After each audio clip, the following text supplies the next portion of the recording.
Order à l'ordre.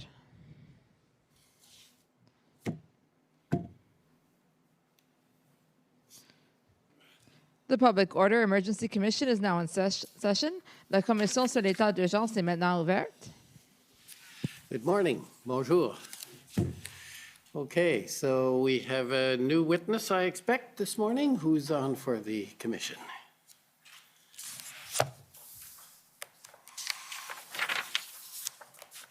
Morning, Mr. Commissioner.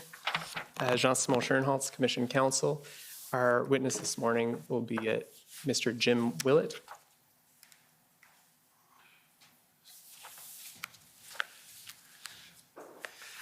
Morning, Mayor.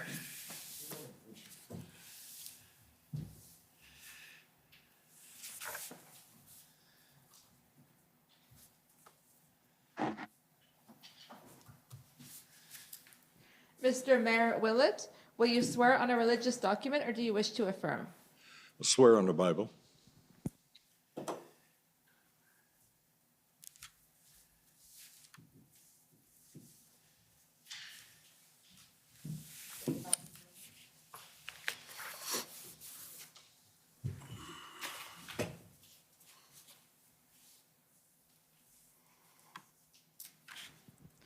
For the record, please state your full name and spell it out. My full name is Jimmy Willett, Jimmy Willett. Do you swear that the evidence to be given by you to this commission shall be the truth, the whole truth, and nothing but the truth, so help you God? I do so swear. Thank you.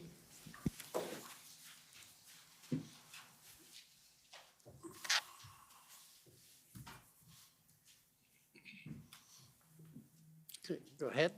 Good morning, Mayor Willett. Good morning. So I understand that you're the mayor of Coutts, Alberta, That's correct. and you've been a resident of Coutts since 2013 That's correct. and a councillor for the past 5 years Yes. and mayor for 4 years now. Yes. Okay. And you had an interview with me and my colleagues on September 6th of this year. You remember that? Yes, I do. And you remember seeing a summary of your interview? I do. So if we could just pull up WTS 6012. So this is going to be a summary of that interview.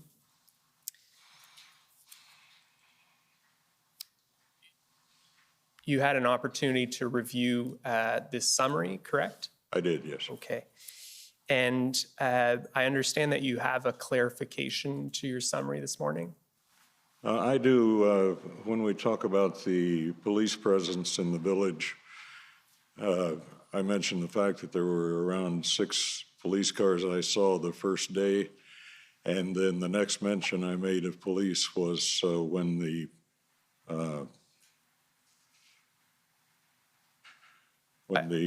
group moved in on the 1st or 2nd of February. Actually, there was a police presence growing all the time in the village. It didn't go from 6 to 50 in one day, 3 days into the protests. Yes. So I'll bring you to that passage just so we can confirm. So on the second page, and it's the 4th paragraph down. So this is where you say the paragraph starting on January 29th. Second to last sentence, he observed approximately 6 RCMP vehicles at the border that day. Then you say on February 1st, an additional 42 RCMP vehicles arrived at the border. And what you're saying is that between those dates, there was a gradual buildup. There was a buildup, yes. Perfect, thank you. So we're gonna put that summary into evidence. Now I understand, Mr. Mayor, that you live about 4 blocks from the border and 3 blocks from where the protest was occurring. Is that about right? Yeah, that's correct. And while these events were happening, would it be fair to say that you attended the location or went to look what was going on a fairly regular basis? That's correct, yes. And what's the population of the village of Coutts? Last census had us at 224. And I understand that the village's amenities include a convenience store, a restaurant, a bank, but that a number of the other services that residents would use would be found in Milk River. Is that correct? That's correct. All of the major things that you take for granted in a larger community, we have to go to Milk River for. Doctor, pharmacy, dentist, hardware store, any of that kind of thing, grocery store. And Milk River is about 18 kilometers away. 18K. Sounds good. So if we could just pull up COM 924. This is a map of Coots and the surrounding area. We looked at a similar map yesterday with one of the other witnesses, and so I won't go into detail on this, but if we can just go to page 5. And if we could, yeah, that works. So my understanding is that the blockade formed around the point identified as checkpoint 4. That's correct. That's correct. And Smuggler's Saloon, which we'll talk about a little bit today, that is a local establishment, and that's identified here on the map as well. Yes. And that's where a number of protesters regularly met. Yes, that became a gathering spot, yeah. Perfect. And so my understanding is that the blockade that occurred was on Highway 4. Is that correct? Yes. And that highway connects Coots and Milk River? That's our connection, yeah.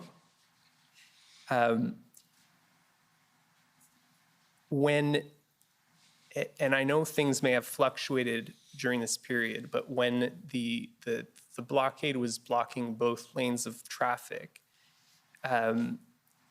was it preventing Coots residents from traveling to Milk River? Yes, it was.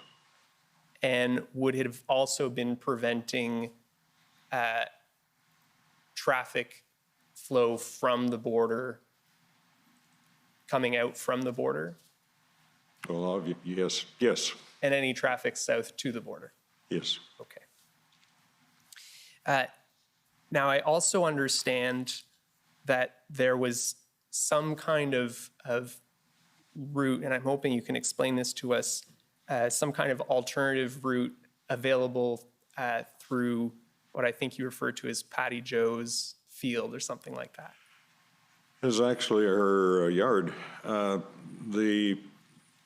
wasn't there when all of this part of the world was developed, but when the highway was turned into a 4-lane major thoroughfare, things changed. An access road runs along to the south of that highway and ends at a farm there.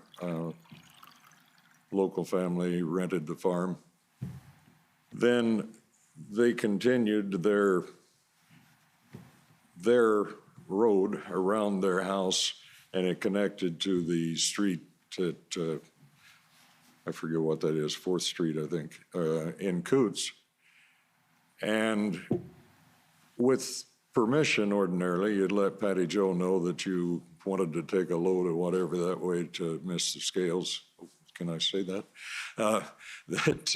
That you were going to be going through her yard, and you'd drive through their yard, and that was an alternate route, as it were. It suddenly began carrying a whole lot of traffic, and they got to the point where they couldn't use their home, really. And so how was that route being used during January and February of this year when there was a full blockade on the highway? What did it allow traffic to do? Well, it allowed you to miss the blockade, and you could go up to close to the rail crossing. There's a county road there, and it goes out onto the highway just at the rail crossing around the curve from what we're looking at here. And so it allowed people to drive through there, miss the blockade, and go on up to Milk River. And so would it allow traffic coming from the border to circumvent the blockade and go all the way up to Milk River? It would have, except it's not really a truck route. And if somebody came in driving, there's no reason that they couldn't have cut through Coots and then through Patty Joe's place. But you'd have to know. If you're a local, you know. And yeah, that you could get around. Yeah. And I assume the same is true for any Coots residents trying to get to Milk River. They could have also used that route had they known. Yeah, everybody knew it was there, and you could go that way. And are you aware of whether RCMP was redirecting any traffic through that route? Yes, they did. We talked, I talked with Curtis, Corporal Curtis Peters, who was my contact, and let him know about the road. He wanted to, they made some communication, and what we wound up doing, what they wound up doing was making a square. The ground was frozen, and so they were able to run straight ahead from the street, make a right at the end of Patty Joe's property and go down that way, so you didn't have to go through her yard. And so it became an unofficial exit point. In fact, they took trucks through there later. Okay, thank you very much. I understand that police services for the village are provided by the provincial division of the RCMP. That's correct. And the nearest detachment is in Milk River, correct? Yes. And how many officers are posted there? 4 to 5. I'd like to go to COU 50249. I understand that on January 4th, a protest organizer attended the village office to advise of the upcoming protest. Do you remember that? Yes, you'll see this is signed Kelly. She's the assistant in the office to my CAO, and she received a phone call. And during that phone call, how did the protester describe the anticipated protest? They were just giving us a heads up that they were going to be coming and doing a slow roll around the entrance to the country. And as you can see, it says that they won't be blocking any residents from using the entrance and exit. If we can go to COU 401515.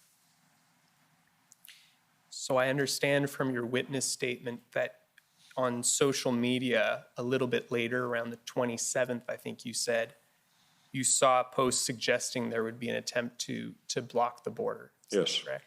Is this the post that you saw? Yes, it is. Okay.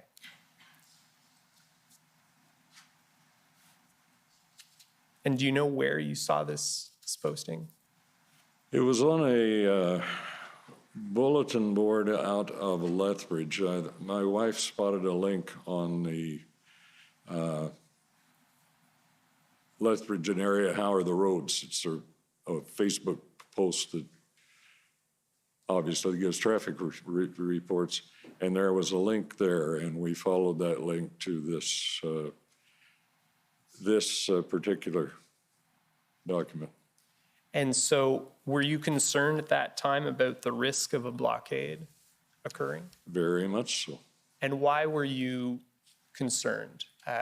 In particular for your residents, can you tell us about why you were concerned? We had been slammed by snowbirds, which if you don't live there, that may make no sense at all. But the 18th of November, the U.S. changed the border crossings to allow fully vaccinated people to enter the states. And all of the people who ordinarily go south for the winter down to Arizona in their RVs and so on decided they had to be there at midnight in order to be the first to cross the border. And we wound up with the largest demonstration anybody down there had seen yet of truck blockages and so on. We had a highway blockage that ran across the tracks and on off over the hill. And they came into the town and double parked everywhere, blocked both entrances to the village so that in the event that we needed to get our fire truck out or something, we wouldn't have been able to do it. So we had experience with the blockage, and I had visions of what was going to happen here as well. And my understanding is that wasn't a protest. That was just a number of people trying to cross the border at the same time. I did a lot of protesting, but no, it wasn't a protest. Thank you. I understand. So if we can just pull up for reference COU 183. I understand that on that same day, January 27th, you wrote to the Premier Kenny of Alberta and the Solicitor General, Sonia Savage, to advise them that you had heard about this risk of a blockade, correct? That's correct. And I understand someone called you the next day in response to this email? Yes, I received a call from the Solicitor General's office. I do not know the name of the person. I remembered the name Pilgrim, and nobody by that name has ever worked for the government of Alberta that I can find, so I'm not sure who I spoke to. Anyway, saying to the effect that I had woken everybody up around there, that they had been in contact then with the police of all flavors, and they were going to RCMPs on top of it, and we've got it under control, basically. It's what I remember. So my understanding is that you observed on January 29th the convoy driving up to the border, correct? Yeah, me and everybody in town, I think, were out to see what was going on. And can you maybe just tell us what you observed on that day?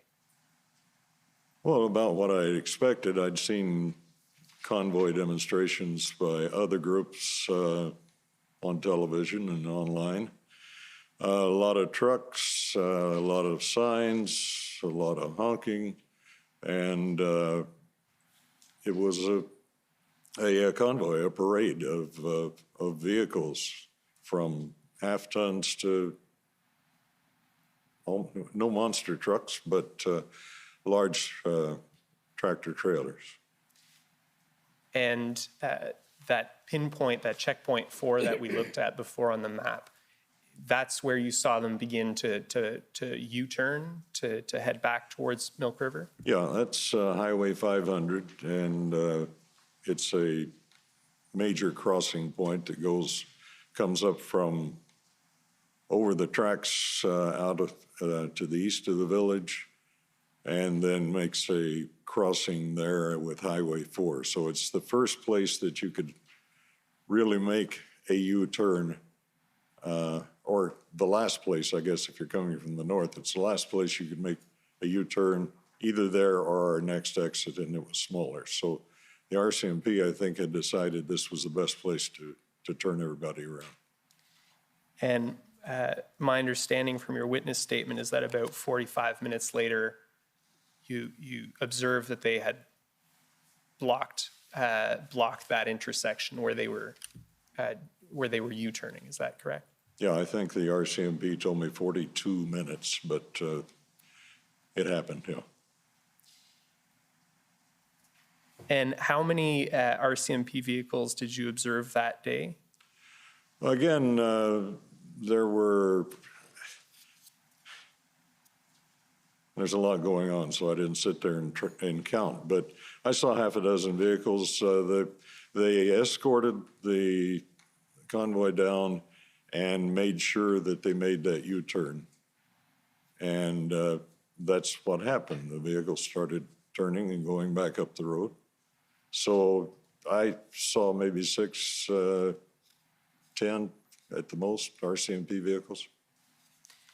And did you ever hear about anything about it being a splinter group or something like that that had caused the blockade? Not A in those splinter terms, group no. from the group that had organized the convoy.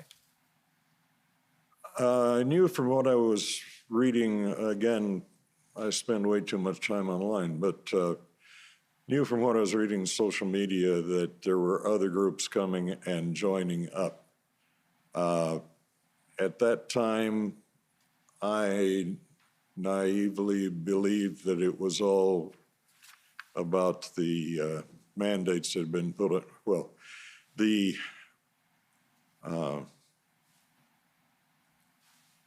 removal of the, you'll have to forgive me, I do this once in a while. I thought that it had to do with cross-border truckers having their permissions removed. For 2 years, they've been traveling back and forth, exempt from vaccination requirements and so on. And just when things were starting to loosen up, I mentioned the 18th, people are starting to go across and everybody's getting a more normal feel. Suddenly, the federal governments in both Canada and the US decided that you no longer have an exemption, you're going to have to be vaccinated. And I think that was a tipping point. So I thought everybody was coming for that purpose. Okay. Long question, long answer. That's okay. You told us in your interview that the RCMP appeared to be caught off guard by the blockade. How did you come to that conclusion? Well, at that 42-minute mark, when the trucks drove into the median and across both lanes of traffic going both directions, it became obvious that nobody was in control. Nothing happened other than flashing lights and talking to the guys, and it came to a standstill, and that was it.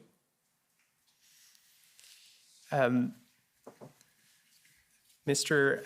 Van Huigenbos yesterday told us that on January 31st, the protesters let some commercial vehicles through, commercial vehicles that had been waiting at the blockade since the time it had become blockaded. Are you aware of that, of commercial vehicles being let through on the 31st? Yes.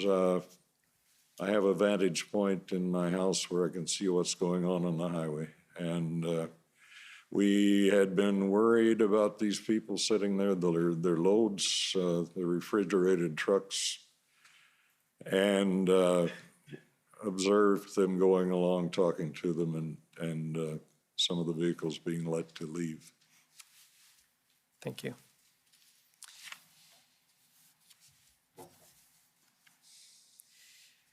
I understand that you had regular communications by phone and text with Minister Sani, the former Minister of Transport for the province, correct?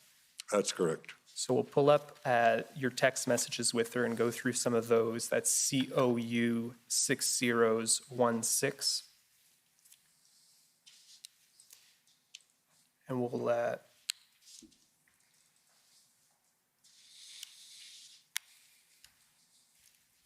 start on the second page, I believe.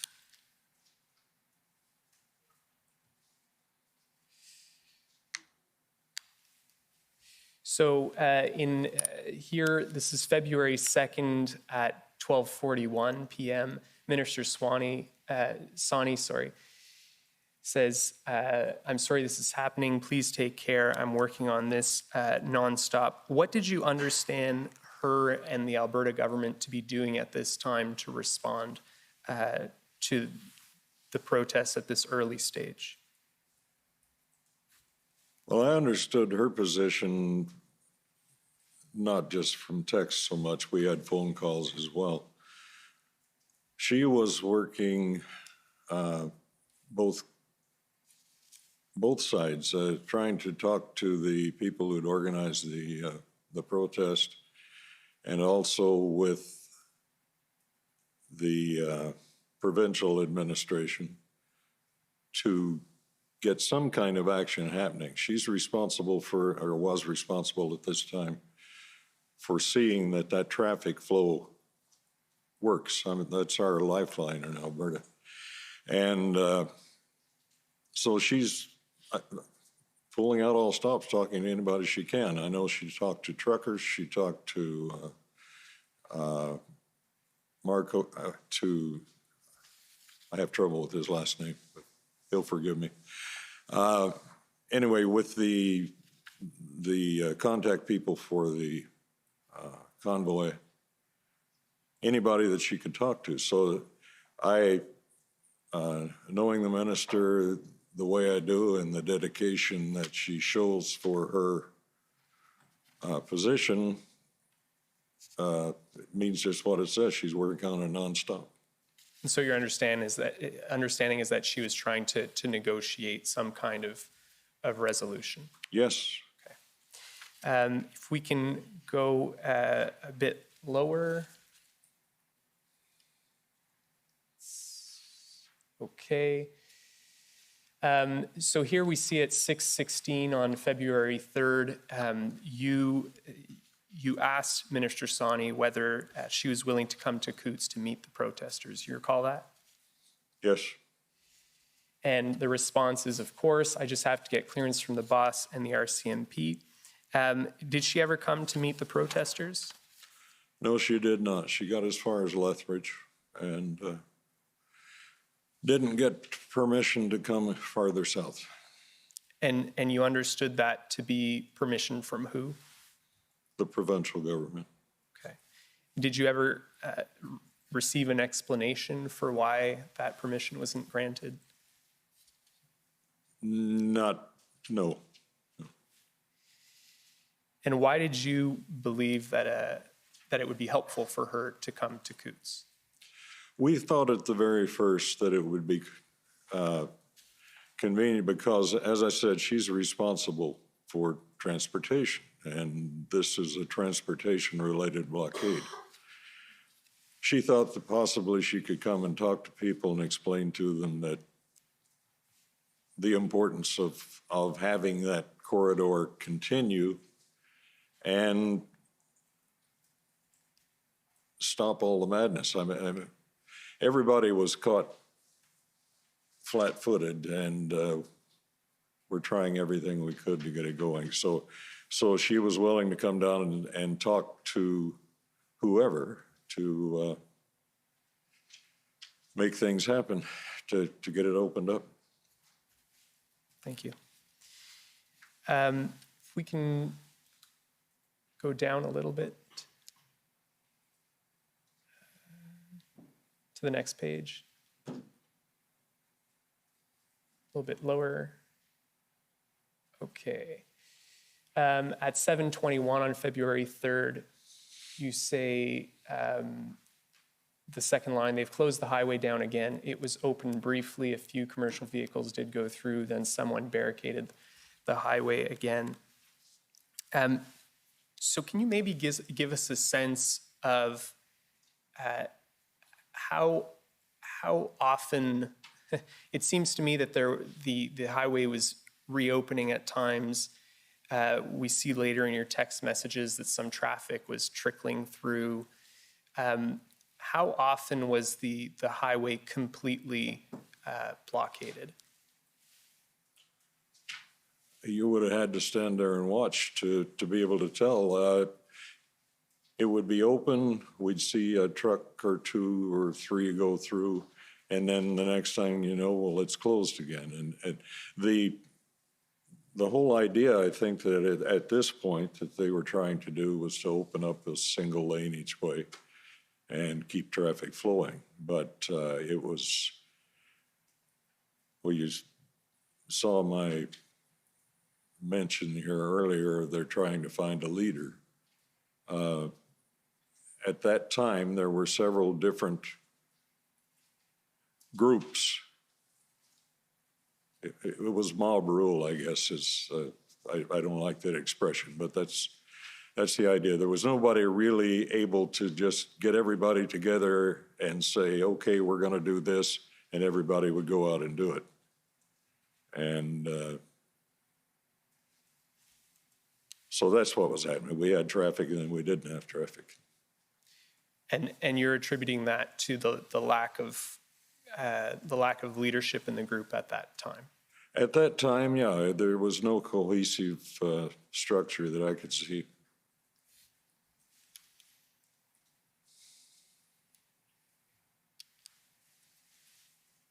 And I think if you go down a little bit more, you'll see those comments that you just mentioned, still some mob rule going on, hoping they have an established command structure soon.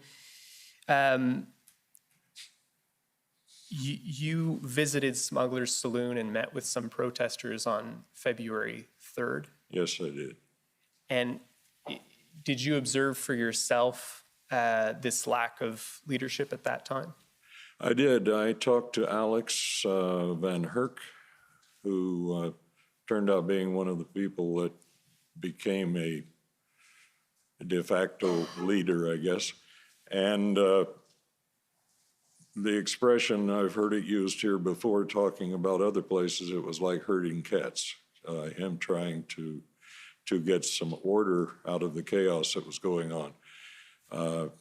There's video that exists of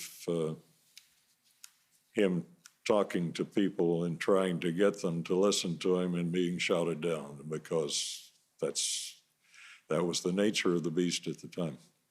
Okay. If we could go to page 10 of this document. So this is February 5th at 2:16. So you see that second bubble, you say, now that Marco seems to have established control, it might be good for someone to talk about provincial mandates. And then if we go just down just a little bit, she responds, let's chat later. So is your understanding that at this time on February 5th, a clearer leadership structure was emerging in the group? Yes. Okay. And did you have a discussion with Minister Sani regarding provincial mandates at that time?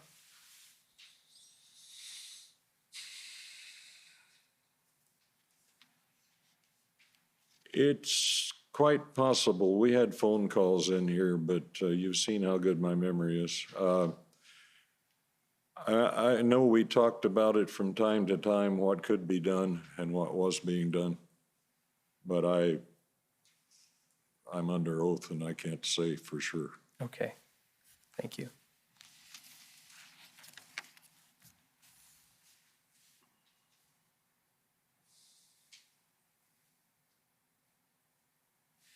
If we can go just a bit, just to page 12, and this is February 5th at 11:59. So just a bit lower till we get to 11:59. There we go. Here you tell Minister Sani the messaging to the protesters needs to be controlled better. There seems to be conflicting messages being circulated as true. You recall that? Yes. And what was the problem with the messaging at that time as you understood it? The feeling that I was getting was that someone was building up hopes that things are going to happen on a provincial level very quickly, and the premier is going to announce that all the mandates are off. We knew government doesn't work that quickly. Premier Kenney was, the old expression, caught between a rock and a hard place. He's definitely there because, well, we know all the stuff that goes on. He was working to remove as many mandates as possible, as quickly as possible. But a lot of these people were being told that there was going to be a caucus meeting and they were going to drop all the mandates. And don't know where that came from exactly.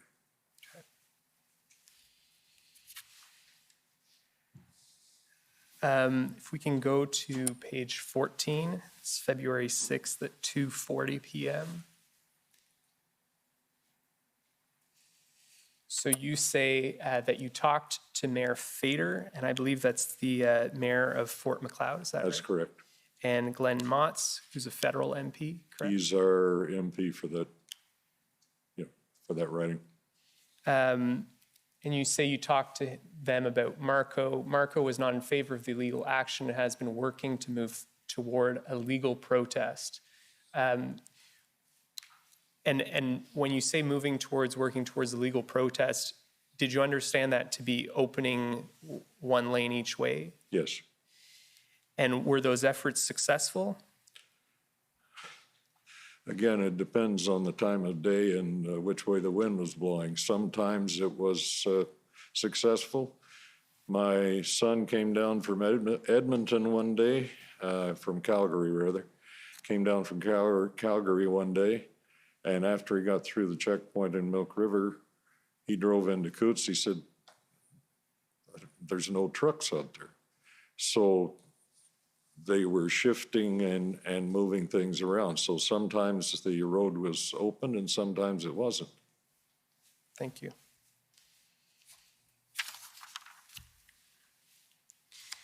If we can go to page 15, February 7th at 10:20, I believe it's at the bottom of the page. So Minister Sani says, "I heard the blockade is back up." And you respond, I did. we could go to the next page, I believe. You say, "Yep, tractors just now, highway is blocked." If we keep going.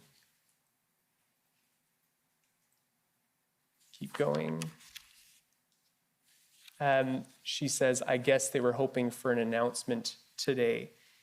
Was your understanding that this tractor blockade on February 7th was because of frustrations associated with the lack of an anticipated announcement, as you were just mentioning? That's the word that I got from talking to someone else, that they'd been expecting the announcement to come down that all the mandates were off. And again, this is from misinformation they were getting from somewhere. And when they didn't, they blocked the road again. And this is a member of the protest who told you this? Yes.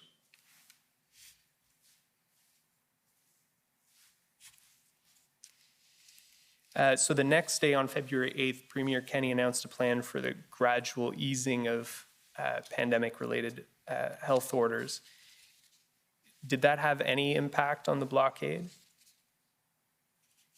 Not by then. As I said, they had been told and led to believe that everything was going to come off, and obviously it didn't. And so those people who chose not to understand how government works decided they're going to show us. So blocked it again. We can go to page 19. This is on February 8th. We can go down a little bit, down a bit more. So you say need access to some land, no construction. And then on page 20, if we can skip down, Minister Sani says, "I'm glad we could help you out with the land parcel." Was that in connection with the plot of land for the legal protest site that was established in Milk River? Yes. Yes, I'd been in the meeting in Milk River with the mayor from Milk River, Reeves from the county of Warner, some representatives from, trying to think who else was in there. Anyway, we had a meeting and a discussion of where to have an alternate parcel of land. The Milk River people and the county determined that there was Queensland available.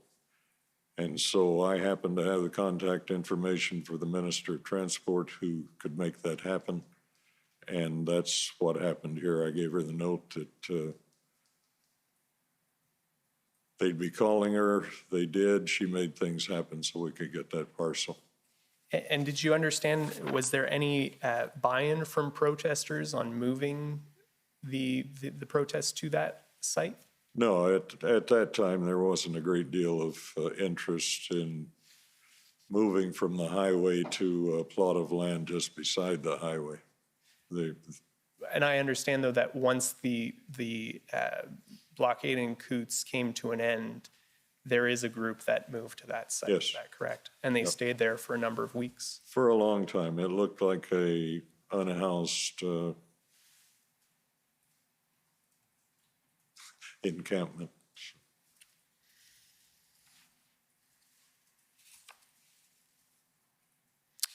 So let's go to page 26, February 14th at 12:42 p.m.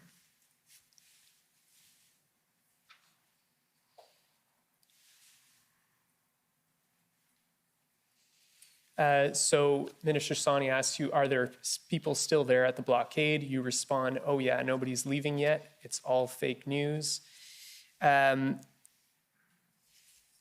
So your understanding at that time was that the protesters were not leaving yet, correct? That's correct. I didn't hear until later in the afternoon that things were changing. And what did you hear that afternoon? Sometime in the afternoon or early evening, I think it was my contact with RCMP, Corporal Peters let me know that they'd been notified that the thing was coming to an end. So you were told by the RCMP that they had been notified by protesters that day that they would be leaving the site? Yeah.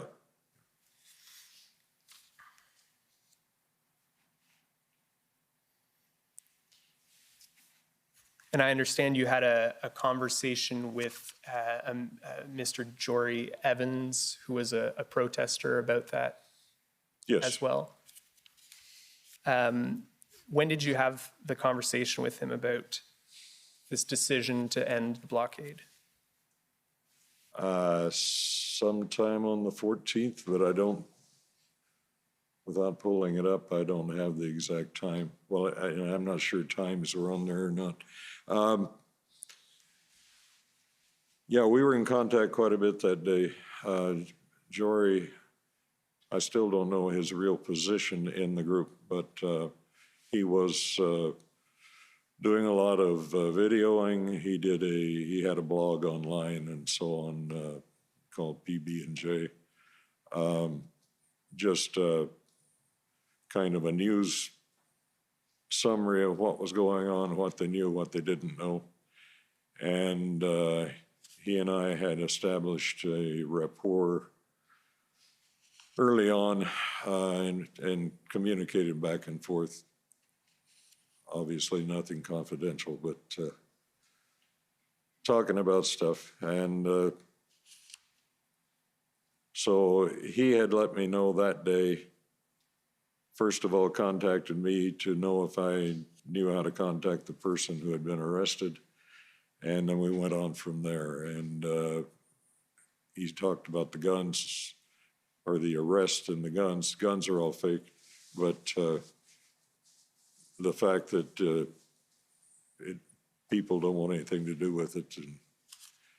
So he explained to you that day that he spoke to you about the RCMP's arrest, and did he explain to you that that was one of the reasons why the protesters had decided to leave?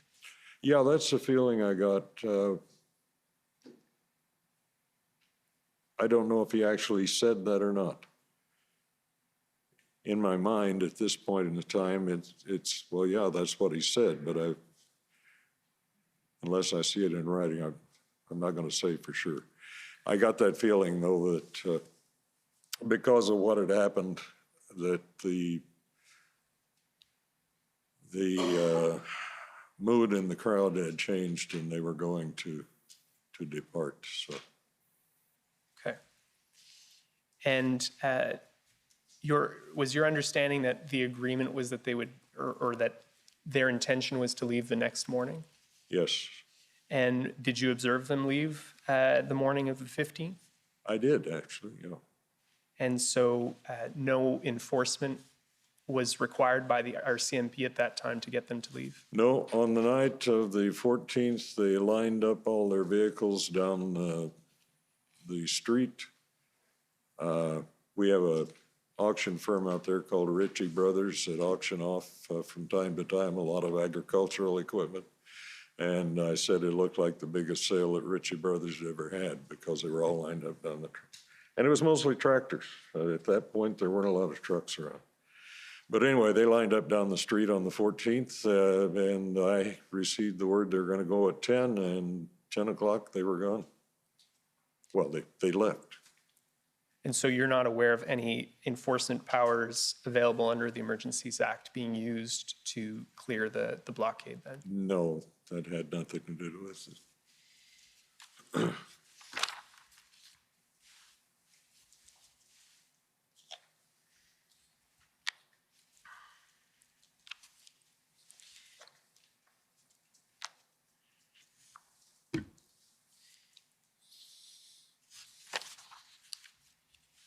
When you met with the protesters on at Smuggler's Saloon on February 3rd,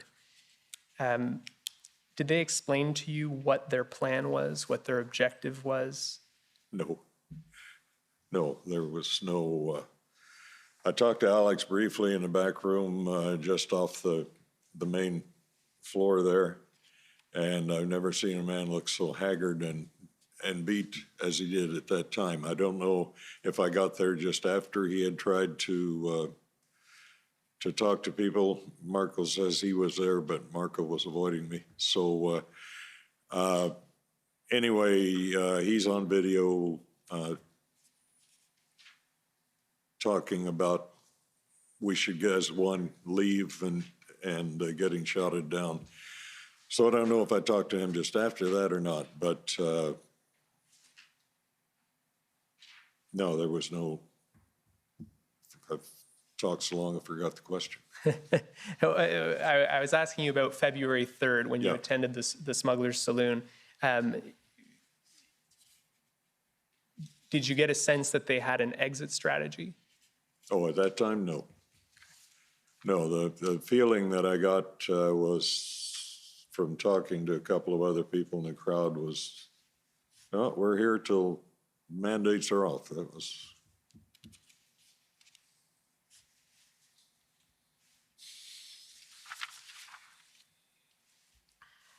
If we could go to COU 6012, these are your Facebook messages with Mr. Evans. And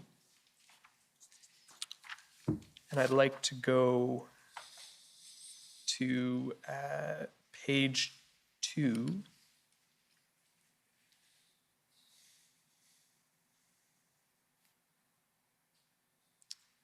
If we can go down a little bit.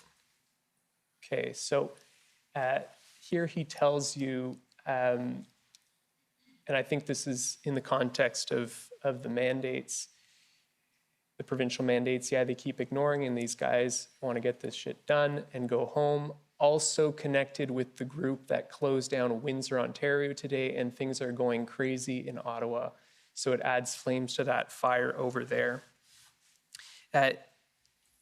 In your discussions with Mr. Evans, did you ever understand that were the protesters in Coots in communications with protesters in Ottawa or Windsor? What was your understanding of that? This is my understanding of that. I have no other, we never talked about it otherwise. Okay, so this text message is this text message That's is it, all yeah. all you have. Okay, thank you.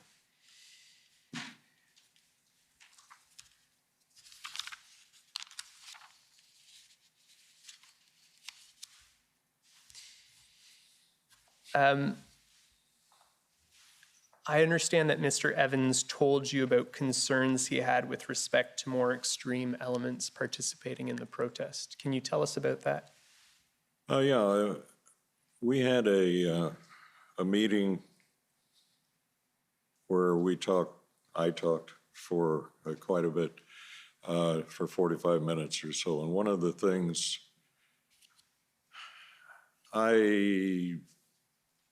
if you go back far enough in my history, bear with me, go back far enough in my history, I worked in mining in northern Manitoba, was a steel worker steward, went through wildcat strikes and so on. And there were always hardline guys and then the guys that were there for a good time. You could have a wildcat strike and everybody's up and up and up, and then it tapered off and you wound up with the core, and you might even find guys that you'd never seen before there. And we talked about how that was a danger, and if something like this, the longer it went on, the more the opportunity existed for outside elements to come in and cause disruption. And he agreed with And he agreed with he that. agreed with that. That was one of his concerns.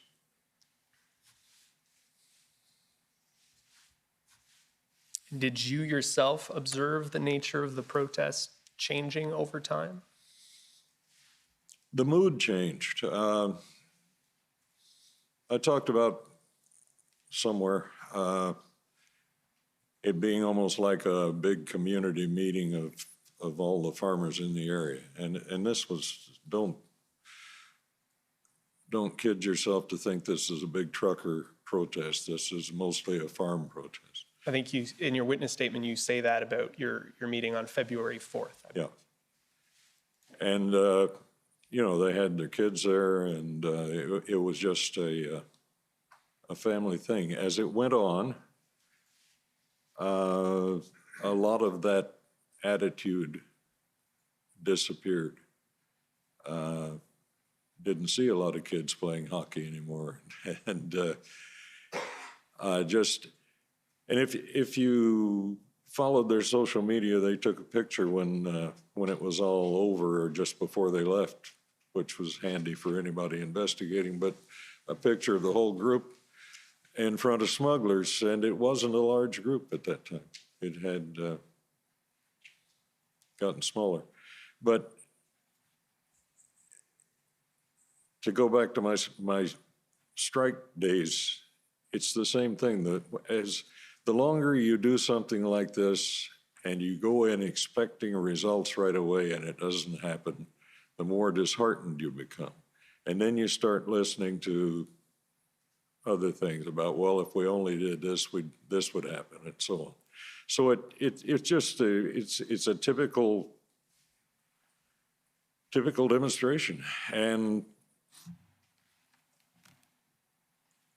while I didn't have a crystal ball, if I had, it would have paid off, because what we feared seems to have happened. Did you observe any violence or harassment during the protest? Never did, no. Did you yourself receive any threats? Yes, I got one death threat online, Facebook. Serious enough that the RCMP took it seriously. I'm not sure how good a threat it was because it was sent from a personal page. But anyway, it was a death threat, and I received calls. Everybody gets phone calls.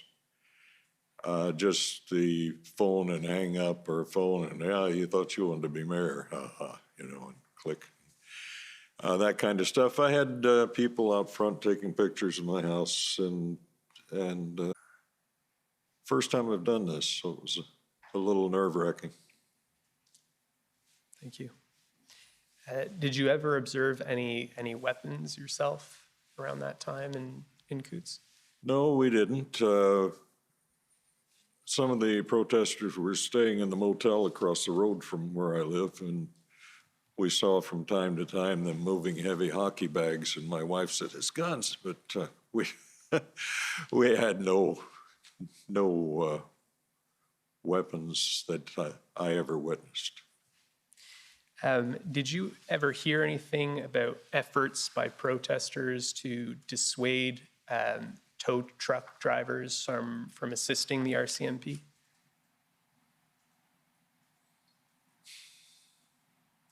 Not directly. Social media, I saw what was going on, but I never directly talked to anyone.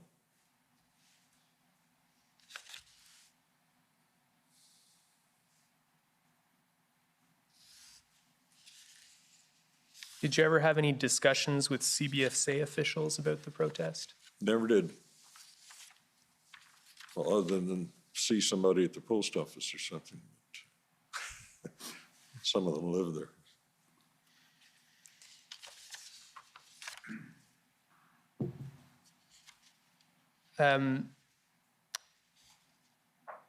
I understand that the RCMP attended a village council meeting on February 8th. And in your summary, you state that they described their response as building the airplane while you're flying it. What did you understand those comments to be referring to? Well, just the way it sounds. As I said, we all got caught flat-footed. Nobody had expected this to happen. And I'm not sure of his rank, but anyway, the answer to the question was, we're building the airplane as we're flying it. We're making it up as we go along. We've got tactics and we're trying them, and if they don't work, we try something else until we find out how it works. It was an education, I guess, for everyone. Thank you. In the short time we have left, I'd just like to talk about the impact on the village and its residents. In the summary, you say that the blockade greatly disrupted everyday life for Coots residents. Could you maybe explain to us in what ways? I have done a mental survey, and I think I had about a 70-30 split in the village, the 30 on my side and the 70 supporting the protest, regardless of what it meant. We still have neighbors that won't talk to each other because of the protest. They didn't get out and do. We had a lot of sympathetic people in the village who figured it was our duty to feed everybody. If they need a room, give them a room.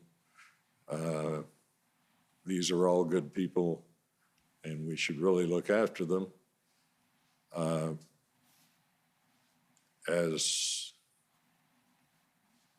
unneighborly and heartless as it seems, my opinion was, if you came down here and you've blockaded the highway and now you're not wanting to leave the protest, but you need your medication that you left at home, the road goes that way, go get your medication. Instead of making a public scene about, I don't have my medicine, can you bring it to me? We don't have food, you know. You got food at home. That was my answer to those kind of complaints.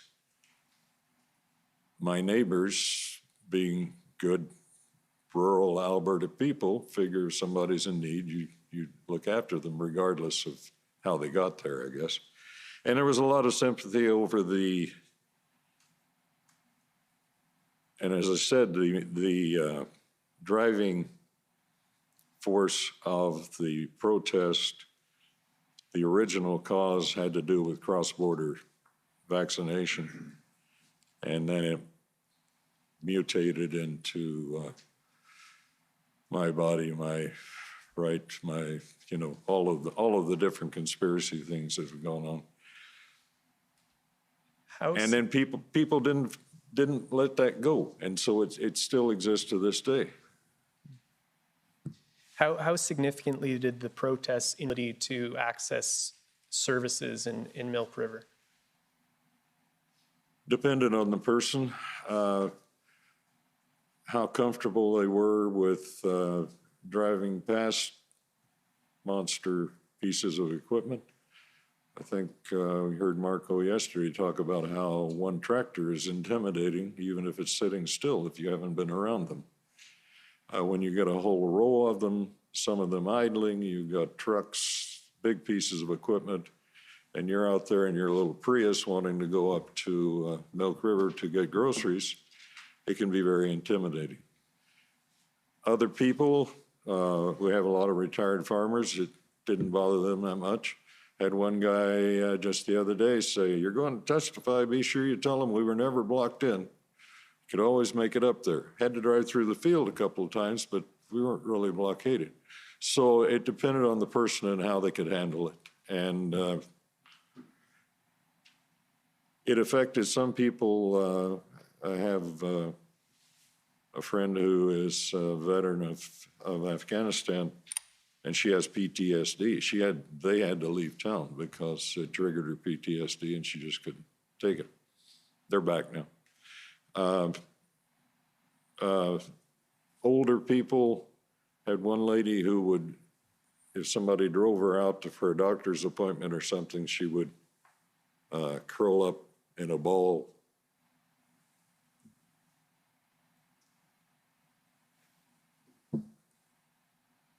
Wasn't going to do this. But just depends on the person, how they grew up, what their situations are. Some people it really bothered. Thank you. Did you hear any reports of intimidation of some of your residents by protesters? A couple, and you take it as, take everything with a grain of sand, grain of salt. Had a couple of people tell me that they were coming back into Coots and being stopped by protesters and saying, they'd say to the guy, "Well, what do you think? Should we let these people through or not? Or should we let this guy through? And, where do you think you're going?" and that kind of thing. But nothing, we had a situation where a neighbor, someone decided it'd be funny to tell everybody that there were free showers at her house, so she had people showing up at the door, that kind of thing. But not a lot of, there was no physical intimidation, and it was basically just the going through the gauntlet to get out of the village. Like I said, if you drove through and up the highway and through the ditch, maybe, well, you could go. So. And lastly, I just wanted to ask you, was there any impact on emergency services or access to emergency services? For the most part, no. When it first happened, it was like when we had the RVs or the entrances, they said they wouldn't block it. You have to understand, we depend on the ambulance coverage from Milk River, the medical clinic there. We have a volunteer fire department, we have volunteer EMS, and you'd have to understand AHS to know, the health services, to know why we have an ambulance that we can't use. But anyway, we have one. We cover our fire department that is a rural fire department that covers everything out in the surrounding area, especially to the east. There's only that road at 501, which is the road that crosses the tracks to get out to there. That was one of my major concerns, was that we had egress quickly in the event of an emergency. And then that we could get an ambulance in. The RCMP ran an ambulance down the highway to test that, and the protesters were able to clear it through quickly. So it was handled. But for the first few hours, there wasn't any awareness on the part of the people. I said more than once, I got the impression that the protesters, Coots was an afterthought. They wanted to plug the highway and, oh, gee, there's 250 people over here, and we kind of affected them too. So it took us a while to work that out. But no, after everybody was made aware, things were fairly good. Thank you so much. Those are my questions. Yep. Mayor Willett, thank you. Thank you. Okay, so first up is the Government of Canada, please.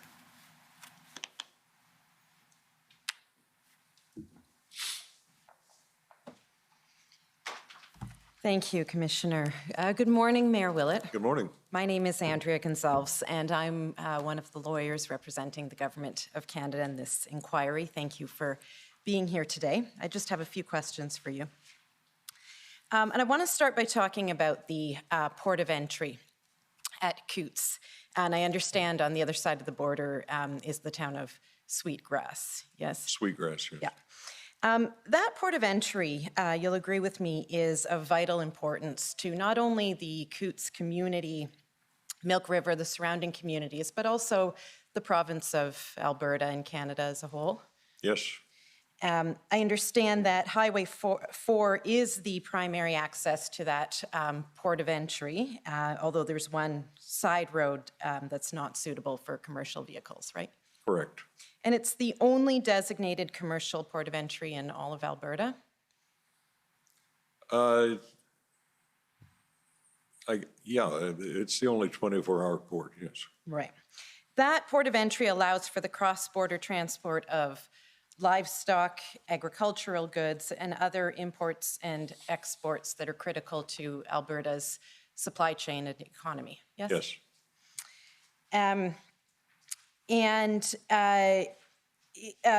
You can see, I assume from really your front door, the constant flow of trucks that are carrying billions of dollars worth of goods north and south across that border. Yes. Now, you've told us that you learned early on of plans to, that there were plans in the works for protesters to engage in slow roll protests in the vicinity of the Coots Port of Entry. That's correct. And those quickly evolved into plans to actually block the highway to the border. Yes. That would have really a twofold impact on the people of Coots, both their access north into Milk River and the amenities there, right? Yep. As well as south down across the border. And so I would expect this raised some alarms for you as mayor of this village. Yes. Yeah, and you acted quickly to communicate to residents how they could best prepare themselves, right? You sent out that little notice. Yes, I did. Yeah, it's COU 701. I don't think we need to pull it out unless you want to look at it. But you were trying to best equip your residents for the unknown of what was going to come, right? That's correct. And that notice included advice like pretending that they live in a big city. Yeah. What did you mean by that?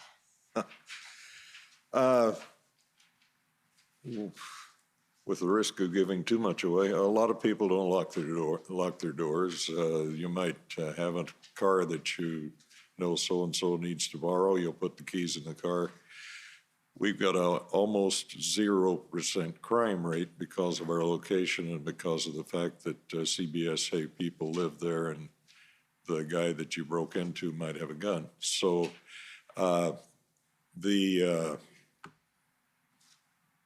just people get very comfortable with, it's typical small town Alberta. And there were folks coming in that nobody knew. Yep. And you were concerned that that might pose a safety and security risk to the people of Coots. Yeah, it's, like I tell a lot of people, you're driving south, getting ready to hit the border, you don't even know Coots is there. And although we can watch and wave. And if you've got a stranger in town, word gets around, there's a car going around and I don't know who it belongs to, and oh, that's so-and-so, they're visiting so-and-so. The telegraph works very well. And all of a sudden, the potential existed that we were going to have massive influx of people driving up and down the streets, and I just wanted everybody to be careful. Don't let your kids out to run across to the playground because somebody might be coming, not looking for kids there. Everybody in town knows your kids live there, but if they come in from out of town, they don't. Just a heightened awareness, I guess, of your situation. Okay, and another step you took in the early stages was to reach out to the provincial government. Yes. We saw in your examination by Commission Counsel the January 27th email that you wrote to Solicitor General Savage to advise of the planned protest. You recall Yeah. that? And one of the things you mentioned in that email, you raised the possibility of the situation being dealt with using Alberta's Critical Infrastructure Protection Act. Do you remember that? Yes, I do. And I understand that was raised on January 29th in a letter you sent to the Minister of Justice, and on January 30th in an email to Premier Kenney. Do you recall those communications? Yes. Okay, and I'll just note for the record, but we don't have to pull them up. It's COU 705 and COU 706. And in your understanding, that legislation was really purpose-built for this kind of thing. Exactly. Yeah. Now, you've spoken a bit about the disruptions that the blockade of the highway caused for the people of Coots. And I just wanted to pull up some photos. It's pb.nsc.can 408500_rel.301. You mentioned that you did travel to the protest sites on occasion. I just want to confirm that these photos reflect or are similar to what you recall seeing when you were there. Apologies, could you repeat that document ID, please? Yeah, the whole thing. pb.nsc.can.408500_rel.301.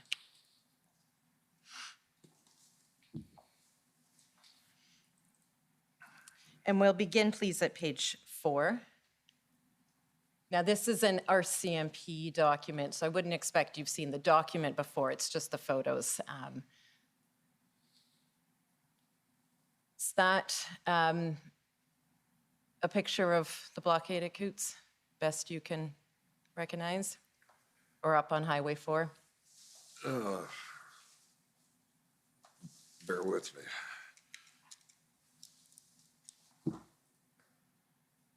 Let me just make that a little bigger there. I can't place that exactly.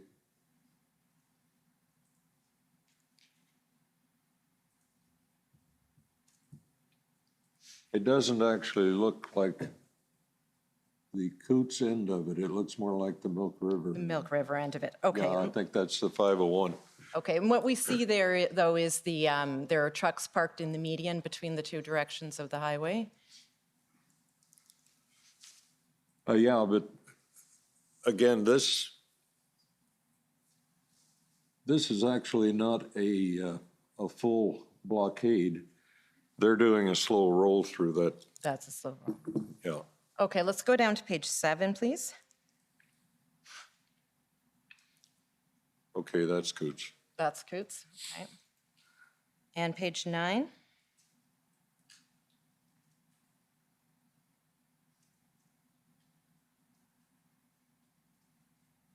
Yeah, those are both Coots. Okay, and let's go to page 10, please.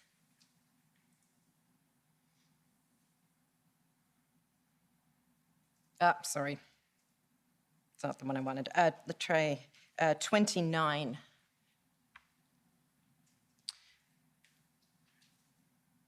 Are you able to place that one? That may be checkpoint 10.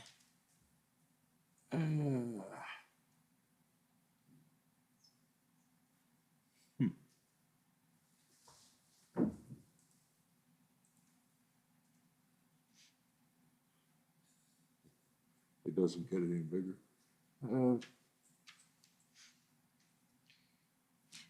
If you don't recognize it, that's okay. We'll Yeah, have, I we'll have don't others. for sure know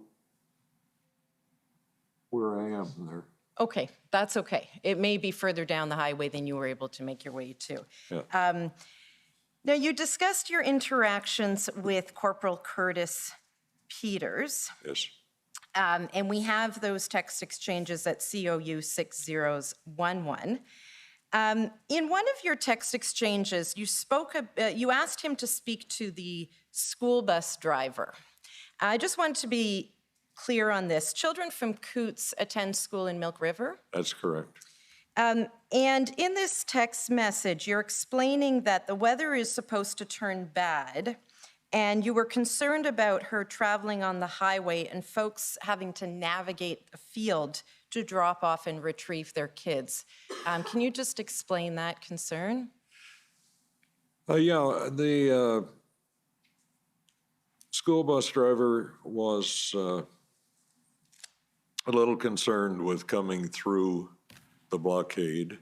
And so what she had offered as a solution was to come basically the back way on a county road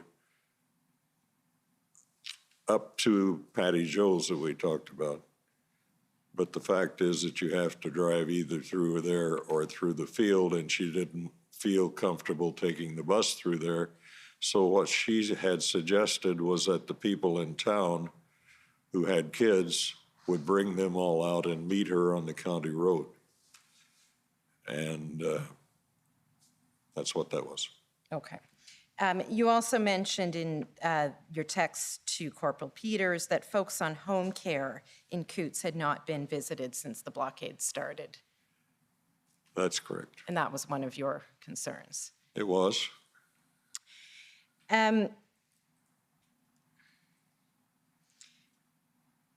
I want to pull up, please, COU 702.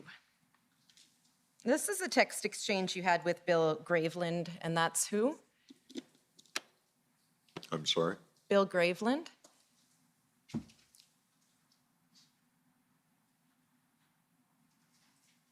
Oh, Bill Graveland, yeah. He is a reporter for Canadian Press. Okay. And if we go to page 3, please.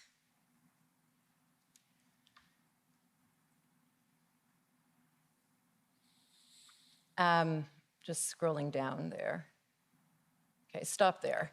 In the first blue box, your text says, "Morning, Bill. The more things change, the more they stay the same. You need to find someone in a protected position to call these guys what they are. Domestic terrorists. Won't be me. They are right outside my window. I would be strung up, literally, just a thought." Why did you describe the protesters as domestic terrorists? Well, unlike most of the people in the front rows here, I'm a Google lawyer. So when I look for the definition of a domestic terrorist, these people seem to fit that bill, and yet no one ever labeled them that. And so I just floated the idea out there, one side to Bill, on the other side to Minister Sani, that maybe they should be called that to get a little more attention. You felt they were terrorizing people by their behavior. Because they were causing harm to the country. Yeah. And if we go down to page 4,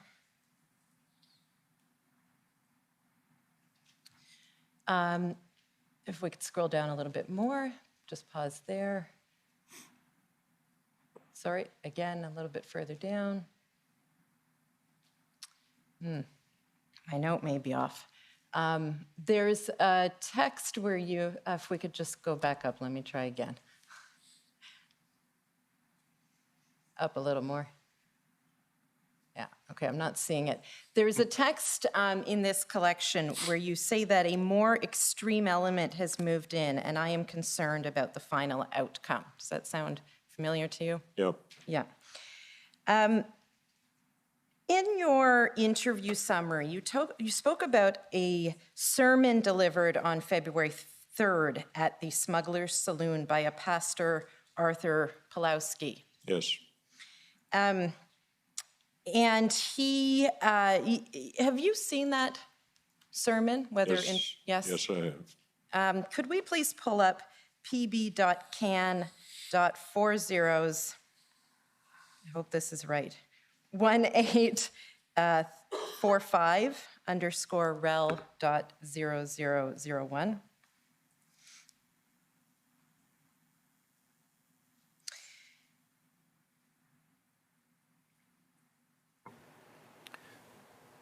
Was that pb.can.40s1845? I hope so. Is it a multimedia file? Yes. Yeah. While we're digging that up, that sermon, I understand, was delivered on a day when MLA Hunter had told you he had negotiated a deal with protesters to open up one lane of traffic. You recall that? I think that's right, yeah. And in a text message to Minister Sawney, you described this sermon as being inciting. As being Inciting. inciting, yes. Yeah. And in your interview summary, you said that it strengthened the protesters' resolve. You recall that? Yep. I'm hoping we can just watch a few. Sorry, having difficulty locating that one. Okay. I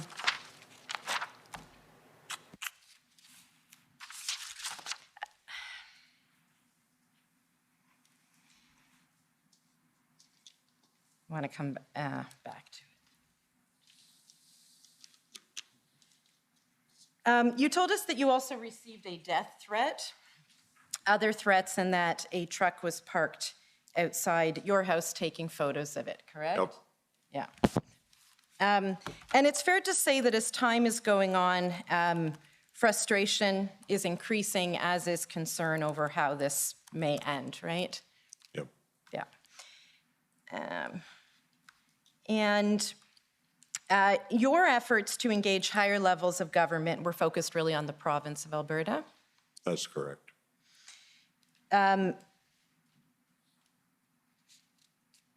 Did you ever receive any explanation for why the province did not make use of the Critical Infrastructure Protection Act as you had suggested? No, I did not.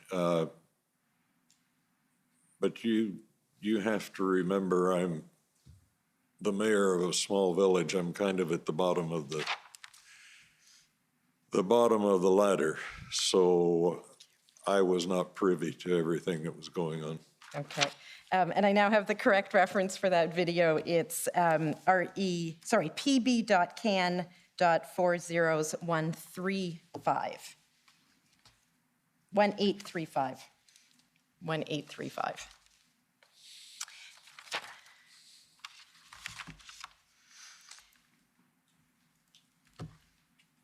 And Mary, while we're waiting for that to be pulled up in the few minutes I have left, you're aware that what was going on in Coutts was not isolated, right? There were also border blockades, Yes, the yes. port of entry at Yeah. Emerson, Yep. Ambassador Bridge in Windsor, Yep. Pacific Highway near Surrey, BC. Yes. Of course, the occupation of the city of Ottawa. And get that video. You said 1835? 1835, yeah.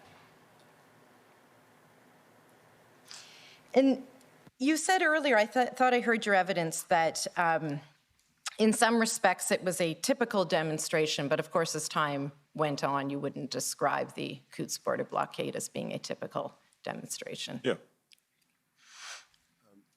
Excuse me, sorry, just to step in, David Cherokee, Counsel for the Government of Canada. I believe that there's, it's pb.can. Yeah. .401835. I think there may have been an NSC in the Oh, is that my mistake? previous reading, but there's no NSC, it's just pb.can. Thank you, Mr. Cherokee. It is here. I just need to download it. It'll just be a moment. Okay, thank you. I think I can do the rest of my questions and come back to that. And of course, you're aware, Mayor, that ultimately search warrants were carried out the morning of February 14th. Yes. And a cache of weapons and body armor was seized. Yes. And there were a number of arrests made, right? Yes. And you were informed, in addition to these arrests, an attempt was made by a vehicle to ram a police vehicle. Yep. Again, we don't have to pull it up while Mr. Clerk is doing me another favor, but the email to you about those arrests is COU 50453. And even with those arrests, I think I understood your evidence that it took some time for the protesters to clear out. Well, sometime it happened on the 14th and they left on the 15th, yeah. Right, and that was after the Emergencies Act had been invoked, right? Just barely, yeah. And you mentioned in your witness summary, you understood there were rumors circulating among the protesters that the Emergencies Act would be invoked, and among other things, their bank accounts could be frozen, right? Yeah, again, that was social media, but yes. Yeah. Okay, so Mr. Commissioner, I'm just waiting for that video to load.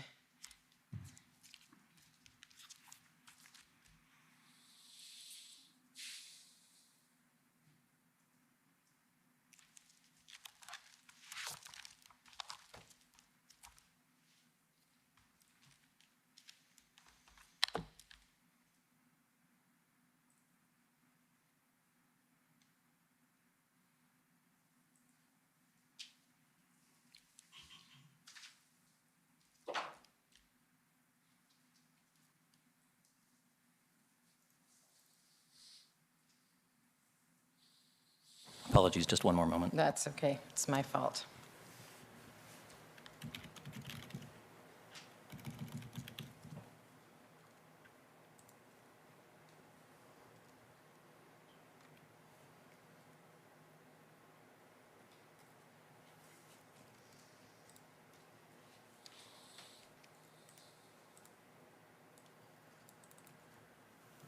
And we'll just play from the beginning, not the whole thing, but just... People in my country in 1980, finally they said our children are worth fighting for.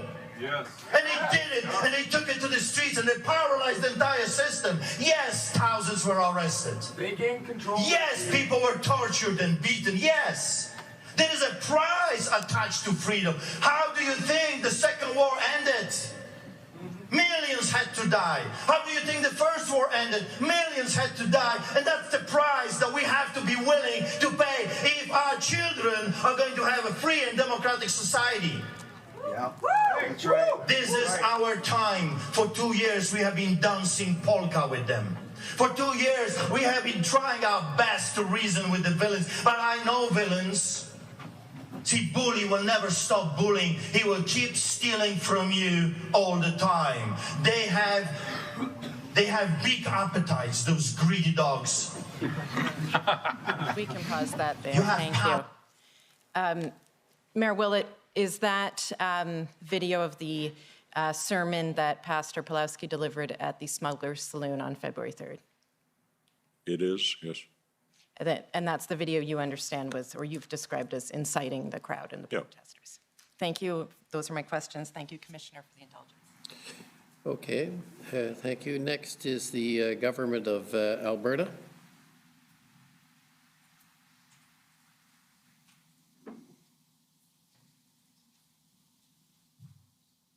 Of Alberta, can you see and hear me? Yes, we can. Yes. Perfect. Good morning, Mayor Willett. I have a few questions for you. Good morning.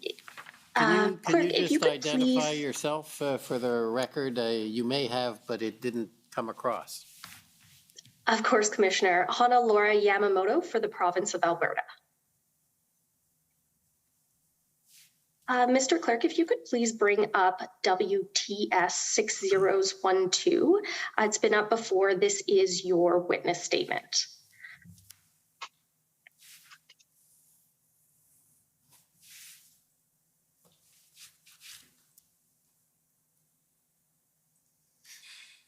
And just while that's coming up, so on page 5, you stated that you did not receive the type of support you expected from the provincial and federal governments. So what kind of support did you expect from the federal government? Well, at that point, it seemed like we were not getting anywhere, and I was looking for somebody to do something to get the highway unblocked and get things happening again. So any kind of support would have been make them go away and make this end. I wasn't in a position to say exactly who should do what, but somebody should appear to be doing something in it. At this time, it didn't look like anybody was doing much. Okay. And so I have the same question with respect to the provincial government. What kind of support did you expect from the provincial government? Same story. We had as I mentioned before, an act that was supposed to give unlimited powers, basically, to protect infrastructure and remedy this exact problem, and yet it appeared to me nothing was going on. Now, I've seen the situation reports since then, and it showed that there was action in the background, but I wasn't privy to that. So where I was sitting in my office looking out the window, I didn't see anything happening. Okay, so now that you say that there's things that you saw going on in the background, in your opinion, is that statement still true that you believe that the provincial government should have made better use of the Critical Infrastructure Act?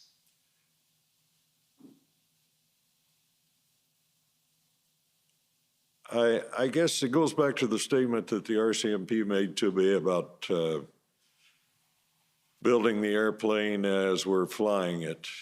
I understand that the province was in the same situation, like looking for tow trucks and that kind of thing. So probably my opinion is not as harsh as it was at the time. I believe the province was doing more than was visible to me and most people. There were things going on that were, if we'd gone a little farther down the road, no pun intended, if we'd gone a little farther down the road, there would have been actual physical action taken. So my opinion has changed a bit. Thank you, Mayor. So you understand as well that the RCMP was the lead agency responsible for responding to the border blockade occurring at Coots, and they would make the operational plans and decisions? I don't know, was my ears playing tricks or not? Can you do that a little slower, please? I apologize. I should slow down for the translator as well. So you understand that the RCMP would have been the lead agency responsible for responding to the border blockades occurring at Coots, and they would have made the operational plans and decisions. Correct. Okay. And you worked with the RCMP throughout this blockade? We were in contact all the time, yeah.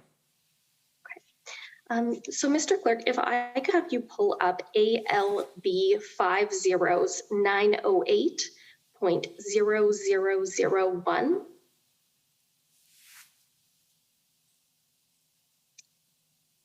So what you're going to see here is a statement from the Alberta Minister of Justice and Solicitor General Savage on February 8th, 2022.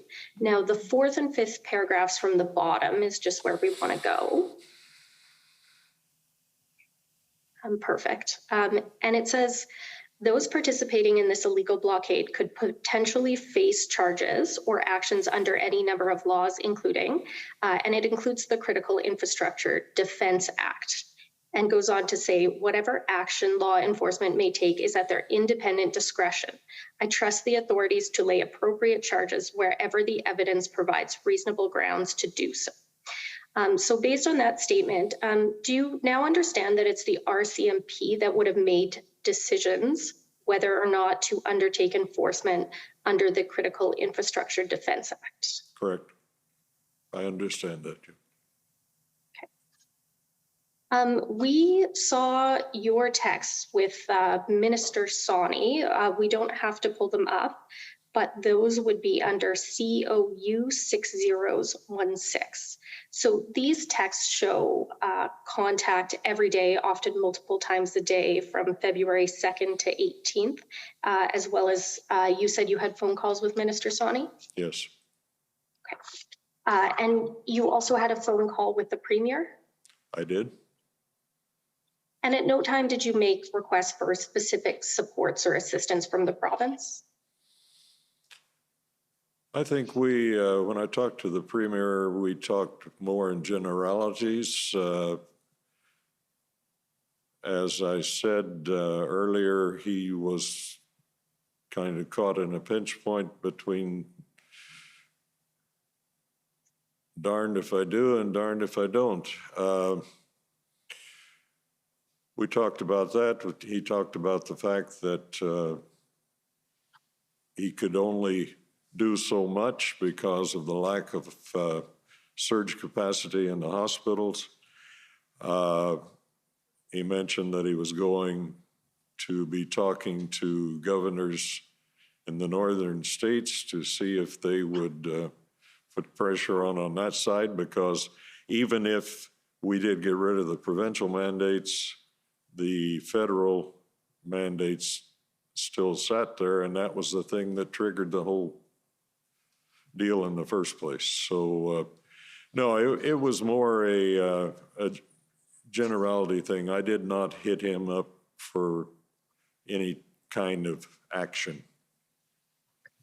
But based on that conversation, there were things that the Alberta government was doing to support removing the border blockade at Coots. And again, I only caught about half of that. I'm deaf in one ear and I can't hear in the other one. So I apologize. I'll slow down and speak up. And based on that conversation with Premier Kenney, Alberta was providing supports, even if you weren't asking for specific supports, correct? Yes. And you had wanted Minister Sawney to speak with protesters? It was not my suggestion, it was her suggestion. She thought that she could come and talk to people in the first day or two because she was getting feedback from the fact that there are truckers stuck. She wanted to come, and I don't know what she had planned to say, but it was her suggestion that she come down. Okay. And you had said that the protesters were like herding cats? The protesters were letting, I'm sorry. Were like herding cats. Sorry, excuse me. Yeah, that's what Alex told me when the first time I made contact with the guys at Smugglers. He said at that time that it was like that's my expression, but that was the impression. He said he'd get a group here and a group there and try and get them all together, and they'd make a decision. Then they'd walk out the door and forgot what they talked about. So he was very frustrated. So there was no definitive leader of the protest? At that point, there didn't appear to be. And I just have one point of clarification. So in your evidence with my friend Commission Counsel, you said that tractors lined up on the side of the road on the 14th. And I just want to clarify, that's so traffic could flow? Oh, but then they were off the highway, and I think at that point, traffic was being held up in Milk River still, but there wasn't any really physical blockading going on the morning of the 15th. Possibly on the evening of the 14th. I couldn't do 24-hour coverage. But no, the tractors were all lined up. They were just getting ready to leave as a group. And so they pulled them all in, actually pulled them into the village and down that street and lined them up along there. So they were out of the way. Okay, and you're not sure if that was the evening of the 14th, or did that start the evening of the 14th where they were moving the tractors? When I went down the morning of the 15th to see what was going on, they were all lined up down the street. That's all I know. I don't know exactly when. Like I say, I wasn't sitting watching them 24 hours a day, so I'm not sure when they moved. Okay, perfect. Thank you, Mayor Willett. That's all my questions. Thank you. Thank you. Next is the City of Windsor.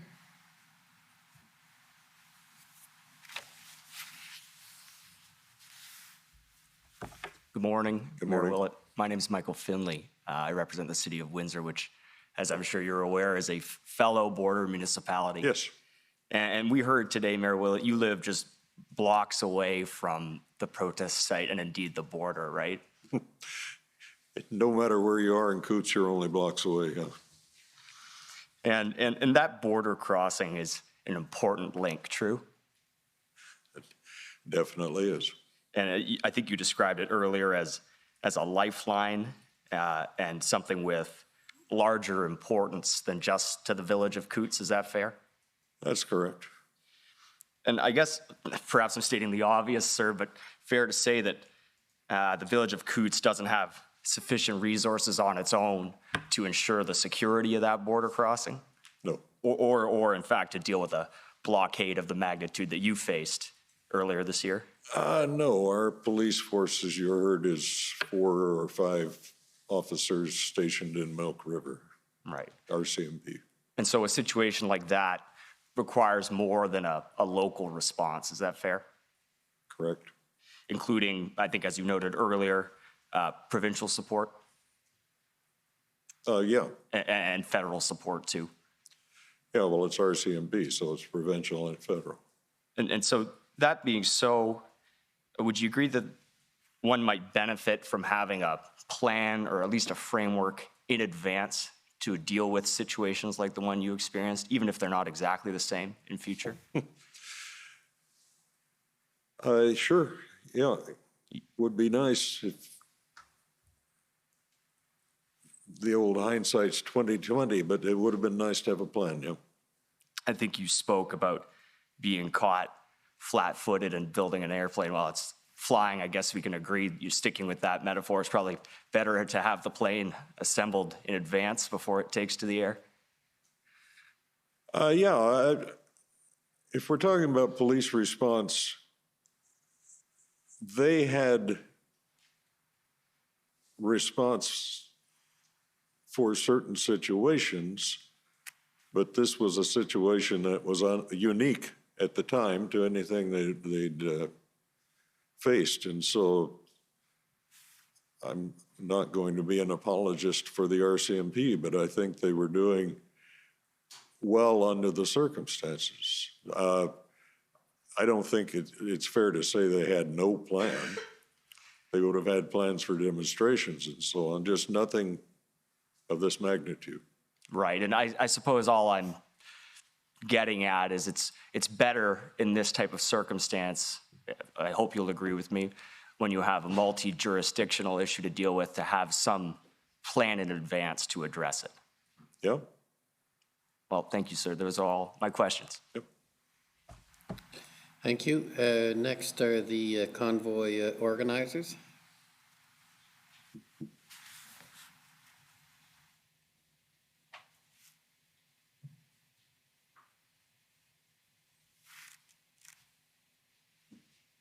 Morning, Mayor. For the record, Brendan Miller, I'm appearing as counsel for Freedom Corp, which represents the protesters that were in the city of Ottawa in January and February. How are you doing? Good, how are you? Long flight. I love driving through Coots. Yeah. So, beautiful part of the country. So, if we could please bring up, it's the document that my friends have already referred to from the federal government.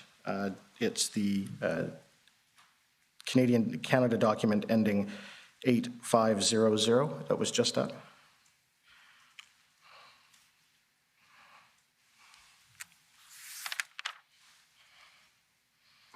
Apologies. Do you have the full doc ID? Yes, I do. It is pb.nsc.can.0000850.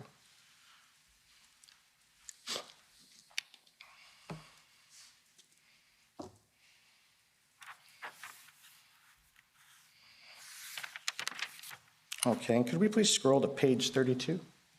It's just loading still. There we go. Okay. So this is the document my friend put to you. It's a PowerPoint put together by the RCMP.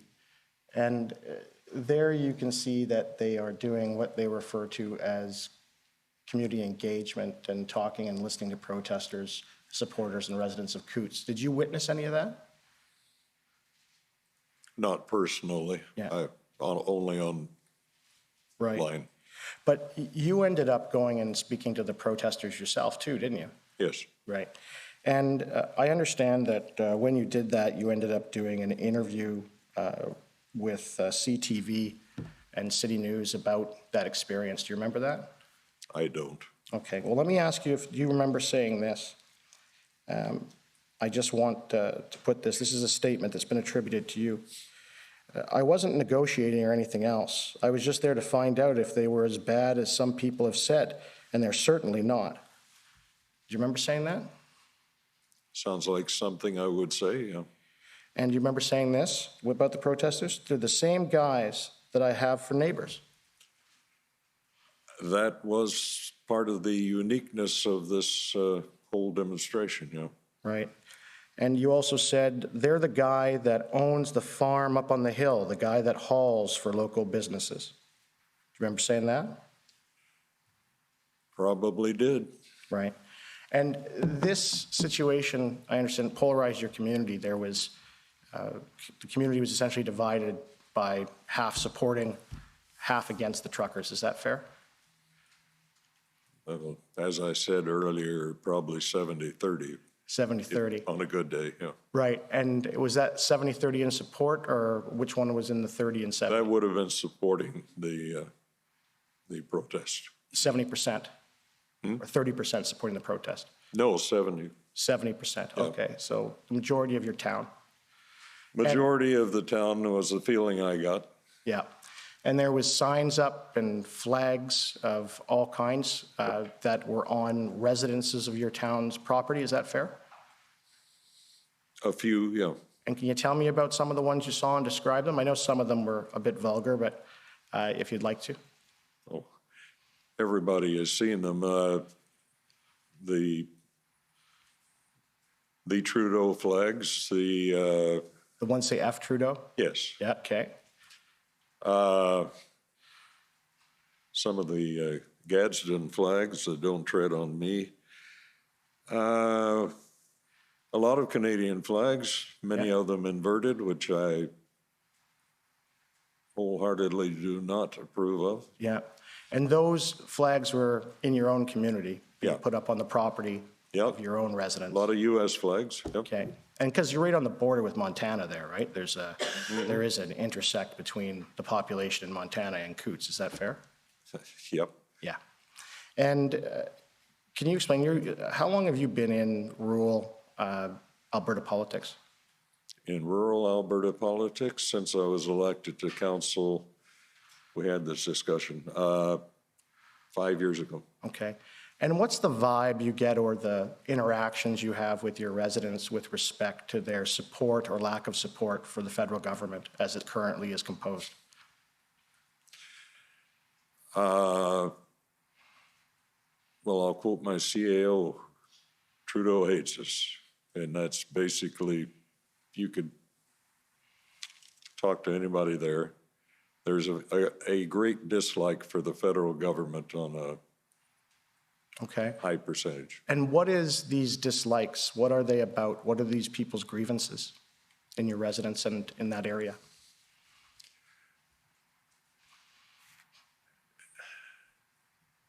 Genetic? I don't know how you, I've lived in Alberta for half my life, which means a long time. And I've seen this us versus them thing grow, east versus west. I spend too much time on social media. But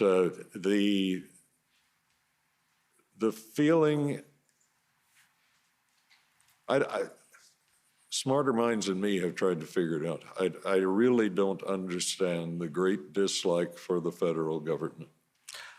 So there was, I don't know if you got the opportunity to watch. Did you watch the testimony of Ms. Tamara Litch in this proceeding because it was played out on TV? I saw some of it. Do you remember when she said that a lot of Albertans feel that they don't have a voice because the elections that are resulting in the elections of NP and the federal executive are determined before they even vote, and that they just don't feel represented in Ottawa? Do you remember hearing that? Yeah, I think I heard that, Joe. Is that a general grievance that you've heard some of your constituents and that you've heard some of rural Albertans and other Albertans talk about? I believe so. Mr. Motz would probably disagree with the part that they're not represented because he has represented us very well from that area. But I think just talking about that is a problem that anybody that has studied politics or government will agree with.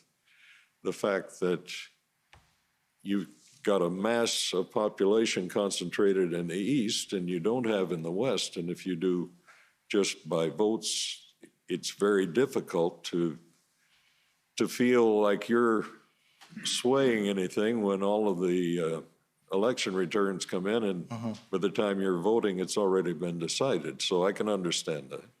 Are you aware that with respect to the protests in Ottawa, it's been reported that Albertans made up essentially almost half of the individuals that were here? I wasn't aware of that, but it doesn't surprise me. Thank you. Yep.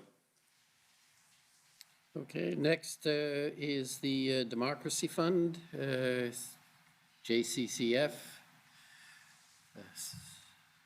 Yes. Good morning, Commissioner. Good morning, Mayor. Good morning. My name is Alan Honor. I'm a lawyer at the Democracy Fund. We share status with the JCCF and with Citizens for Freedom. Mayor, I think you gave evidence earlier today that Coots is the only 24-hour border crossing in Alberta. Did I understand that right? That's correct. Okay, and about 75 kilometers away from Coots, there's another border crossing at Del Bonita? Yes.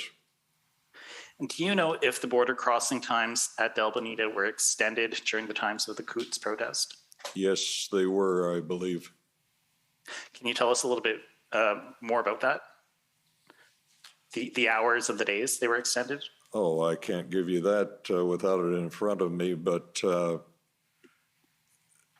I don't believe it ever went 24 hours. I know that it was increased considerably. I believe I read a number somewhere that percentage-wise, they saw crossings go up 917% or something like that. So it would have had to have been open a lot more, but I don't have the numbers.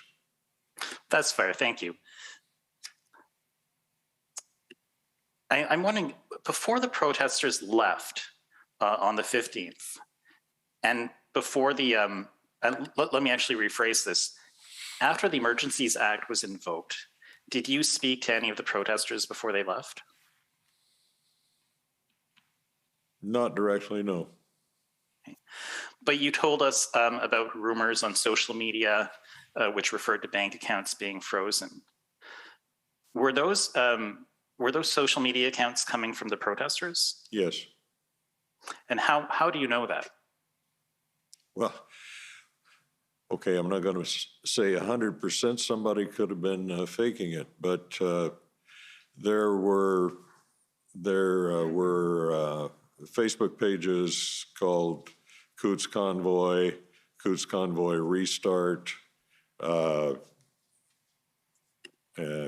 I'm not going to name them all, but they were obviously followers or participants of the protest by the content that was posted, by things that they said. And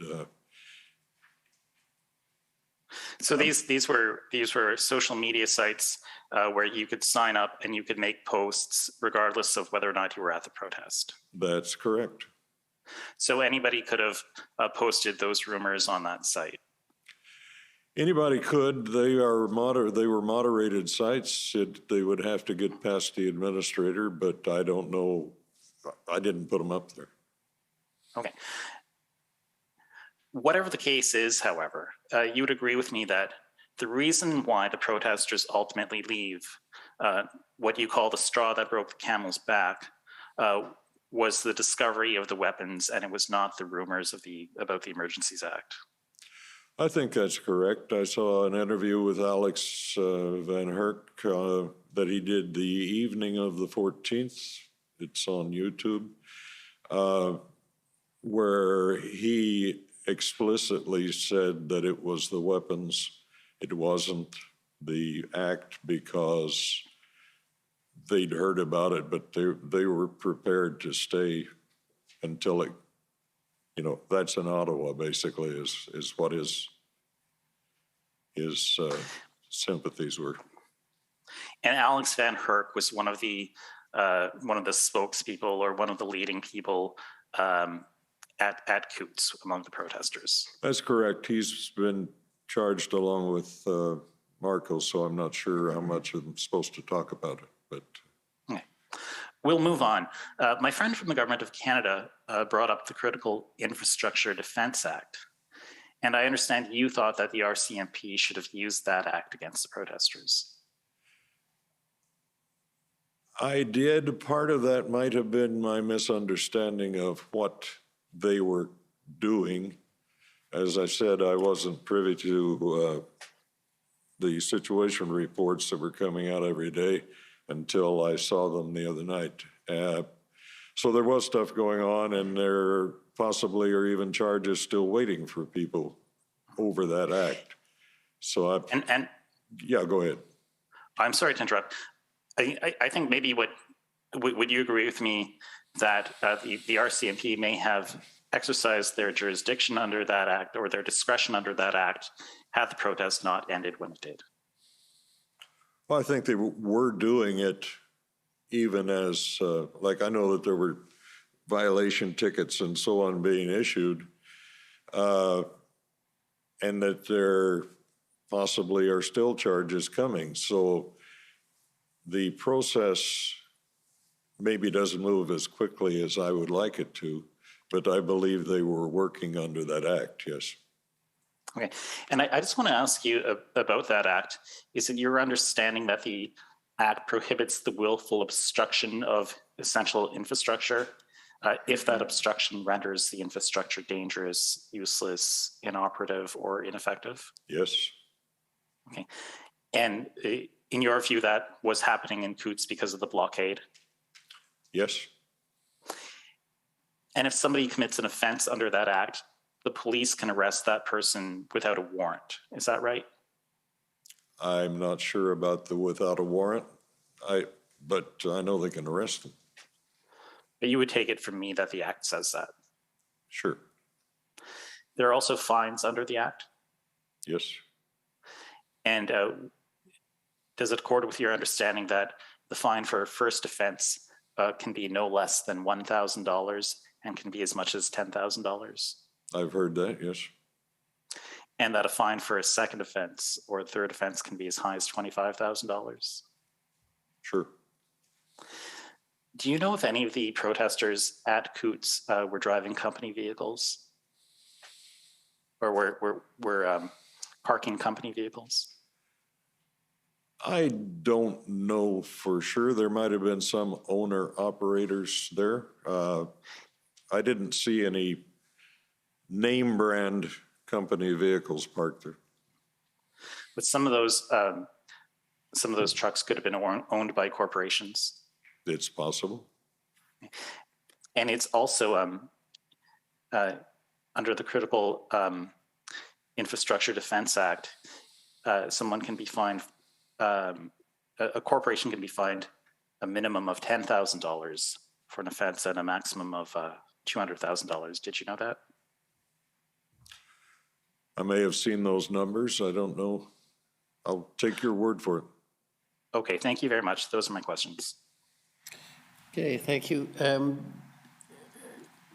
Mayor Willett, do you want to add anything? We're done the cross-examinations. I'm just going to ask for whether there's any re-examination by the Commission Counsel. So I'll let the re-examination go, and then I'll give you a chance to add anything if you'd like. Okay. Yes. Yes, okay. I just have two brief questions for you. Just to clarify a point, when you were talking about your discussion with Mr. Evans about the arrests on the 14th, I think you kind of trailed off a bit under your breath and said something about the weapons were all fake, something like that. Is that something Mr. Evans told you? I believe he mentioned that there was a rumor they had been planted, even at that early date. And then I know that YouTube video I saw of Mr. Van Herk, where he also said he didn't believe that they were real, but they were going to, that was what was being said, so it was what happened. But yeah, to answer your question, that's what was said. I just wanted to confirm that was not your own assessment of the situation. That was not my assessment, no. Okay. Thank you. Yeah. Okay, so that's it. Do you want to add anything before you head back west? It's cold out there. How long can I talk? No, the situation that happened there were a lot of people that said that I was against the protest. And I wanted to make it perfectly clear, I was never against the protest. You have that freedom, that right to protest anytime you want, as long as you don't break the law and interfere with my right to travel and so on. I mean, in a way, I participated in their protest because along with the other border mayors, we communicated with the federal government saying this is not right to treat these guys after the 2 years as if they suddenly become pariahs or something. So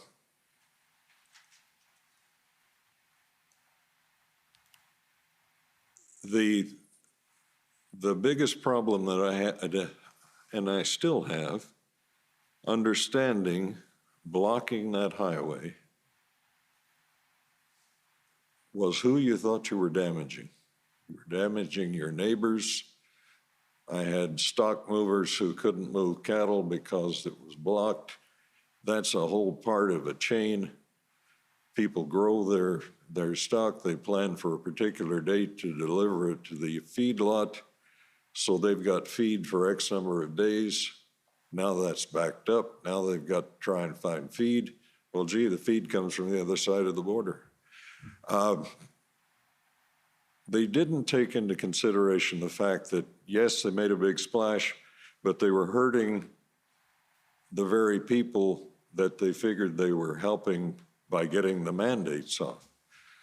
We're a very agricultural area. I mentioned that I'm the chair of a regional economic development initiative. Our whole emphasis is on helping to establish that Canada Trade Corridor and the food corridor with all of the potatoes and sugar beets and pulses and all of those products. That's our main emphasis. And when you cut,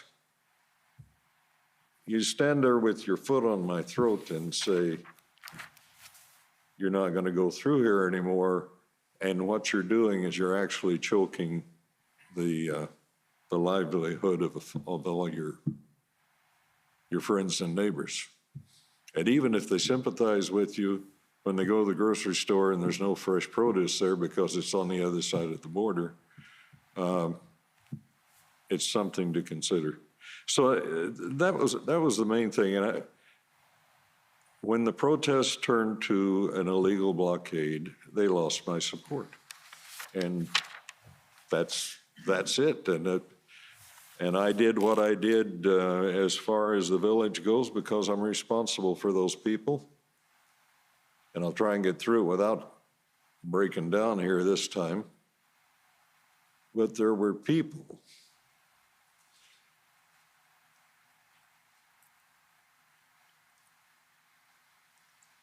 it was literally, people were literally physically frozen and not able to go through that blockade. And since everything is on the other side, it was a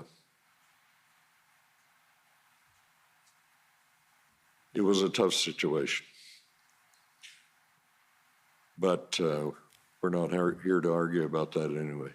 The feeling that I got, to be truthful, is, which I have to be, right, is that the federal action had very little to do with the resolution of the blockade there. I think it was the police action, the finding of the undesirable element. I know that happened. I've talked to neighbors who saw the actual police action that night. It wasn't carrying in weapons and planting them. It was a raid with SWAT-type vehicles. We had a field hospital set up at the fire hall and that kind of thing. So it was a very serious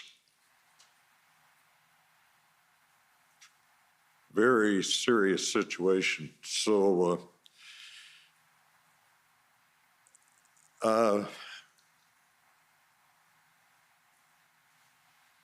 and one last thing, I'm very complimentary of the police. The RCMP handled themselves very well.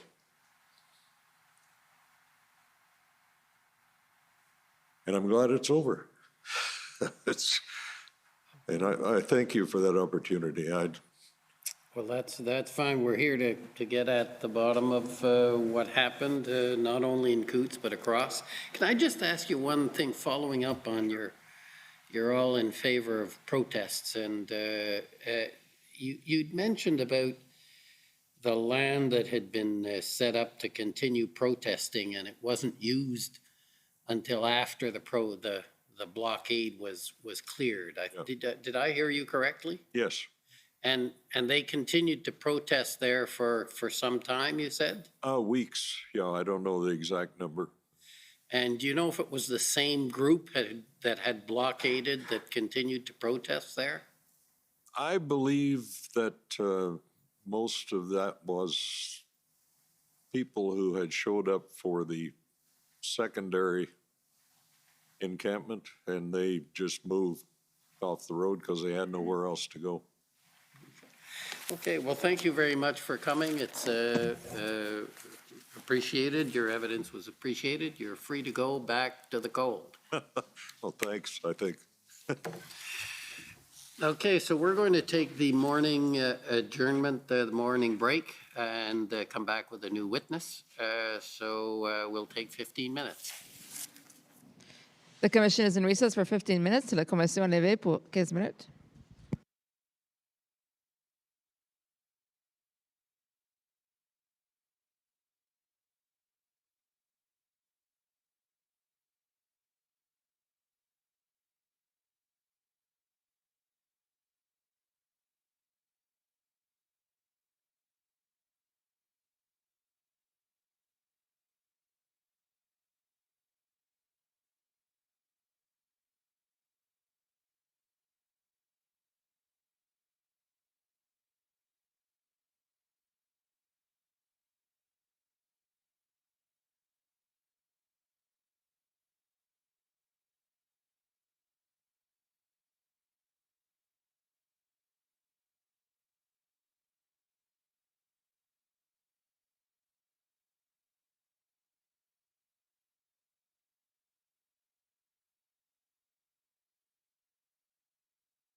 Order à l'ordre.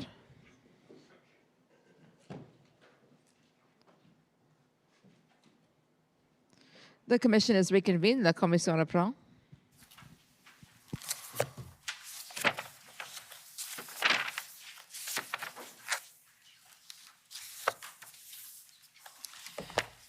Bonjour, Monsieur le Commissaire. I'd like to call Mario Di Tommaso to the stand, please.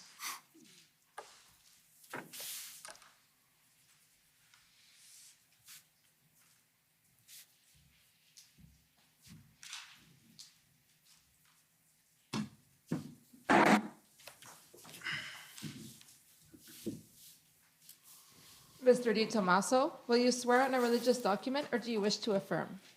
I would like to swear, please. We have the Bible, the Quran, or the Torah available. The Bible.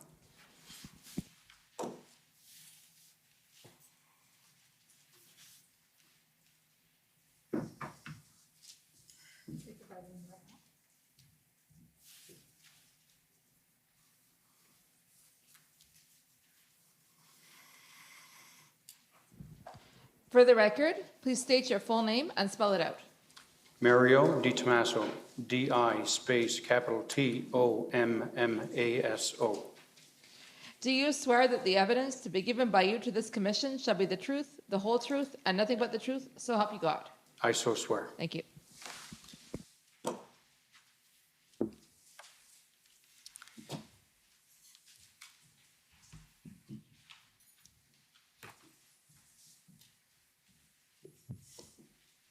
Good morning, Mr. Di Tommaso. Good morning. For the record, my name is Gabriel Poliquin, Senior Counsel to the Commission. We just have a few little points of business here. If we could pull up document WTS 6041, please. So that's being brought up. You sat down with us, Mr. Di Tommaso, in September for an interview, and we produced an interview summary, which I believe you and your counsel have had the opportunity to review. Is that correct? Yes. Okay. Are there any changes you would like to bring to the interview summary today? No. Okay. So we'll enter the summary into evidence. The next documents I'll refer to, I don't think it's necessary to put them up. The first one is AFF 60114, or 14 for the record.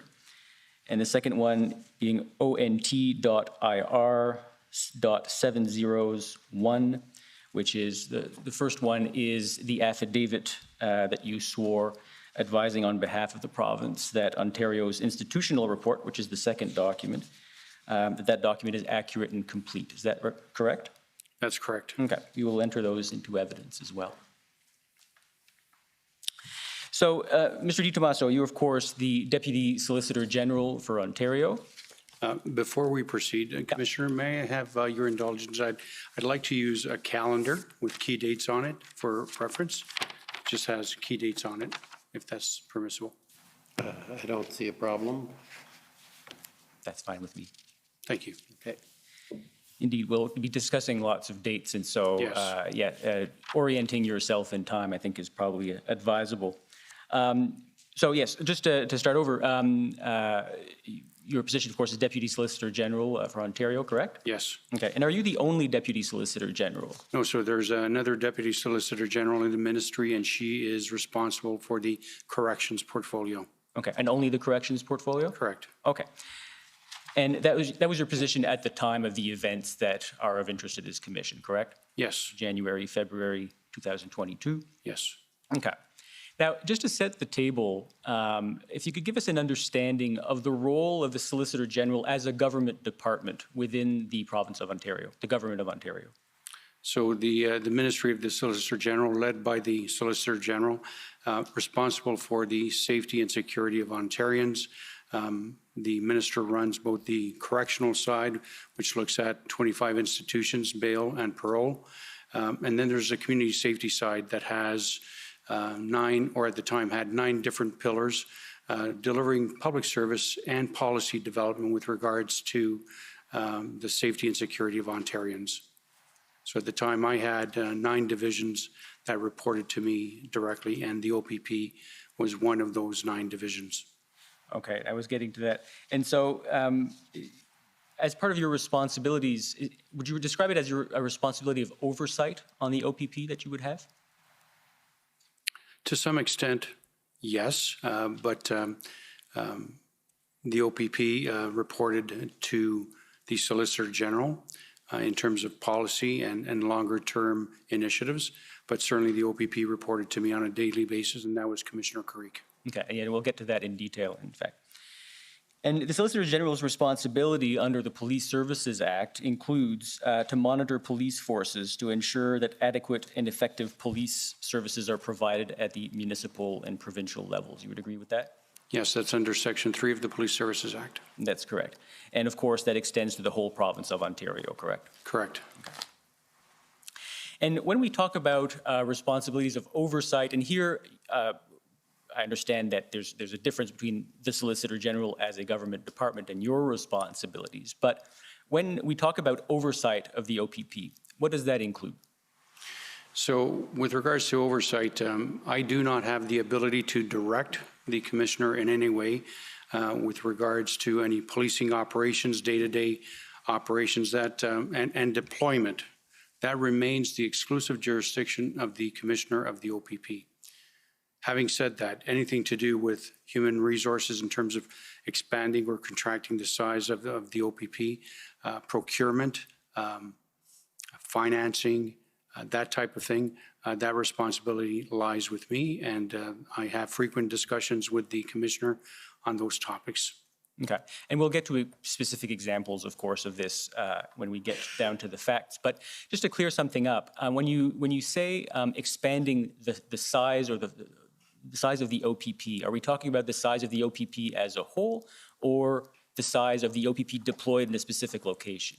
As a whole. So, for example, when various initiatives come to the table that require additional resources province-wide to implement an initiative, I will have discussions with the OPP Commissioner on what the staffing needs are, prepare a Treasury Board submission, and hopefully, with the approval of Treasury Board, grant the Commissioner the ability to expand the size of the OPP to implement whatever initiative is on the table. So it's province-wide. Okay. Okay, so just to summarize, is it fair to say that the kinds of decisions that are in your jurisdiction, and forgive me if I use your in a broad sense, I realize that they're the responsibilities or the jurisdiction of the Solicitor General, and you're in charge of implementing those responsibilities on a day-to-day basis. But the sorts of decisions that are under your jurisdiction are when human resources need to be expanded. That has an impact, of course, on the public purse, as it were. This is where you come in. Is that correct? And decisions that are under the jurisdiction of the Commissioner of the OPP are more related to operations. Is that correct? Operations, deployment, discipline, yes. Okay.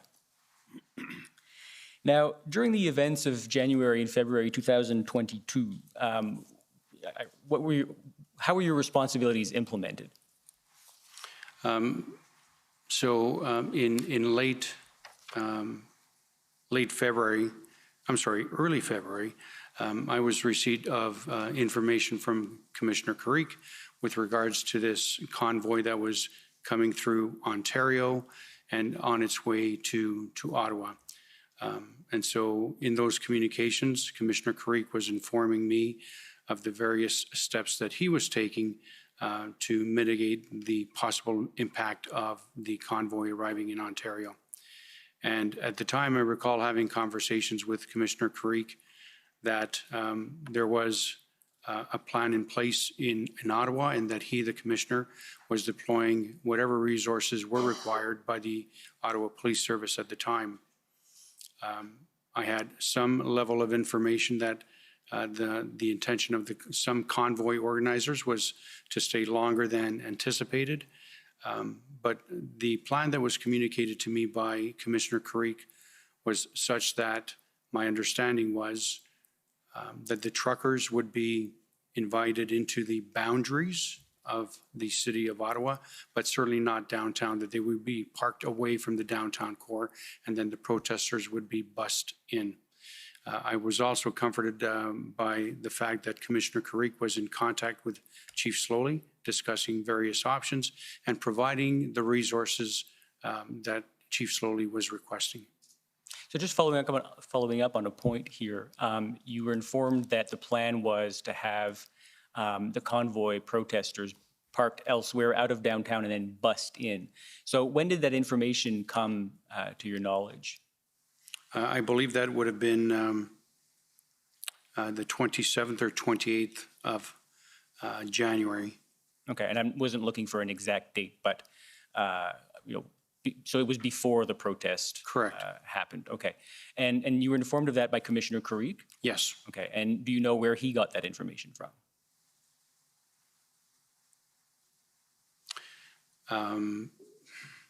Not exactly. I can infer. I suspect he got that information from, directly by speaking to Chief Slowly, I'm assuming, and then from Project Hendon reports as well. Okay, and so before the protest happened, before that first weekend, you said you were comforted that there was some sort of plan. Is that fair? Yes. Okay. Now, throughout this period, how often were you briefed by Commissioner Carrick? On a regular basis throughout this period, I was receiving situational updates on a daily basis from Commissioner Carrick, and there were daily phone calls as well. Okay, you had daily phone calls, and you were communicating with him by text as well, as my understanding. Yes. Okay, and we'll look at, you took extensive notes throughout that period, correct? Yes. Okay, so we'll be looking at some of those notes and some of those texts to unpack what you were receiving during those briefings. Now, did the Solicitor General Jones, participate in some of these briefings? Not with Commissioner Carrick and I, no. Okay, at no point? No. Okay. Now, how often did you brief Minister Jones? On a regular basis. On a regular basis being every day, or? So my practice was to basically copy and paste the texts that I received from Commissioner Carrick, and I would forward them on to Minister Jones. Okay. And did you have any phone calls with her as well? I did. Okay. Now, would you say your briefings from Commissioner Carrick were the only source of information you had about what was going on in Ottawa? No. Now, would it be fair to say they were your main source of information? Yes. Okay. What were your other sources of information as to what was going on the ground? Mainstream media, social media, situational reports from the Office of the Provincial Security Advisor, daily reports from the Office of Emergency Management as well. Okay, and you mentioned the Provincial Security Advisor. Who is that and what are their responsibilities? So that would be Assistant Deputy Minister Chris Letang, and their responsibilities are to engage in dialogue with various stakeholders on the intelligence front and then distill that information to me. So I knew that certainly Assistant Deputy Minister Chris Letang was in his office was in receipt of these Hendon reports. I was not. And there was a higher level summary of some of those reports provided to me. Okay. And is it fair to say that you are the person in charge of informing the Solicitor General of what's going on in the province from a security standpoint? Yes. And is it fair to say that it's Solicitor General's responsibility to brief and inform Premier Ford? Yes. Okay. And that is, and to your knowledge, is that Premier Ford's main source of information in terms of public safety in the province? Would be Minister Jones, yes. Okay.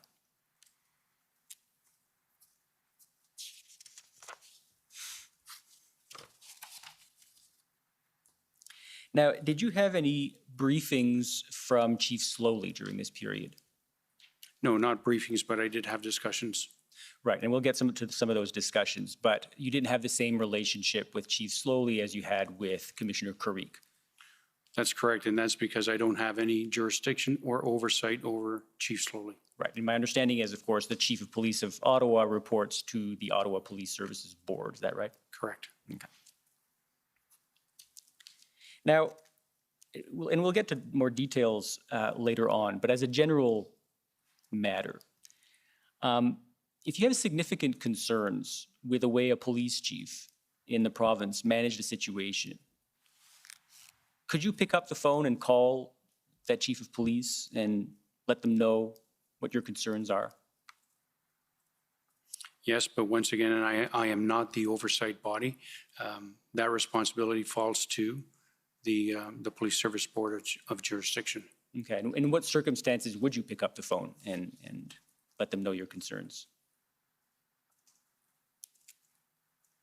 Well, you're asking me to speculate. If I had concerns, I would certainly be in a position to pick up the phone and call various chiefs of police. I suppose, let me put the question this way. So, of course, I understand that Chief of Police reports to the OPS, but suppose a police services board were to talk to you and say, we have concerns about our chief.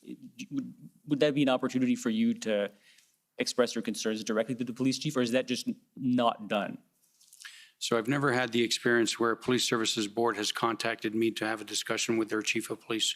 I've never had that experience, and I think that would be problematic, quite frankly. Why is that? Well, the oversight, the responsibility and accountability for monitoring the performance of a chief of police lies exclusively with the Police Service Board of Jurisdiction. Okay. Now, turning to Windsor, did you have any regular contact with Windsor Police Service Chief Pam Mizuno? I had one call with her. Okay.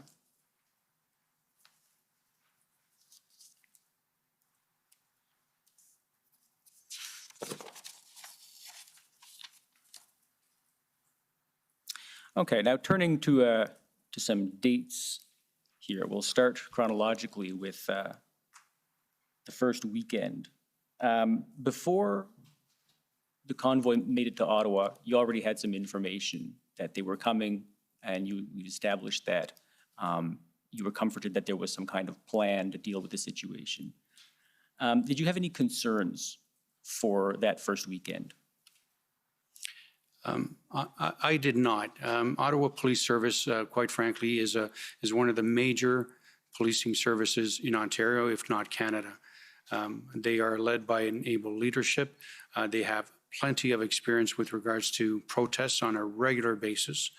I knew that Commissioner Creek was in regular contact with Chief Slowly, and I knew that the OPP Commissioner was providing resources to mitigate any possible risks. And so that certainly gave me a sense of comfort as well, that the plan was to keep the truckers out of the downtown core and then be bussed in. So from that perspective, from that information that Commissioner Creek relayed to me, that gave me a sense of comfort. And so didn't have concerns over the first weekend. However, with the media, with what it was, displaying all the activities over the first weekend, that concern certainly grew. Yes, and we'll get into that first weekend in more detail. But before the weekend began, I take it your expectations would, given the experience of the police service, given the leadership, that your expectations were that, was this going to be a passing event, a short-lived event? I don't know what my expectations were. My expectations were that Ottawa Police Service, in conjunction with the OPP, with those resources, would be in a position to deal with the situation. There was conflicting information as to the size and the scope of the actual protest, the number of truckers, the number of people, and the length of time that they would be staying. Okay, and that information, that conflicting information, was before the weekend started? Correct. Okay.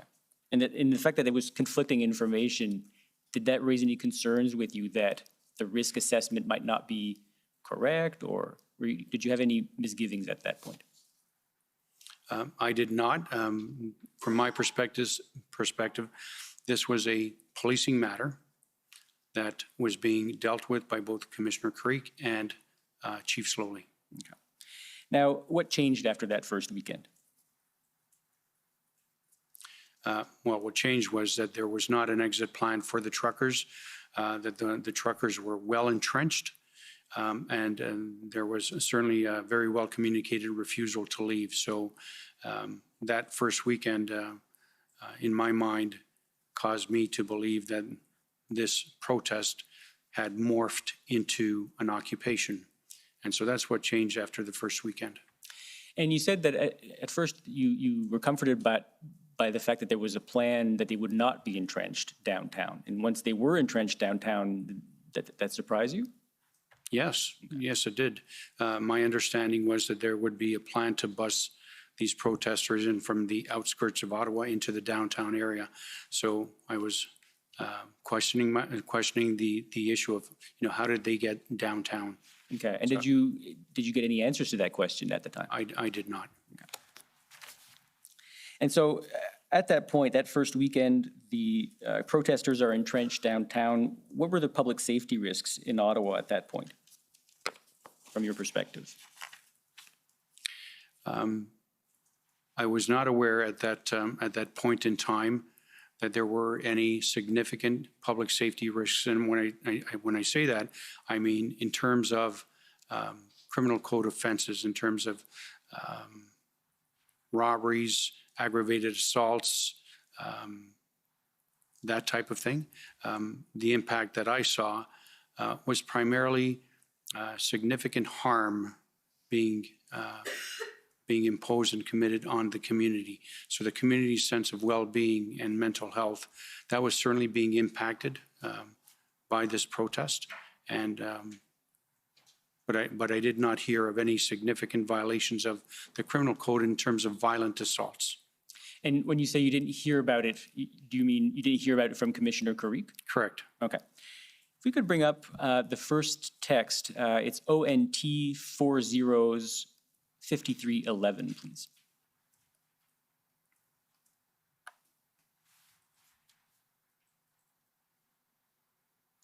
So these are texts exchanged between you and Commissioner Karik. Thomas is TC is Thomas Karik, correct? Yes. Okay. If we could just scroll down a little bit. I'm not sure if there's an answer from you, but do you recognize this text? I do. Okay. And so if we could just start from the top, please.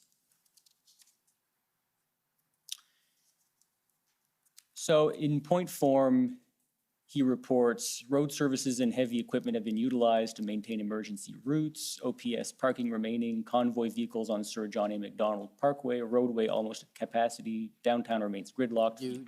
Oh, sorry. Slow down a bit. I'm for sorry. the interpreters. Downtown remains gridlocked, vehicle traffic is not feasible. We could scroll down. And you look at the second point, crowd continues to grow but remains calm. Crowds estimated to be 1,000 at Parliament Hill and another 1,500, 2,000 within the streets. PPS reported no major issues. And I believe it says further down that, or that may be the next text, but we can go to that later. Is it fair to say that this text, which is a situational report, informal, but a situational report, that the news can be characterized as being everything's under control? Is that a fair? That's fair. Okay. And if we could turn to the next text at ONT 405316, please. That's 5316? Correct.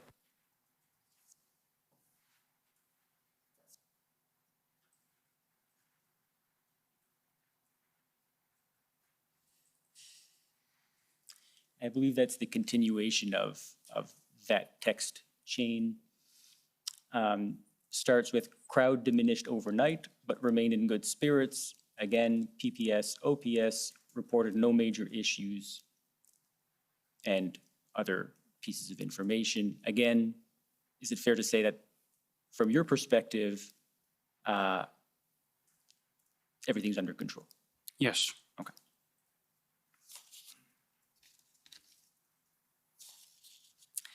And we'll turn to maybe one or two more texts.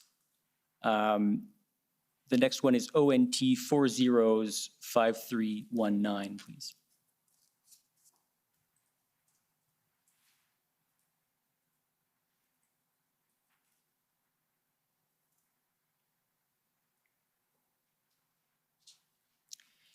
So here's a piece of news that is a bit more concerning, perhaps. Protesters appear to be more aggressive and confrontational with police today compared to previous. There are several vehicles attempting to circumvent roadblocks. If we could scroll down.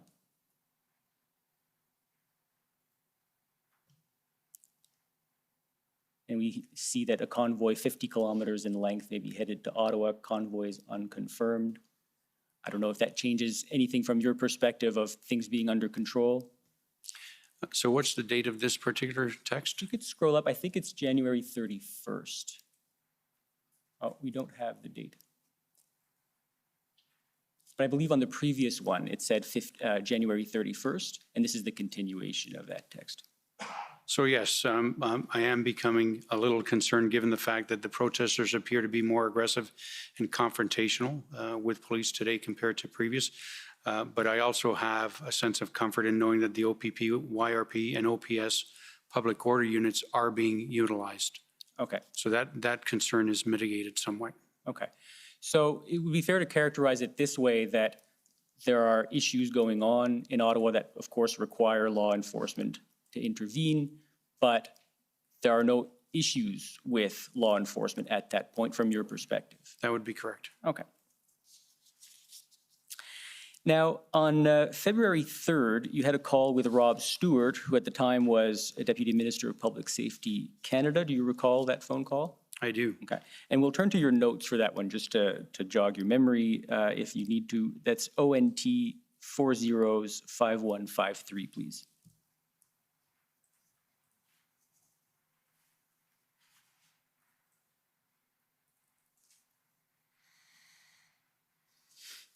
Part of it is redacted. If we can go down to, just scroll down, please. Okay. So you have a phone call at 1300 hours, I think, with Deputy Minister Rob Stewart. He says that there are 300 commercial, CMV, that's commercial vehicles. Yes.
Order allowed.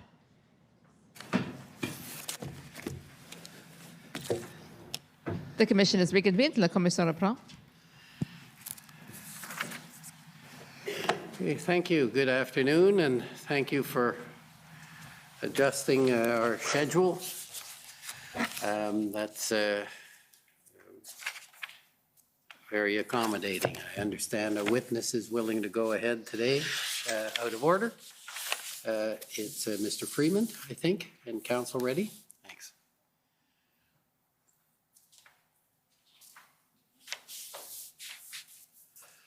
Mr. Commissioner Jean-Simon Schernholz for the commission. And as you said, our next witness is Mr. Ian Freeman. Okay.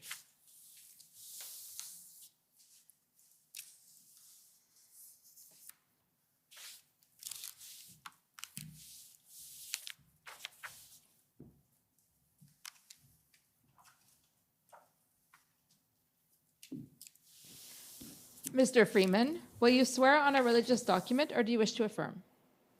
Bible is fine.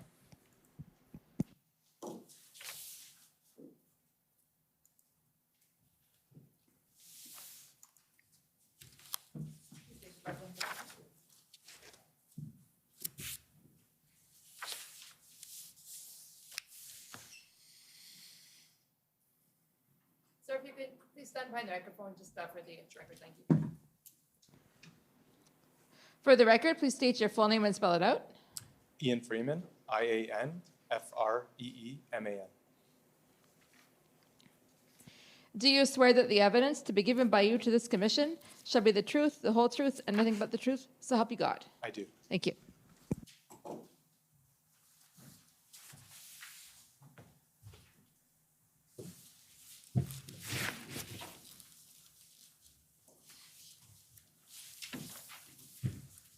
Hi, Mr. Freeman. How are you?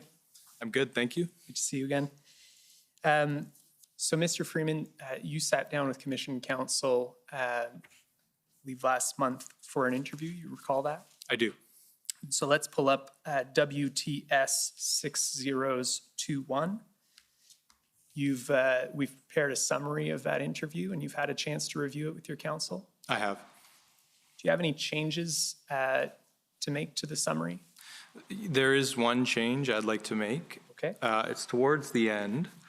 There's a reference to tow trucks that were supplied or coordinated to, I believe it says we supplied 10 to the city of Ottawa. Okay. Send 10 to the city We could scroll down to try and find that. Very close to the end.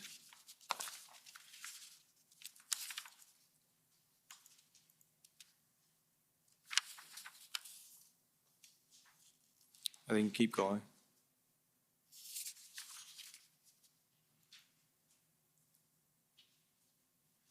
Keep going.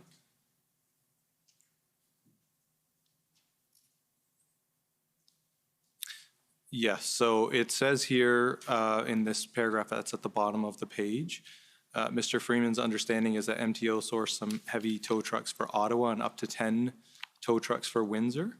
It's actually 10 for Ottawa. For Windsor, we provided a name, a contact name for a tow truck to the OPP, but I don't believe they used that tow truck operator. Okay, great, thank you. Any other changes? No. Wonderful, so we'll have that entered into evidence. So Mr. Freeman, could you start by telling us your current position? Currently, I'm the Assistant Deputy Minister of the Corporate Services Division at the Ministry of Transportation, which is also the Chief Administrative Officer. And I understand that wasn't your position during the events of January and February earlier this year. Yeah, that's correct. At the time, I was the Assistant Deputy Minister of the Policy and Planning Division at MTO. And can you tell us briefly what your responsibilities are and were at the time? Yeah, so as the Assistant Deputy Minister in Policy and Planning, I was responsible for developing long-term transportation plans, developing transportation policies. We had a unit that was responsible for intergovernmental relations, as well as other policy coordination type activities. Okay. And what generally is the MTO's mandate? Well, MTO's mandate is to provide safety for the transportation network, to do operating of the provincial highway system, to provide long-term transportation planning for Ontario's transportation system, and other safety and operational activities related to the transportation system. And your role within that is the lead on policy development. That's right. And who do you report to? I report to the Deputy Minister of Transportation. And who was the Deputy Minister at the time? It was Deputy Minister Laurie LeBlanc at the start. About halfway through the protest period in mid-February, we had the Deputy Minister retired, and we had a new Deputy Minister, Doug Jones. There was a very brief period where an associate took over for a few days. Okay. And how many other Assistant Deputy Ministers are there? There are 6 other Assistant Deputy Ministers. Okay.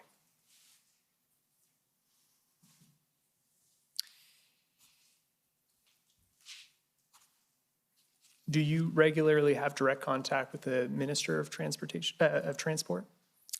Not daily, but regular, probably weekly, sometimes less or more, depending on the circumstance and what's happening.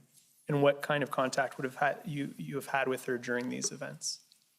During the events, we had occasional briefings with her to give her updates on what was happening operationally and the support that the ministry was providing, as well as discussions on what else could the ministry do from a regulatory or policy perspective. Okay. And what role did the minister have then in responding to these events? I don't know that the minister had a direct role in responding to the events. The government's response, the government of Ontario's response, was being coordinated through the Minister of the Solicitor General. So she would have certainly had a role in terms of the mandate that I spoke to at the beginning, that she would exercise that, but I don't think she had a specific role in regards to these protests. Thanks. Can you tell us generally what acts and regulations MTO is responsible for enforcing? The main act would be the Highway Traffic Act. I think there's quite a few other acts that we also enforce or have responsibility for, but our key act is the Highway Traffic Act. And am I correct that both police as well as MTO officers can enforce the provisions of the Highway Traffic Act? That's correct. I don't know if our enforcement officers enforce all aspects of the Highway Traffic Act. I think there's certain elements of that they do, among other legislation as well. So in some cases, MTO officers could enforce independently. In others, they would require enforcement by police. Correct.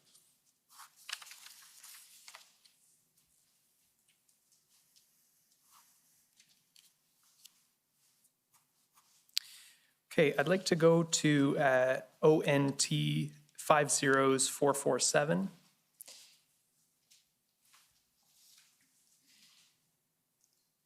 So this is an email dated January 21st from Jessica Barton, who I understand is at the MTO. And if we go to the second paragraph, it says the convoy is expected to start in some areas of Ontario on January 25th, ending travel to Ottawa January 29th at noon. Primarily, it will be bobtail trucks, but may also include four-wheel vehicles and trailers as well. Currently, there's no estimated number of trucks. However, it is expected to be in the thousands into Ottawa. Did you receive this briefing? Yeah, if you go up, you can see the recipient list of this email. No, I wouldn't be part of that distribution list. Was this information that was generally available to you at this time on the 21st? No, this would be, so this is our enforcement branch that this is being referred to, so transportation enforcement branch. I wouldn't have any dealings with them for this issue at this time. And so can you maybe just tell us who the ADM for that branch would be or was at the time? That would have been the ADM of our Transportation Safety Division, which was Shelley Unterlander. Okay, thank you.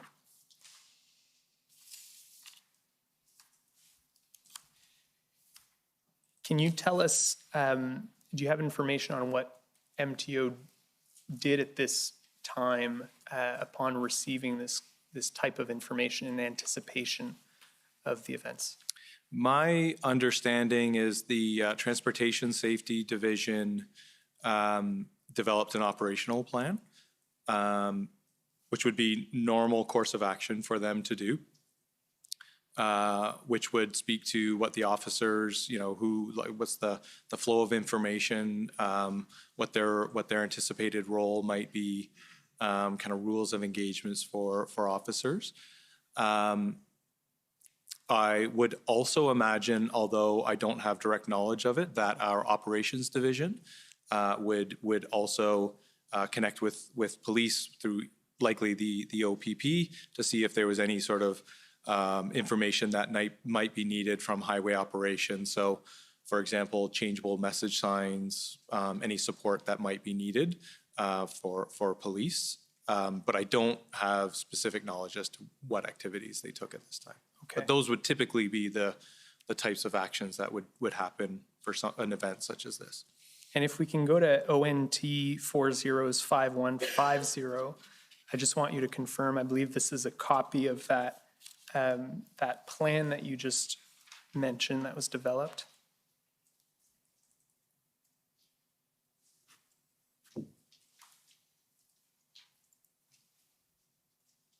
Is that the plan you mentioned? Yes, this would be it. Okay. And again, the purpose of that plan was to kind of anticipate what type of actions MTO officers would be required to take as part of this event? That's right. And do you know what was anticipated at that time for possible actions they would take? Well, from my review of the document previously, they were expecting a peaceful protest. And they would not be directly engaging with the protest, but that they would, be available if police needed assistance with any sort of expertise around commercial truck inspections and those types of that type of work. Okay.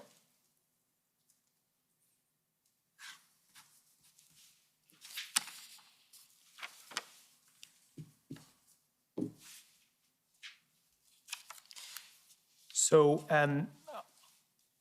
have you had a chance to review Ontario's institutional report? Yes. It's been provided, yes. Yes. So we don't necessarily need to pull that up, but it states that on February 4th, MTO officers began supporting the OPP with issues arising from the planned protest at Queen's Park in Toronto. Do you recall that? I do. And I guess what support was being provided? My understanding was there wasn't any direct support that was needed. The officers were patrolling the GTA highways to be visible, but they weren't directly engaging in the protest activities. And would engagement have been only subject to a request by OPP? Yes. Okay. And that request didn't come, I take it? That's my understanding. And the request for that support, for that visibility in Toronto around that time, that would have been on OPP's request? Yes.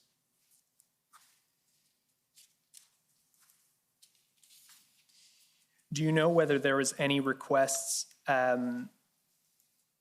by either OPP or OPS for a similar kind of presence in Ottawa ahead of the arrival of the convoy in Ottawa? I'm not aware of a request for that.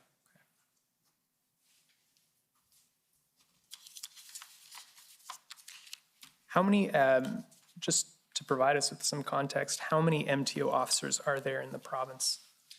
There's approximately 150. Okay. And I take it that those, the MTO is able to deploy those to different areas as necessary? It can be done. It's not typical. Typical, they will operate out of specific regions and locations, but if needed, they can be. Okay. Do you know if that was done in the present case, redeployment? That's my understanding, is that officers were redeployed to Ottawa at the request of the OPP, towards the back end of the protest. Okay. In the institutional report, it states that on February 4th, there was a meeting between the MTO, Transport Canada, and others to discuss certain measures that might be available. If we can pull up ONT 402759.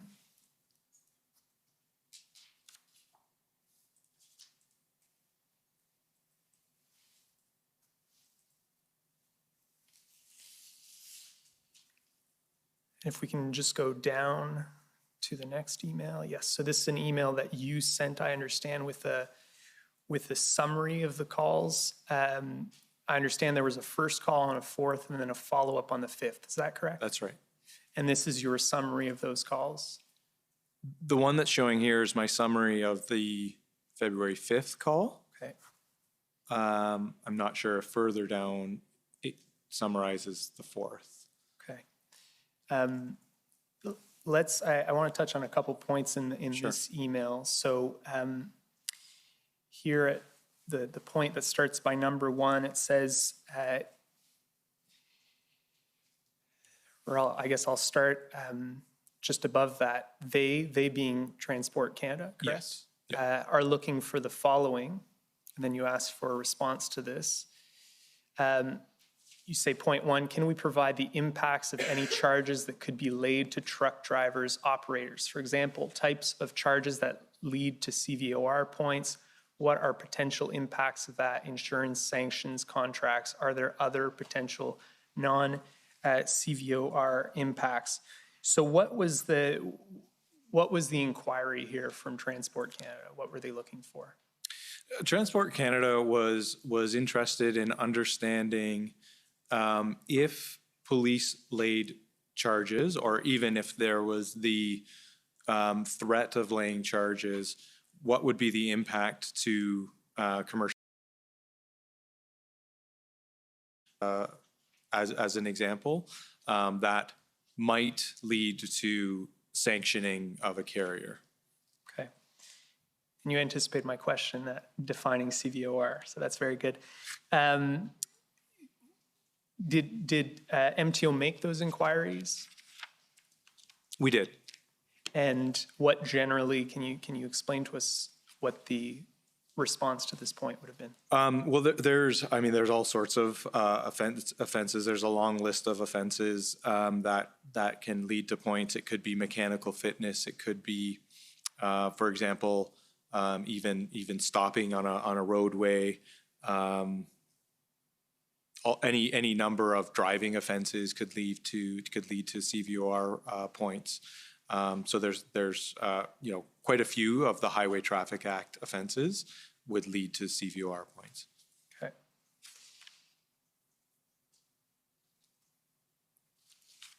Talk a bit more about that later, but that's a good introduction. Thank you. It continues at point 2, some jurisdictions have legislation in place that protects critical infrastructure services from occupation, disruption with significant fines, etc. Does Ontario have anything? Not that I'm aware of. And can you maybe explain what that was about and what the response was?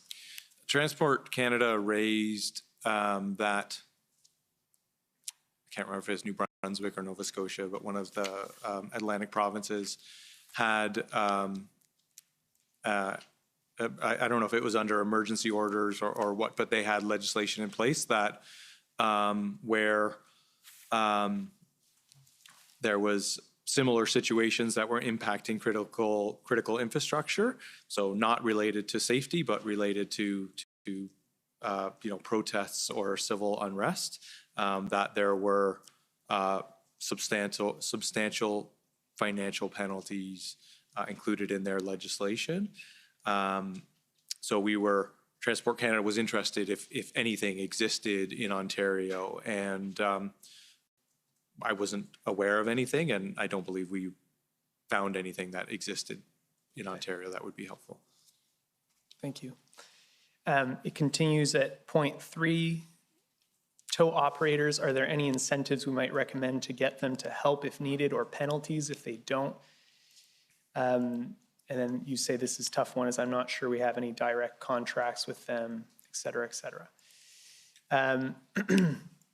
So can you explain again what the nature of the request was here and what the response was? Yeah, I think simply put, Transport Canada was just wanting to know, should police need heavy tow trucks? Would MTO have direct contracts with tow operators that would be able to be deployed in the city of Ottawa? And so my comment there was that, excuse me, I didn't believe that we did have contracts with tow operators that would be applicable inside municipalities. But I was asking the question for them to find out. And what did you find out on that point? We did not. Thank you. Let's go to ONT 50311.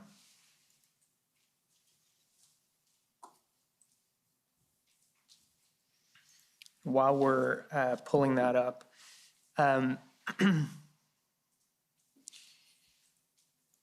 we've heard from the City of Ottawa that they asked the Deputy Minister of Transportation whether there was anything that could be done in regards to truckers' insurance or CVORs, but that the province wasn't prepared to do anything in that respect. So I guess my question is that accurate? What's your response to that? Yeah, there's several documents, I think, in the record that speak to questions around this. So maybe if I could just try and explain the CVOR.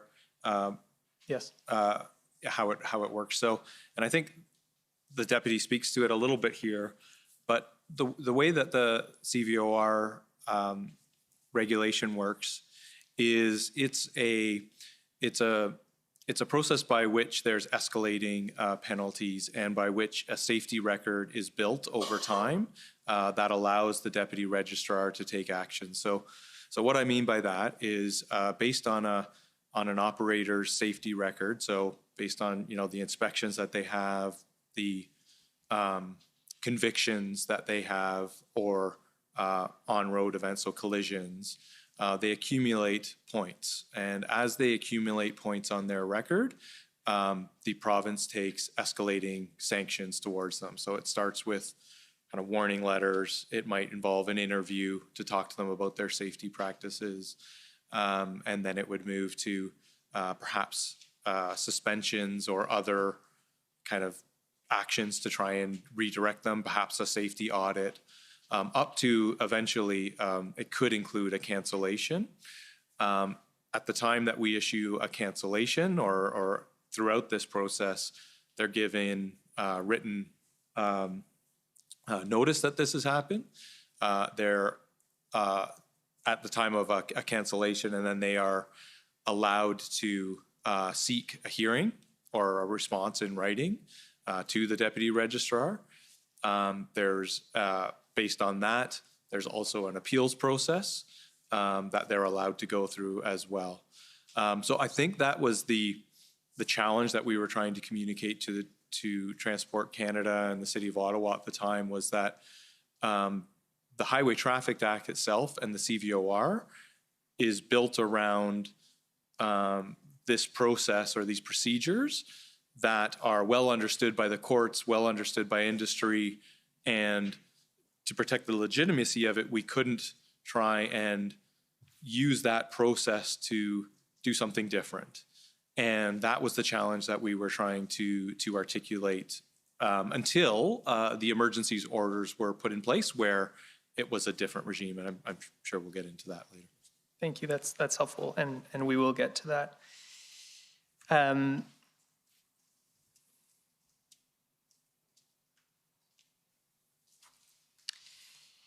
So if we can go, these are minutes taken from, or a summary of a call between the city, the federal government, the provincial government on February 6th. And if we can go to page 6, my understanding is you weren't present at this call, correct? Correct. Your deputy minister was present. That's right. So if we can go down, down. So right there, so here we have a few points, a summary of what was said by the deputy minister, correct? Yes. And here first it says on tow trucks, they will be working with the private sector to see what's available and can be provided. Are you aware of what efforts MTO made to work with the private sector to obtain tow trucks at that time? We started investigating this right away and had great difficulty finding tow truck operators that were willing to help.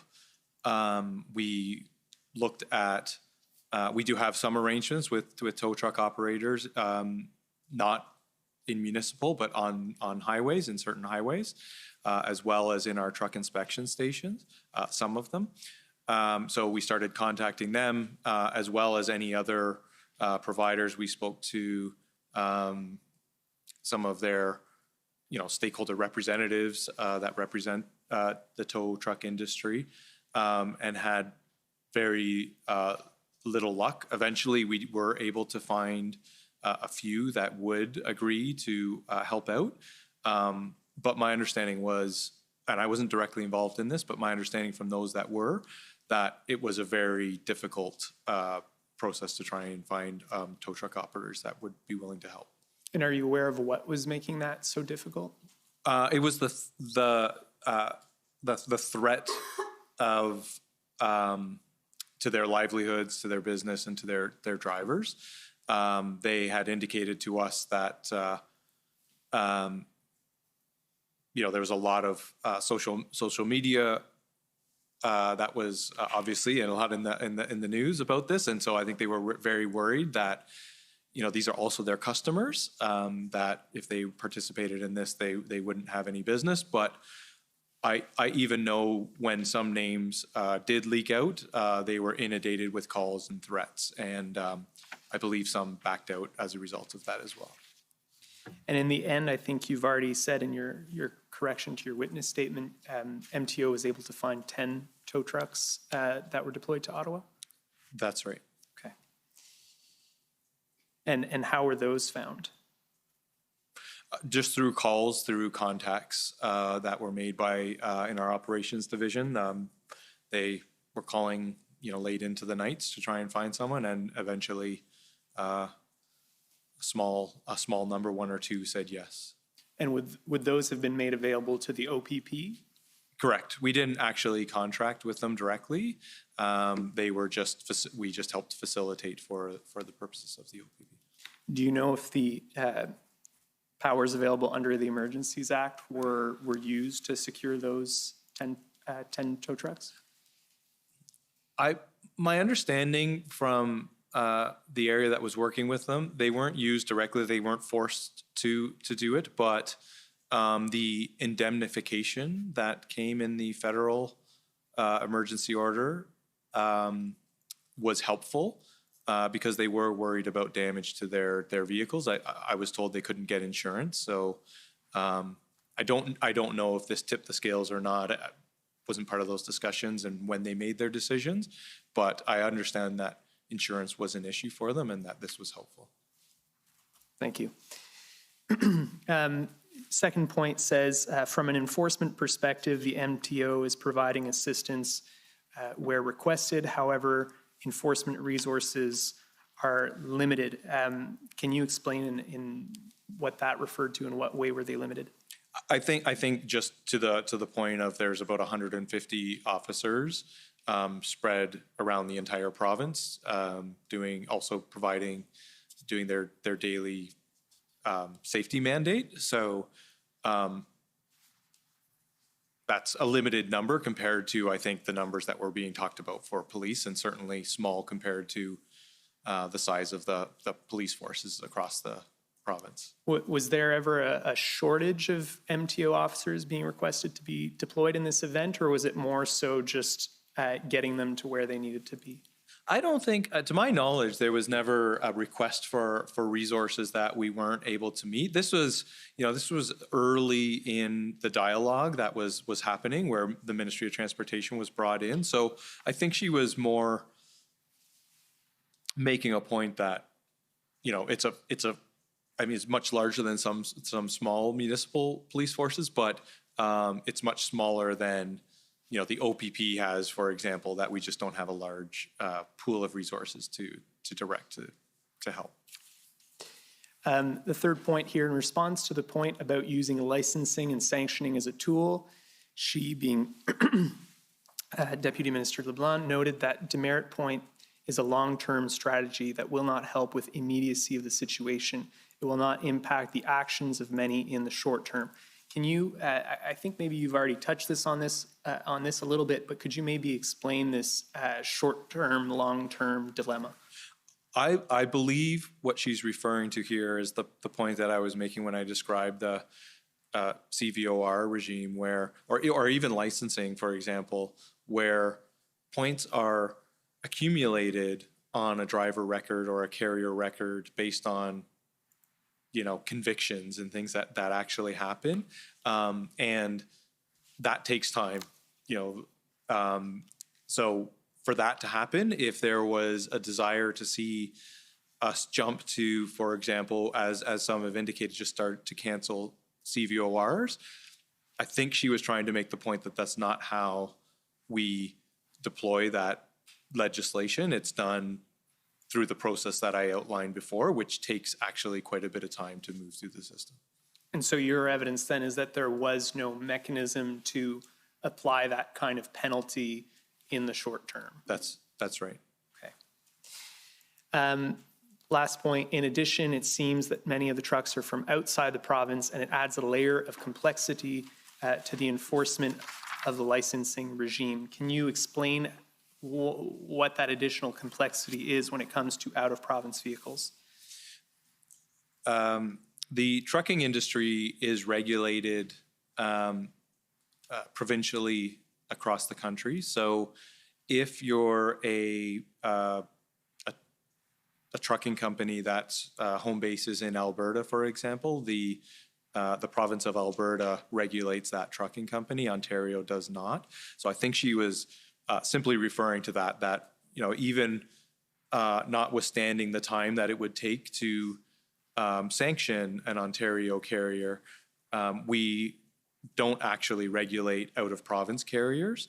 So I think she was just trying to speak to that each jurisdiction regulates those trucking companies in their home province. And I think my understanding from your interview summary is that while the convictions would have some interjurisdictional impact, Ontario had no way of imposing penalties on outside of the province vehicles. That's correct. Okay, thank you. I just want to put to you, in relation to this call, there was testimony from Mr. Steve Kanalakos, the City of Ottawa's city manager. He recalled that during this call, the issue was raised of what tools were available from MTO's perspective, and he recalled that Ms. Leblanc seemed to be a little miffed that she got put on the spot and basically said, "I'll get back to you, I'll look into it," and never did. So I'm just wondering if you heard about that interaction, if you have any response to that. I didn't. Okay, thank you.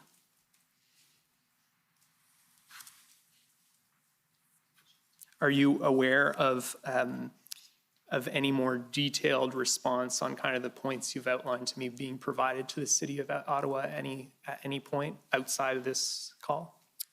I'm not aware of direct conversations with the City of Ottawa. Most of our interactions were done through the interactions that I was involved in were through Transport Canada. Okay. Thank you.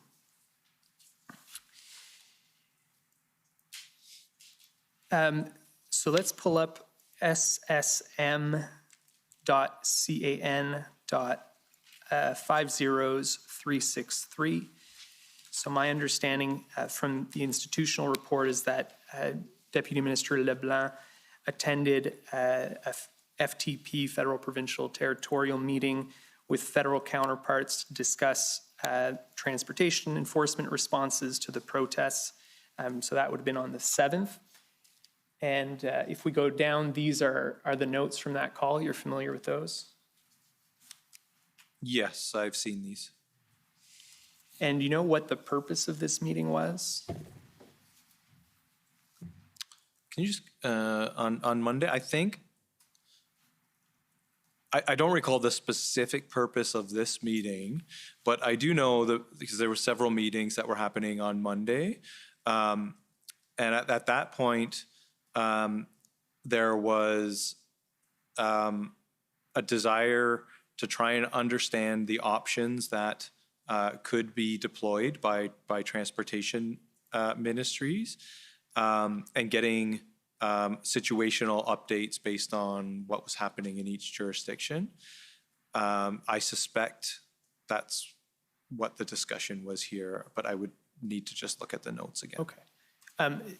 Well, here we can start at the top here. It says TC proposal, maximum enforcement strategy. You're familiar with that strategy that was put forward by Transport Canada? I'm familiar. I'm not necessarily that term of maximum enforcement strategy. I am familiar with a document that they created called an enforcement strategy. Okay. So let's go down to page 2. And it says here under Ontario, on the second point, collective enforcement rather than maximum enforcement. I understand that to be Ontario's response to to Transport Canada's proposal. Are you able to explain what was being proposed as a change to the Fed's proposal? I've read this and I'm sorry, I don't know what's intended by that statement. And I'm wondering, can you go back up to, I'm wondering if this was, like right to the top, I'm just wondering if it shows the, oh no, it doesn't show the attendees, sorry, okay. I'm just not sure if this was the call that Deputy Minister LeBlanc was on, or whether it was Deputy D. Tommaso that might have also been on this, because I think joint PSTC might have been transportations and Solicitor General. So it might, because a statement like that around enforcement doesn't sound like something that would have come from the Ministry of Transportation.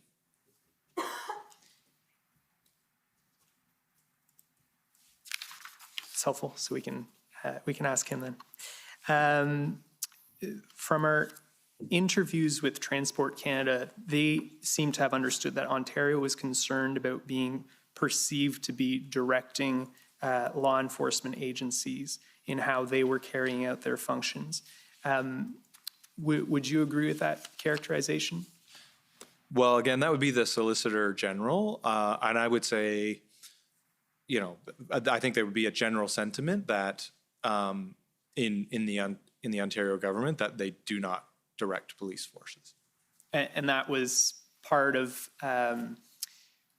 what guided MTO's response. Well, not quite, because MTO certainly would not direct police, but our role in this was to support police. So I would say that was more of our guiding principle, rather than that we don't direct them. We're further removed from that in these types of events where there's a protest or it's a public order issue. Police lead the response, and Ministry of Transportation is there only to assist. I would say that would be our more fundamental principle, is how we would respond in all cases here. And so would you agree then that in addition to the various practical concerns around the actual enforcement powers that were available, MTO was also concerned about only stepping in assistance to police and upon their request? Is that fair to say? I think so, and maybe I would add to that too. We would want to be careful not to interfere with what was a police-led response. What I mean by that is, police would be, as I'm sure, I know the Commission has heard, developing plans, developing communication strategies, all of these things. We would not want to, as in our role as just playing an assisting role, somehow inadvertently create a problem for what police were planning to do. So I would say, the principle was we are there to assist, but we are also, more importantly, not there to not somehow interfere with what they were doing as well. Thank you. If we could go to ONT 6095. So this is an email from you with some key takeaways from a meeting earlier on February 8th with representatives from Transport Canada. So if we can go to page 2. Here we go. So maybe you just go up first to the top of that email. So this is an email from yourself to the Deputy Minister, and you're briefing her on the key points from that call, correct? Yes. So if we can go back down past the redactions there. So it says, and I think this may go to what we were just talking about, SolGen is the Ontario lead for anything to do with enforcement of legal regulatory authority. Communications requests should go through them to ensure consistency, and nothing is taken out of context.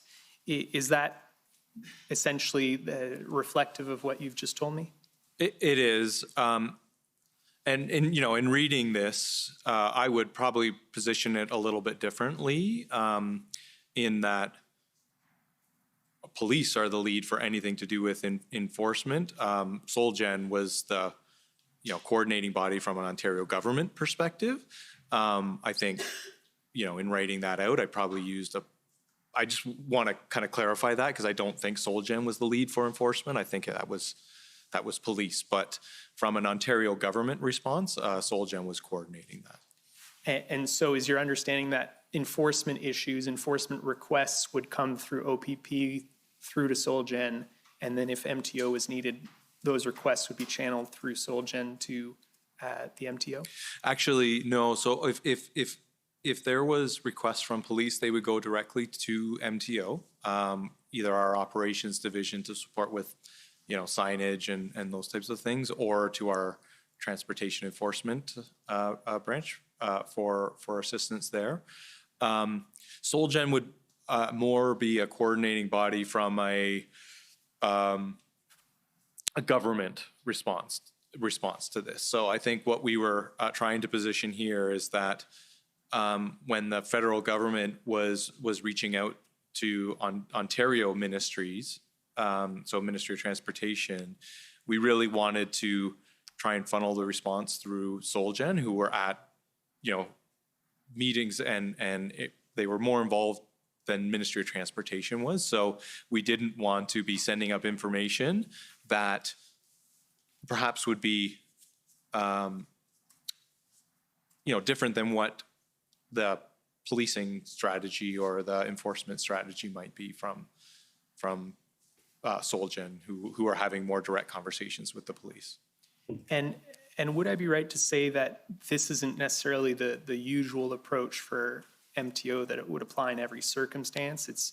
It's unique to the type of activity in this case, that would be police-led? Sorry, can you just, when you mean usual activities? So in the normal course, MTO would be able to enforce without coordination with police. Yes. If it's a transportation safety initiative, so our transportation enforcement officers have a mandate and they deploy that mandate regularly.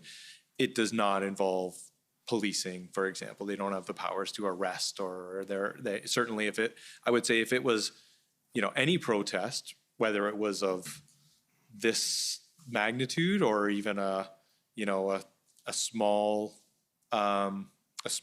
protest, police would lead the response to that. Moving to the second point, in Ontario, license demerits and operator registration points are affected by convictions, not charges. The fact that this is a long-term process, correct? That's right. I think the only thing we were just clarifying there is that the point on convictions, not charges. So for something to affect an operator's record, it has to be a conviction, not simply a charge. Obviously, and a conviction taking some time, it has to work through the court system. That's right. And then the final point, MTO enforcement is ready to assist with commercial vehicle enforcement that supports its road safety mandate at the request of police. And so going to maybe your earlier point, why was this different that MTO would only act at the request of police? Is it because it was a public order issue? Yes. And had there been any requests from police for assistance at this point? Again, we're Could you just remind me of the date of this? February 8th. Actually, I believe on February the 8th is when, so yes, there had been requests of police. So the weekend before, where there was the protest in Toronto, where we were asked to kind of patrol. So there was those requests, and I believe it was on February the 8th that the OPP asked that transportation enforcement officers be under their command for the purposes of the response. Okay. And so essentially, and was that second response that was complied with, I guess, by MTO? Yes. Okay.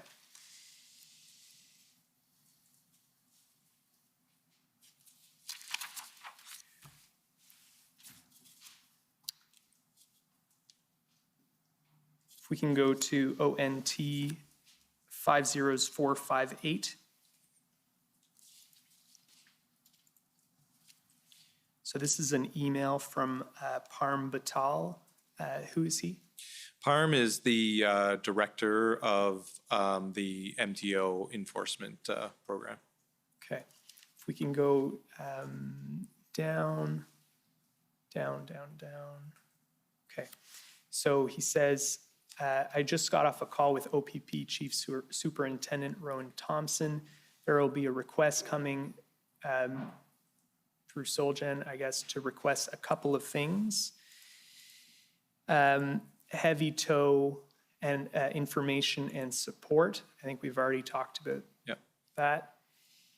And then it says MTO enforcement support. MTO enforcement officers would be put under the incident command of the OPP to assist with ongoing protests across the province. That's the request you were just referring to? Yes. And so effectively, MTO officers would be available to the OPP, but they would only act at their request. Is that correct? Yes.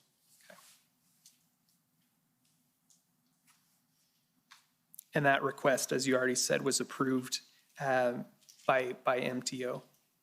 Yes. If we can go to ONT 50460. This is another email from Mr. Batal.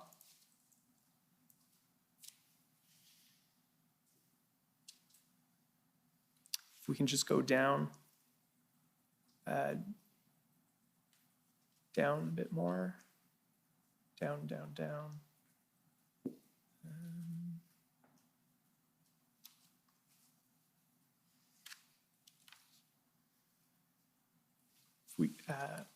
If we can go up.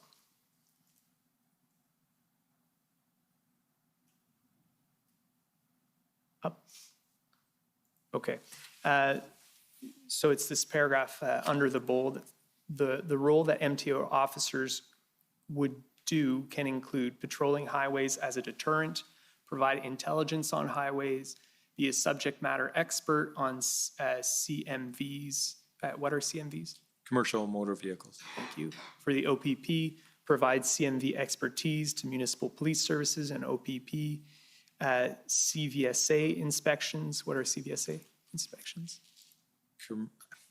It's Commercial Vehicle Safety Association, I believe. These are basically, it's an organizing body, but it's basically what he's referring to there is doing mechanical inspections of commercial vehicles. Dangerous goods support and providing other support as required. The work will be coordinated through OPP Emergency Operations Center, and MTO enforcement officers will be fully embraced within the OPP Incident Command for deployment and dispatch. So that's consistent with what you just told me, that they would be integrated within the OPP. And is the list I just went through there in that first sentence, is that consistent with your understanding of what they would be doing in support of the OPP? Yes. If we can just go up to the top of this email, just right up to the top.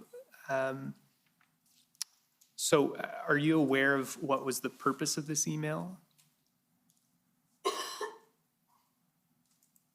I don't know who he's sending to. It looks, I'm assuming he's sending it to all of the entire MTO enforcement officer group. So I think I think it's information sharing. So knowing that this is what's happening and to make sure officers are aware of what their responsibilities are. So it's effectively to brief officers on what the agreement is between OPP and MTO. Yeah. Okay. Yeah, and I know they ultimately updated the operational plans, et cetera, to accommodate this, but I suspect this was having just been informed and agreed to that's what they were doing. They were making sure officers were aware as quick as possible. Okay. Let's go to ONT 50461.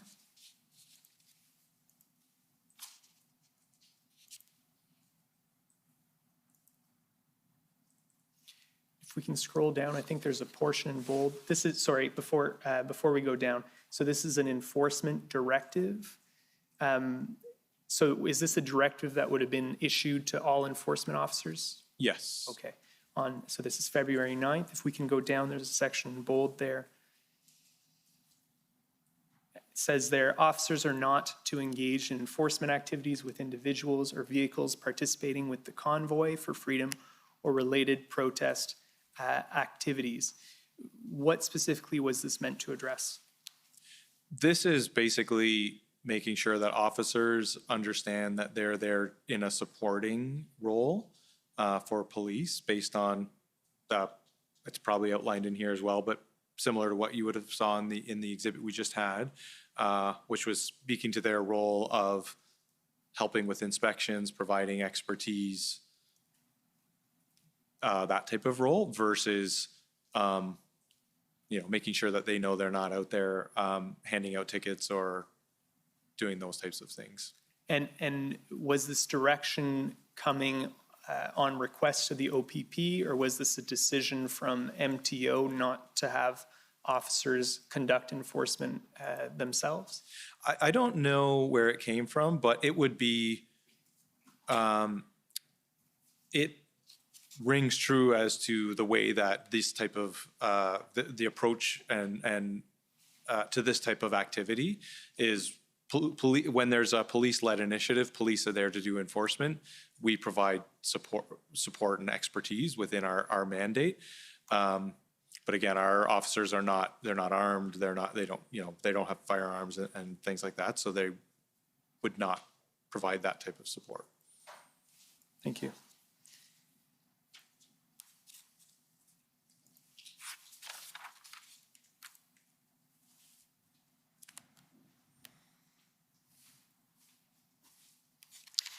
So I'd like to go to ONT 500156. This is a February 8th letter from Deputy Minister LeBlanc to Deputy Minister Michael Keenan of Transport Canada. You're familiar with this letter, correct? Yes. Were you involved in discussions around the drafting of this letter? Yes. Okay. And can you maybe explain what the purpose generally of this letter was? What was it in response to? I think it was twofold. There had been a lot of discussions that we had had back and forth between the Ministry of Transportation and Transport Canada, where we had committed to following up, and we wanted to make sure that our position was formally responded to.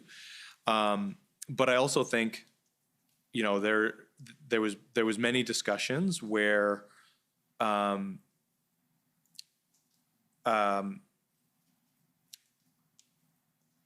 federal government or municipalities had made suggestions that, you know, why don't you just cancel CVOR as an example? Like, you know, why can't you use these types of powers? And we were trying to just make it clear that this, you know, we've looked into this and it's not possible. So we just wanted to make sure we went on record by describing what we felt we could and couldn't do, so that there was no kind of ambiguity to it.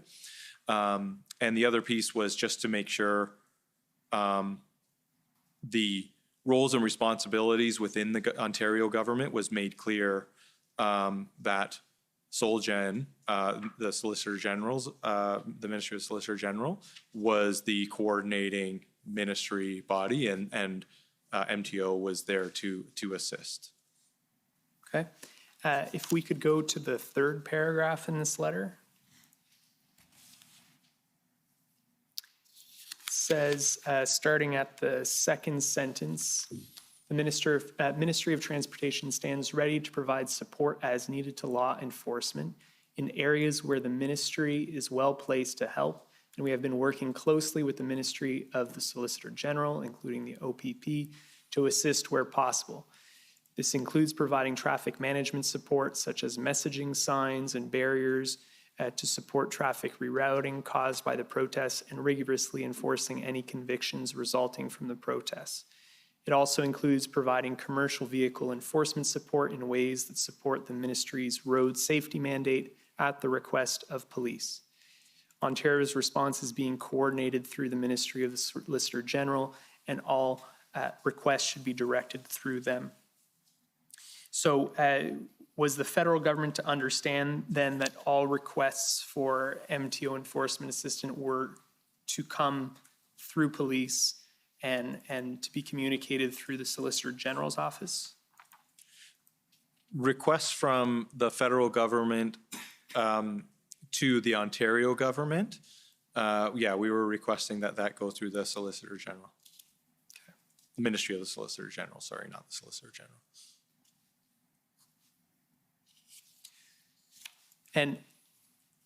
And so was the response here effectively communicating to the federal government that they were asking MTO to go beyond their enforcement capabilities?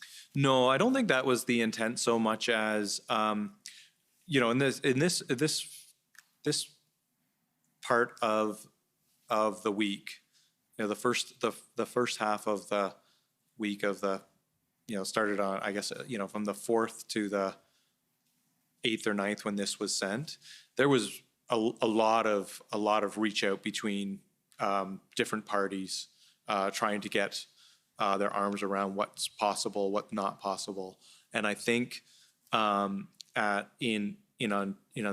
Ontario, we were trying to put some order to our response so that we could be coordinated and most effectively support the operations. So I don't think it was meant to be anything more than that. It was to just try and put in a chain of commands, probably not the right language, but a proper communication flow so that we could make sure that as an Ontario government, we were all working together to support as best as possible. But it wasn't to suggest that anybody was overreaching and it certainly wasn't to try and be unhelpful in any way. It was trying to help us be organized in our response. And this last paragraph here on page 1, however, I want to clarify some potential misunderstanding on the applicability of driver's licenses and commercial vehicle operator permissions in a protest situation. I won't read the full paragraph, but essentially was the clarification here along the lines of what you've already provided on CVORs? Yes. Okay. Was the federal government asking MTO to apply sanctions under that regime, like without convictions?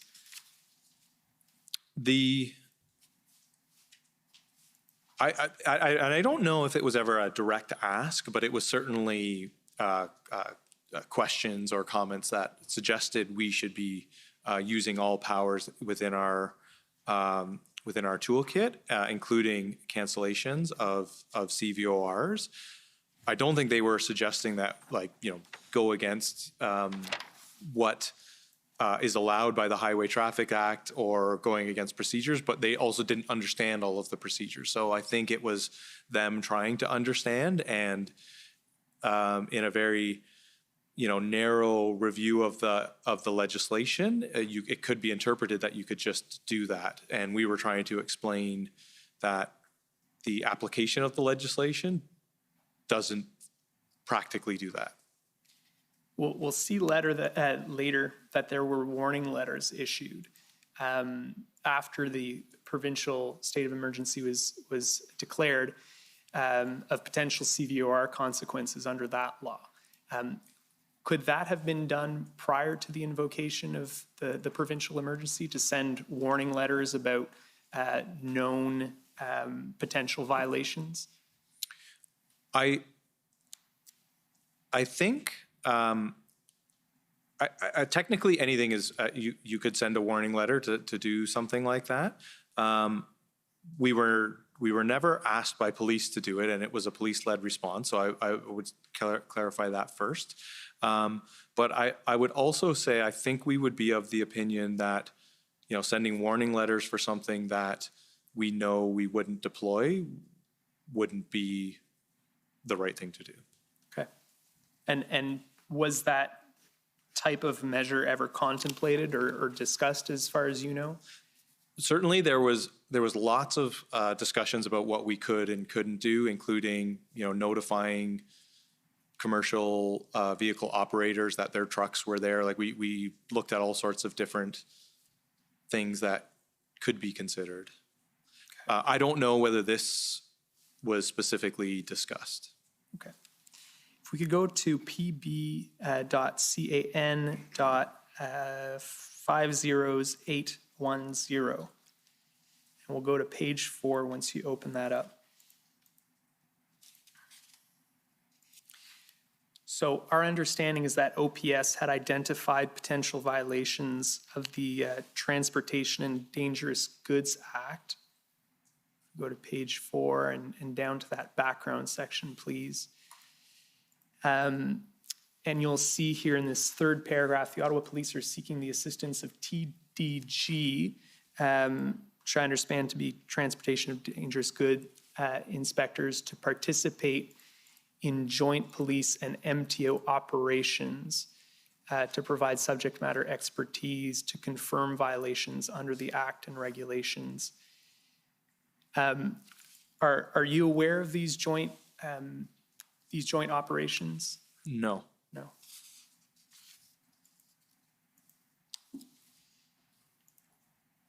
And so does MTO play a role in enforcing this Transportation of Dangerous Goods Act? We do. Yeah, the transportation enforcement officers are trained in transportation of dangerous goods legislation. And are you aware of whether MTO officers engaged in any enforcement of that act during these events? I'm not aware. It doesn't mean it didn't happen. I'm just not specifically aware of whether or not the officers, that was part of their mandate that was given if asked by police to do that. I do not know if they actually did it. Okay, thank you. If we could go to ONT 50111. So this is a February 9th, I think it's an email.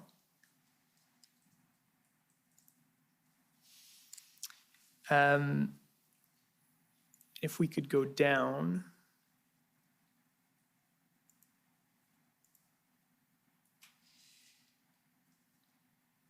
Right, so my understanding is in this email chain, there was a question of whether OPP would be collecting CVOR information in Windsor.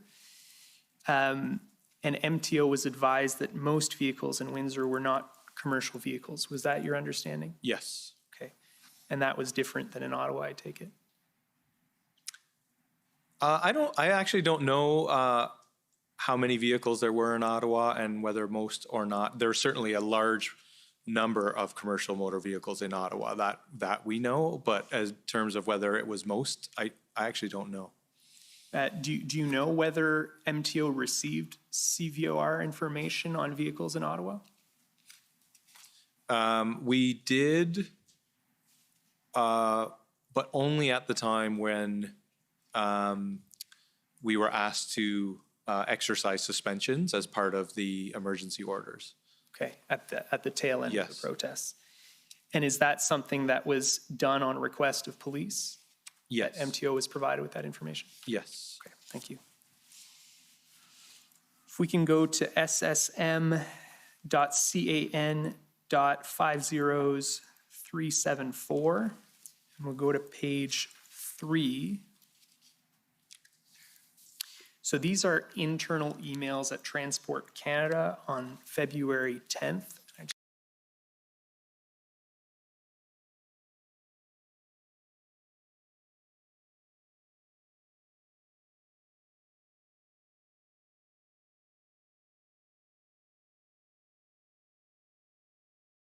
just want to get your comments on their content. To where it starts, page 3, and the paragraph that starts with third. Okay, so it's authority to manage international crossings. And then it says, but this purposefully confuses authorities between governments. Was the MTO of the view that the federal government had the authority, or that Transport Canada, maybe more specifically, could act on its own to enforce with respect to the Windsor blockade because of authority on international crossings?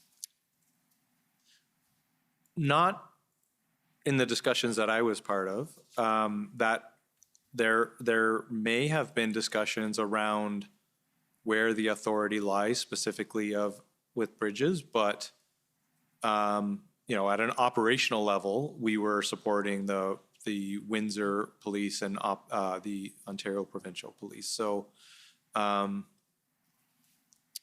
it wasn't part of the discussions I was having as to who had the authority. Okay.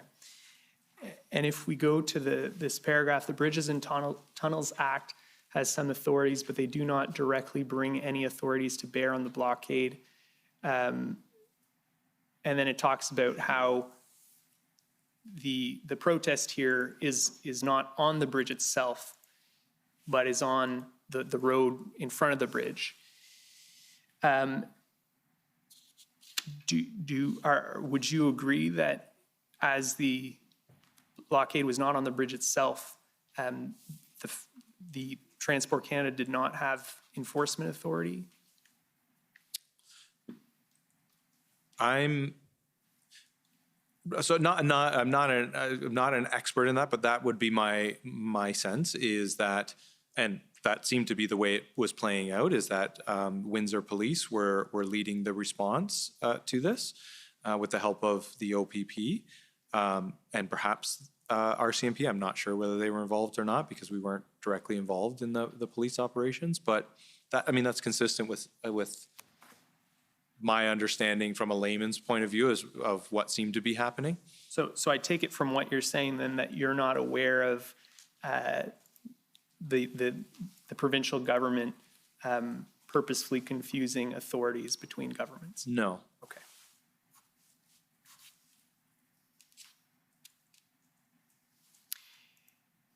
It continues, if we go down, paragraph starting, we can further suggest.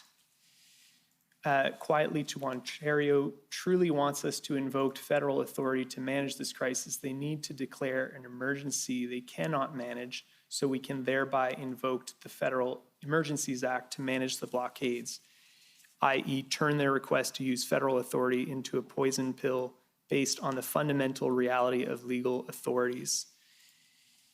So it seemed that federal officials are suggesting that Ontario is trying to force the federal government to use its own authorities.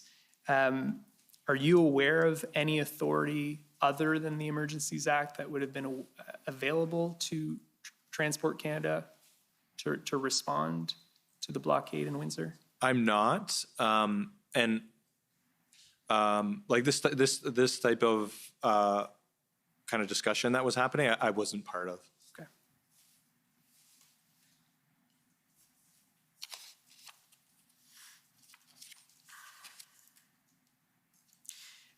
February 11th, in the institutional report, it states that the City of Ottawa requested MTO inspectors to perform inspection and enforcement duties in and around Ottawa, and that MTO approved that request and provided officers. I understand from one of the documents that the city was requesting 4 MTO officers. You recall that? Sorry, is there a document that? Yeah, we can go to ONT 50463.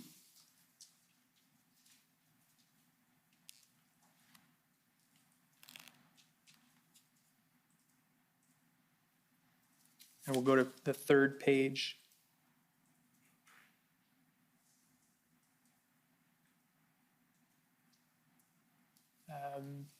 If we can go down, sorry, right at the top there, Ottawa City requesting our 4 officers. Yep. Yeah, I'm aware recall of that this. request. Yep. And it says here, they would like visible enforcement, fly the flag and show of force on the roads as their enforcement capacities have been limited and they want to instill public confidence, essentially mini blitz. And so was the request essentially just to be a show of force in the City of Ottawa, but not necessarily one that would lead to actual enforcement? So my understanding of this one was it wasn't directly related to the convoy protesters. It was, we were asked to provide some commercial motor vehicle enforcement, a blitz that was not addressing the people participating in the protest, but rather focusing on other commercial motor vehicles that were around, because I think from reading this, and I don't know the City of Ottawa's motivation specifically, but from reading this was that they wanted to make sure that the public knew we were also doing regular truck inspections as well. And my understanding is they did do some additional truck inspections on that weekend. Thank you. We heard from City of Ottawa General Manager of Emergency Services, Kim Ayotte, in his witness statement that the city had inquired with MTO about towing capacity and that he understood that MTO was unable to assist. I take it from the evidence you've provided today that ultimately MTO was able to assist, but that wasn't provided directly to the city. Is that? That's correct. It was provided to the OPP.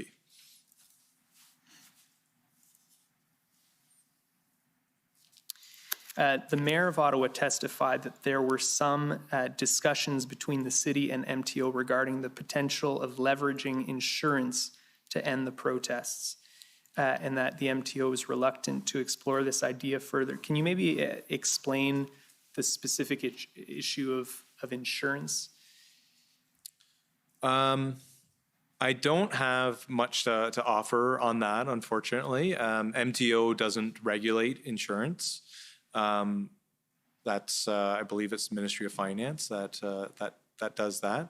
I don't believe we had, to our knowledge or to my knowledge certainly, that there was any powers that the Ministry of Transportation has, or even perhaps the province to do anything specific with insurance. Certainly not the ministry, and not to my knowledge.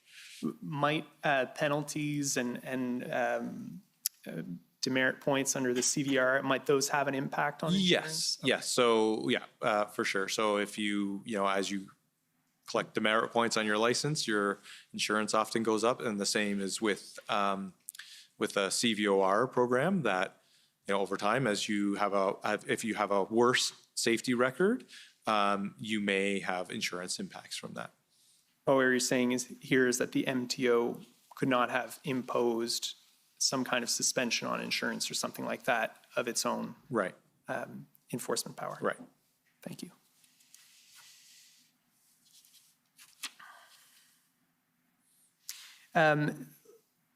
We'll pull up COM 50910. This is Ontario's emergency regulations that were adopted after the provincial state of emergency was declared. So you can reference it as necessary. But what was your understanding of what additional powers the emergency declaration and the regulations provided to MTO and to the Registrar of Motor Vehicles? So largely, the first I would say is there was a direct nexus between blocking or impeding critical infrastructure, as it's identified here, to the ability for the deputy registrar, or the registrar, to suspend licenses, driver's licenses, vehicle plates, and CVORs. That was the most substantive change for the registrar, so for MTO to be able to implement. And of course, it also gave police other powers in terms of directing people to leave the area and other penalties. So is your understanding then that it provided MTO and the Registrar of Motor Vehicles the power to do what was being requested prior but couldn't be done? That's correct. Okay. If we can go down to section 3.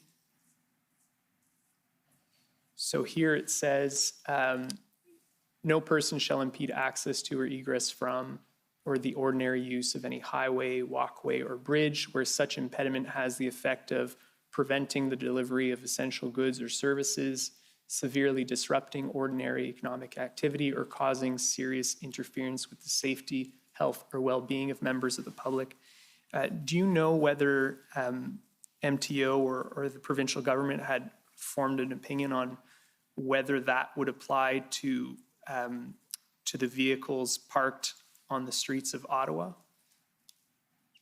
Whether they would be causing, A, B, or C?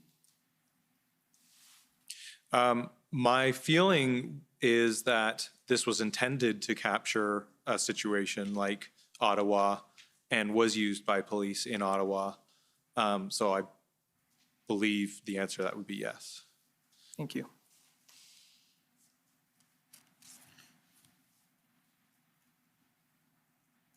And do you know whether either the MTO or the registrar used any of the powers? And I believe if we go down, it's, keep going down, so the power at section 5 to order the owner-operator to remove a vehicle, and then I think it's at section 6 is to impose penalties. Do you know if those powers were used by MTO or the registrar? They were. Not 5. I think police used 5. But the registrar did, through the deputy registrar, use the powers of number 6. Okay. Do you know when those powers were used? It was at the time that the protests were being cleared in Ottawa. I want to say February 19th and 20th and maybe 21st. So at the tail end Yes. during the enforcement action? Yes. Thank you.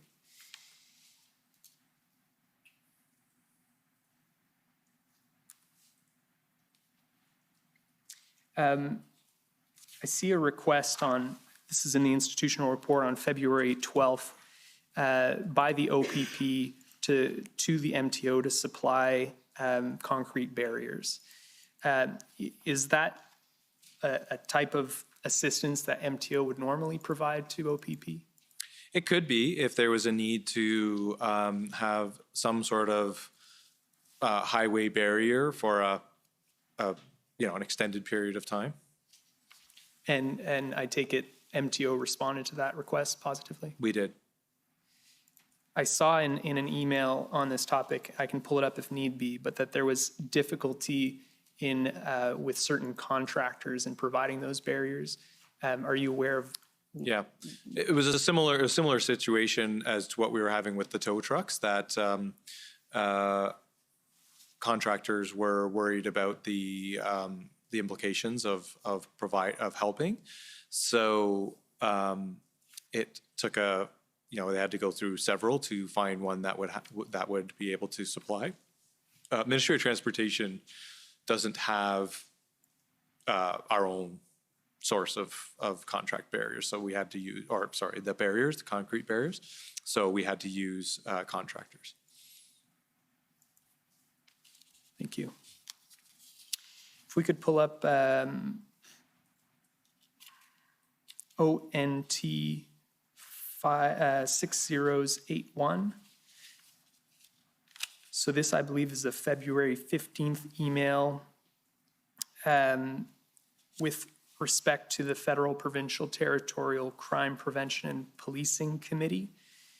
And it's on this topic of Transport Canada's strategic enforcement strategy. If we can go down. So I believe this is an email where MTO provided some comments on Transport Canada's draft strategic enforcement strategy. What was your understanding of that strategy? My understanding of the strategy was that Transport Canada wanted to give a playbook for the federal government, the provincial government, and police to be able to use consistent messaging and consistent approaches to how enforcement could be deployed in response to the protests. And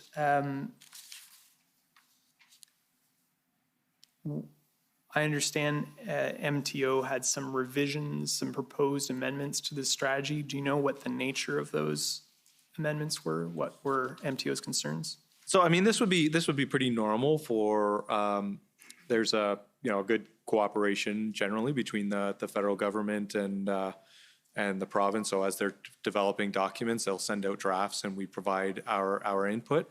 In this case, it was generally to try and make sure that it was we tried to make like fact-based edits to their document. I don't believe it's in here, but I do know in meetings we suggested that this type of document should go through the Ministry of Solicitor General. Okay.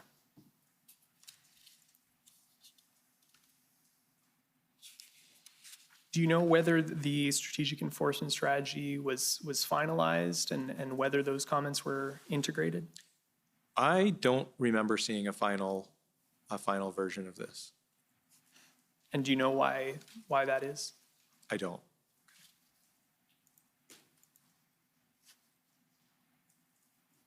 So do you know whether it was ever implemented then? I don't.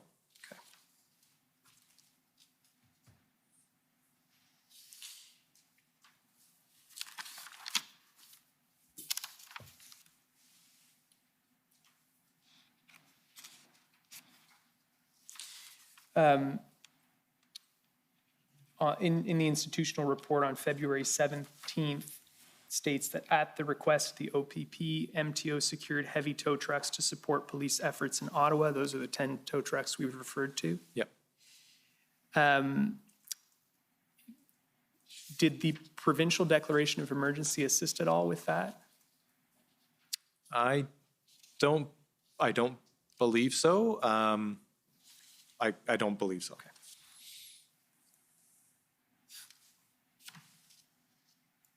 If we could pull up ONT 975.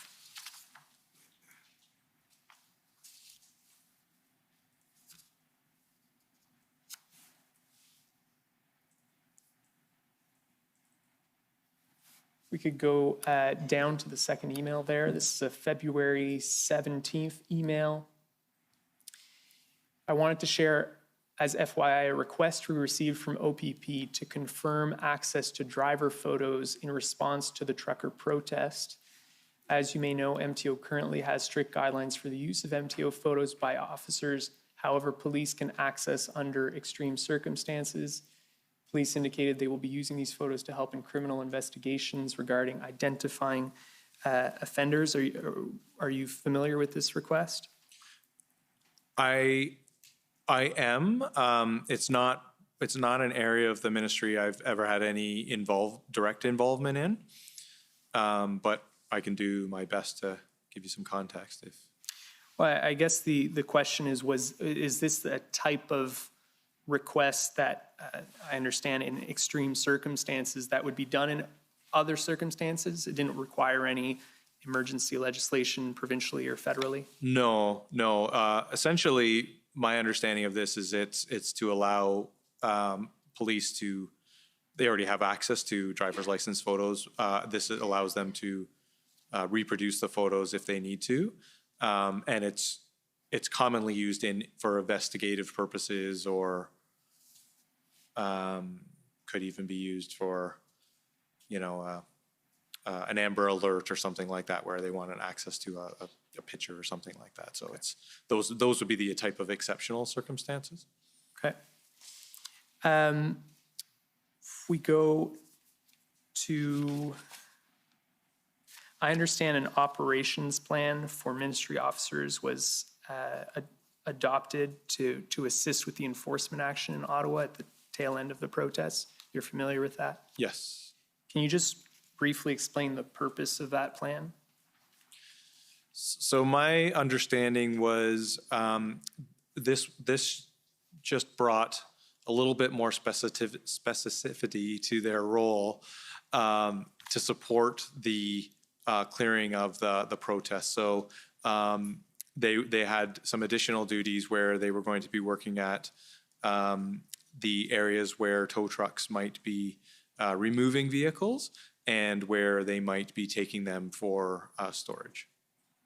Okay, so their additional duties would be involved in the removal of vehicles and bringing them to storage. No, sorry, just to clarify. So they did not actually remove vehicles, but just making sure that if the mechanical fitness was sound so that they could be towed.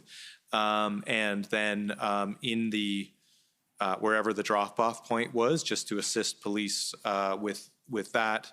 And also if police had any questions on completing any of the forms that they needed to do related to the emergency orders or anything else. And do you know whether that plan was developed in conjunction with law enforcement? I don't specifically know, but I would imagine it would have been. Thank you. And just for the record, that document is ONT 50452. We don't need to pull that up.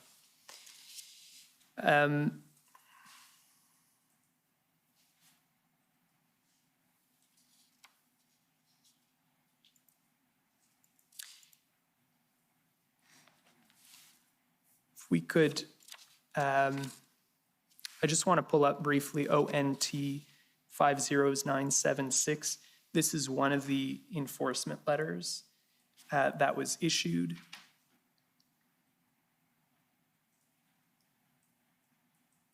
Sorry, one of the warning letters, if we can go down. So this is the type of enforcement letter. Were these actually issued? Yes, there was, I believe the number's around 50 to 60 of these that were issued at the request of police. And I think there's a reference in document ONT 453. We don't need to go there to this being done at the request of OPP, as you said. Do you know why this was in relation to authority under the provincial declaration of emergency, correct? Correct. Do you know why as I understand, these were issued on the 17th of February. Do you know why there was it took 5 or 6 days before these kind of letters were issued? I don't have any insight into the police planning around that.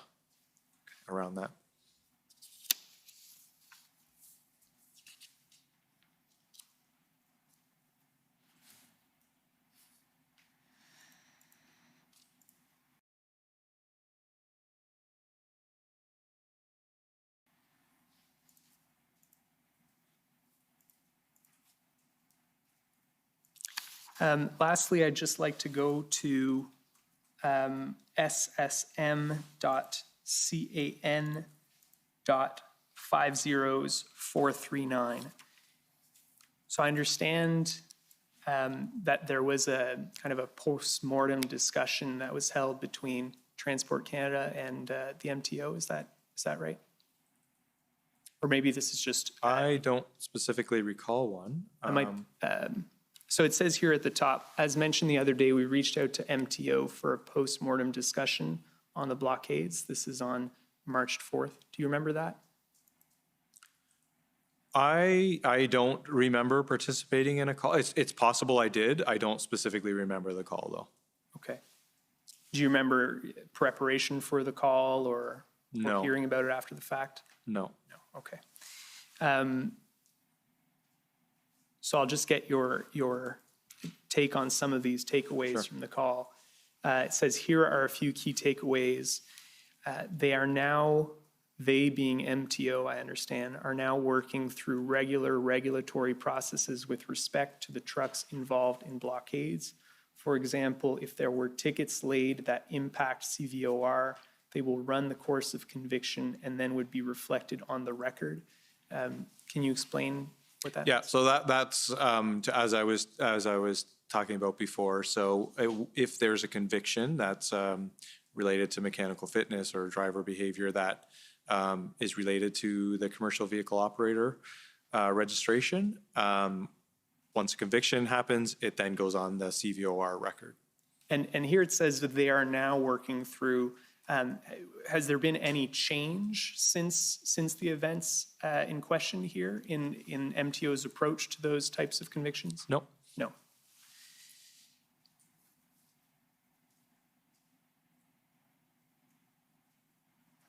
And then if we just go down a little bit, the third bullet point, for out-of-province trucks, of which there were many, plates were seized and mailed back to the registrar of the home jurisdiction with an explanation letter. However, there is no mechanism to ensure that there would be an impact on the operator record. MTO is waiting to hear what the response from those provinces and territories will be. So my understanding is that that's still an issue, the ability to enforce CVOR penalties in other provinces and territories. That's right. Yeah, that's as I described earlier. And then lastly, if we go down in terms of lessons learned to the second bullet under that, At provincial level, what was lacking for MTO was ability to take immediate action on misconduct aside from temporary powers under the Provincial Emergencies Act. The system right now only kicks in when there are convictions, and that's consistent with what you've told me today, correct? Yes. Great. Thank you so much, Mr. Freeman. Those are my questions. Thanks. Okay, well, maybe we'll take the afternoon break now for 15 minutes and come back and continue with the examination of this witness.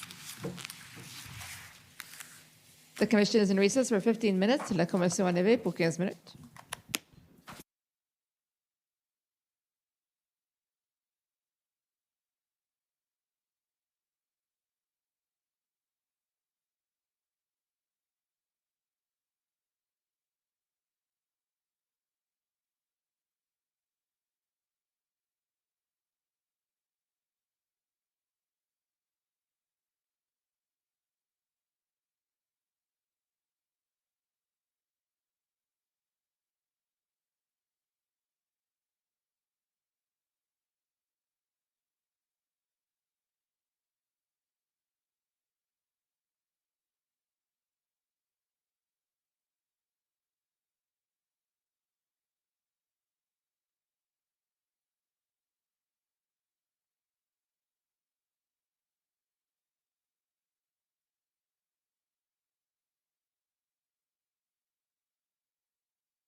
Order à l'ordre.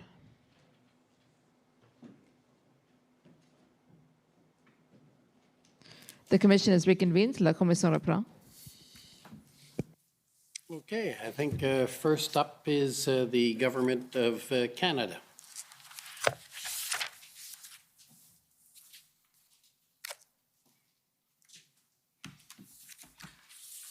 Thank you, Commissioner, and good afternoon, Mr. Freeman. Hi. My name is Brendan Van Nienhuis. I'm one of the lawyers for the Government of Canada in this matter. Could we go, please, to ONT 50447?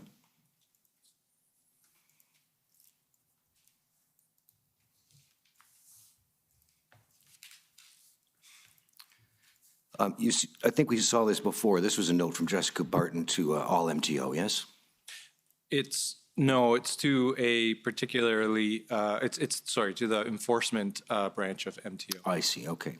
If we could just look down the page there, just under good afternoon, she refers to a planned convoy called the Convoy for Freedom, right? Yes. And if we go a little further down the page, I think to the 5th or so paragraph. There we go. You see that the paragraph, the little short paragraph there with the link highlighted in it, the scheduled dates and routes are planned and can be found at this website. Yes.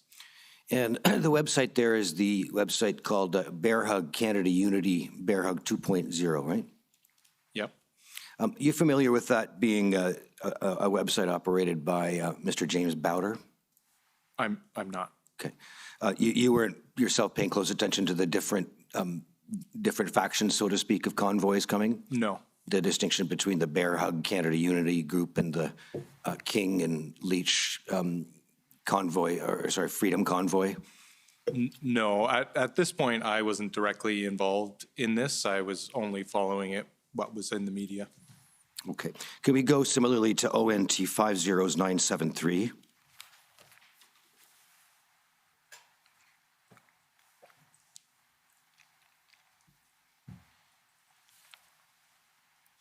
And this, too, is a note from Jessica Barton, and this is to Transport Canada, right? Yes. And this is sharing information also on January the 21st about the upcoming Convoy for Freedom? Yes. Yep. If you can just go slightly down the page to that first entry in the table, you see already she has information with respect to a planned protest regarding border control in both Windsor and Sarnia, yes? Yes. And that's planned as what I think is referred to as a slow roll based on the description offered there? Yes. Okay. And then moving further down the page to the next table entry, you see again reference to the Convoy for Freedom and the Bear Hug or CanadaUnity.com website, correct? Yes. And so, again, to the best of your knowledge, there wasn't awareness on the part of MTO at that time of there being other convoy groups, such as the Freedom Convoy group associated to Mr. Barber, Ms. Leach, et cetera. I don't know that I would take from this email that there wasn't awareness of other groups. I can't speak to why only this particular website is identified. So I can't say with certainty the answer to that question. Fair enough. Could we go to ONT 405150, please?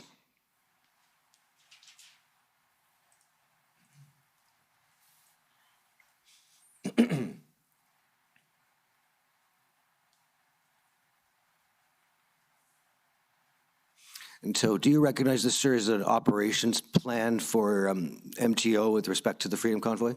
Yes. And this is a document that went through various iterations as sort of a living document as things evolved, fair? Yes, there's multiple versions of this. We went through some of them, I think, in the... And this one appears to have been amended up to January the 31st? Yes. Okay. If we could go to page 4 of the document, please.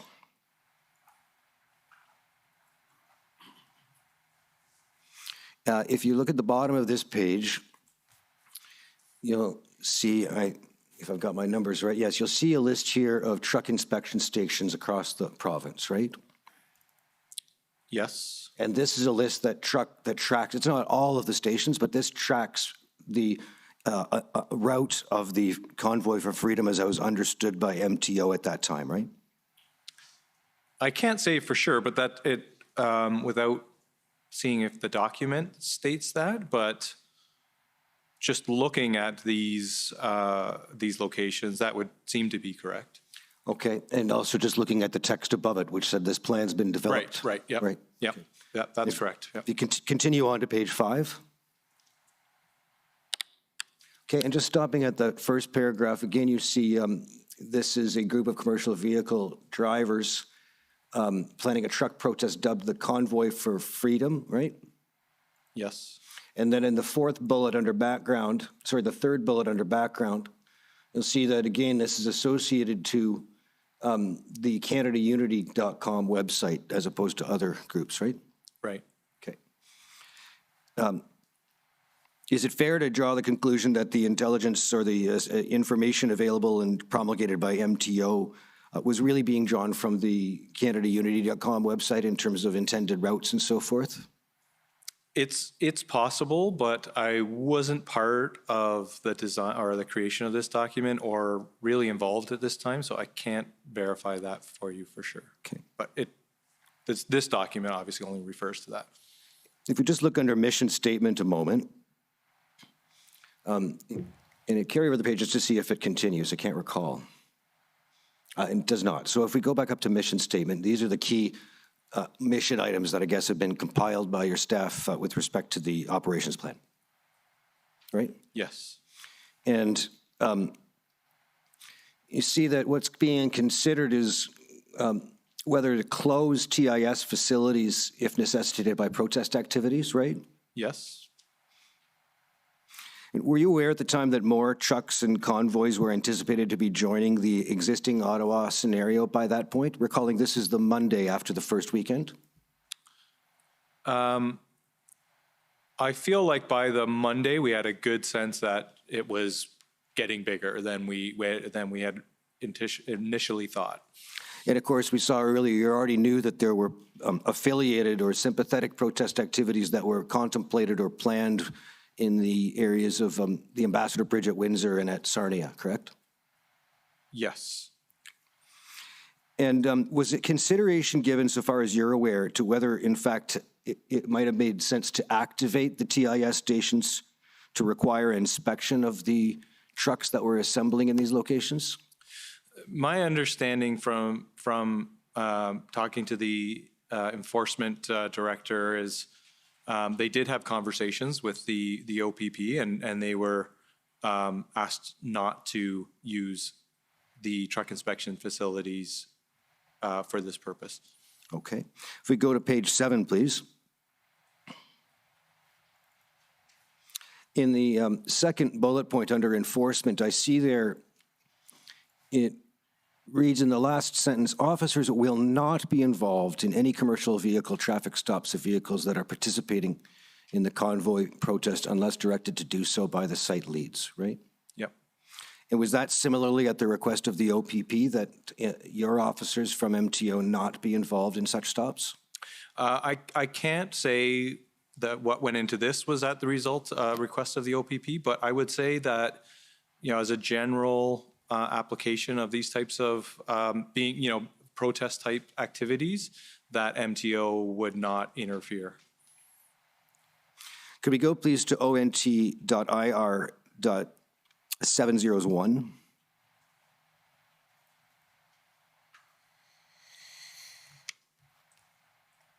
And I'll ask to go to page 7 when the document's up. This is the Ontario Institutional Report, Mr. Freeman. Okay. And if we go to page 7, to the entry for February the 4th, and that's the entry for 16, sorry, let me actually do the first bullet. At 9:09 a.m. entry, do you see that? Yes. It indicates that MTO officers began supporting the OPP with issues arising from the planned protest at Queen's Park in Toronto, including blockage of GTI highways, right? Yes. And that lasted until Monday, February 6th, correct? Yes. That would be the second weekend of the convoy events? That's correct. And at that time, similar assistance was not provided by MTO with respect to the scene in Ottawa, correct? Well, my understanding on that weekend is MTO officers were also providing regular patrols in Ottawa as well. I believe MTO was also assisting with closing of highways. I don't know whether it was done through enforcement officers, but I believe that weekend there may have been some highway closures. I may be wrong in my facts, but I know there was definitely times where MTO assisted with closing of highways or exits at the request of the OPP. It's possible it wasn't on that weekend. Okay. Is it fair to say you don't recall when, but you believe that that occurred at some point? Yes. Okay. If I look at the next entry on February the 4th at 16:45, representatives of MTO attended an urgent meeting convened by Transport Canada, correct? Yes. And that was to discuss provincial and territorial mitigation measures directed at the Freedom Convoy protests, right? Yep. Okay. Could we go now, please, to ONT 402759? And just to be clear, you did not attend the February 4th meeting, correct? Correct.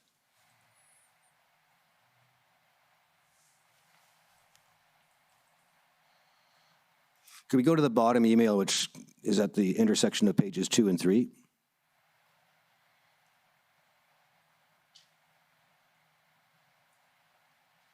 There we go. You see there's an email here from Aaron at Transport Canada, Aaron McCrory at Transport Canada to you and others, right? Yep. Your provincial and territorial colleagues? Yep.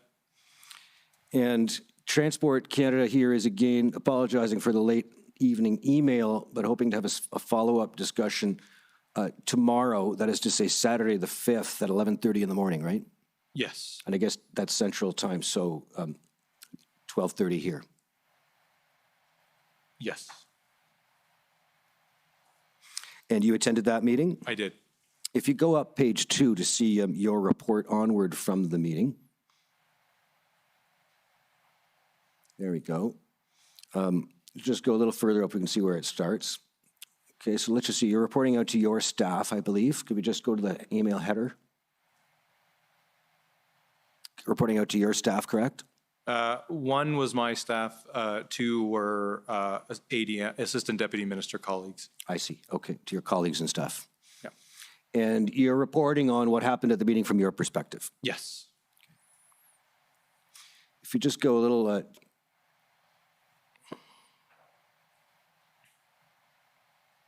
down the page there, you're reporting on what Transport Canada is looking for with respect to three things. So if I may summarize, the impacts of charges that lead to commercial vehicle operator registry points, right? Yep. Legislation that protects critical infrastructure and services from disruption, right? Yep. And lastly, incentives that might be offered to tow operators or penalties to compel them to provide services, right? Correct. And if you go a little further down the page, you say they're hoping for any information we can provide as soon as possible, right? Yes. And Transport Canada has called this as an urgent meeting, right? Yes. And what you say to your colleagues and staff is, my suggestion is we pull what we can easily do on Monday and send end of day. Best efforts here. If something isn't available, I think we can say that, right? Yes. So you're saying to your colleagues and staff, essentially, don't work too hard on this, don't kill yourself, we'll deal with it on Monday. Fair? No, I don't. I didn't mean it to say that. I think people, it's a Saturday, and they would need to engage other people to try and find these things out. So I was suggesting that we would have something to them by end of day Monday. Can we go to ONT 403842?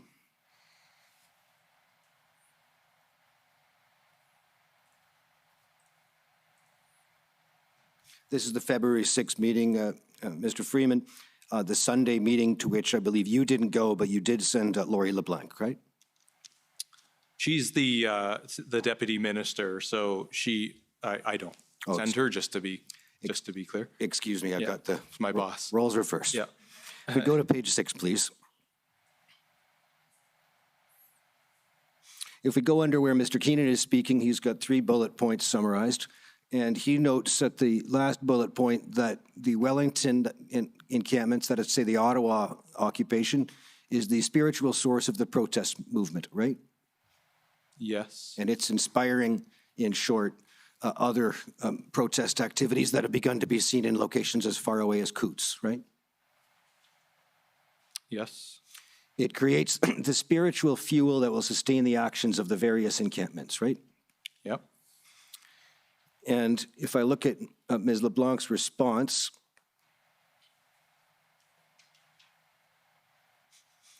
she's reporting in the 3rd bullet that demerit points relative to the CVORs, I take it, is a long-term strategy that will not help with the situation in the short term. Is that fair? Yes. And then also that the trucks are from outside province, and that adds a layer of complexity to enforcing on a licensing basis, right? Yes, that's what. And if I look at the top bullet, she says that with respect to tow trucks, MTO will just be working with the private sector to see what's out there. Fair? Yes. Okay. Now, the next day, February, or actually, can we go to the last page of this document?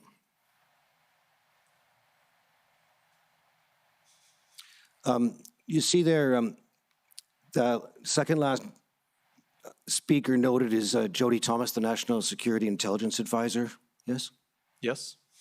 And she says she regrets ending on this point, asking, would the province be looking to the federal government if this protest was happening outside of the city of Ottawa? For example, another place like Kingston, right? Mm-hmm. And perhaps this is a question we can ask tomorrow, but it appears Deputy Solicitor General Tommaso says this is a protest and encampment movement against the federal mandate on trucks. They came to Ottawa from across the country for that purpose, right? That's what it says, yeah. Does that reflect Ontario's attitude at that point towards the Ottawa protest as a federal responsibility? I don't know if I can speak for all of Ontario. I was just being brought into this from the federal government at this time to look at options. I don't know that we thought this to be purely a federal problem. I do think we understood the movement was against the federal mandate, but in our minds, this was a policing issue, not necessarily a federal versus provincial issue. Can we go to ssm.can.405289?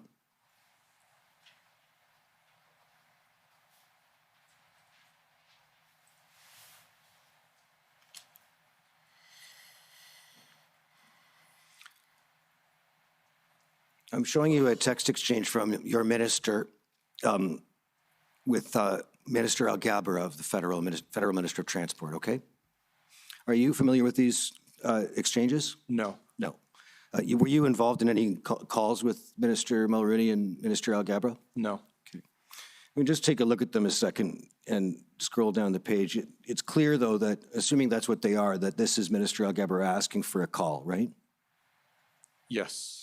And February 7th, 3:50 p.m., Minister Mulroney, fair to say, does not respond in the sense of scheduling a call, right?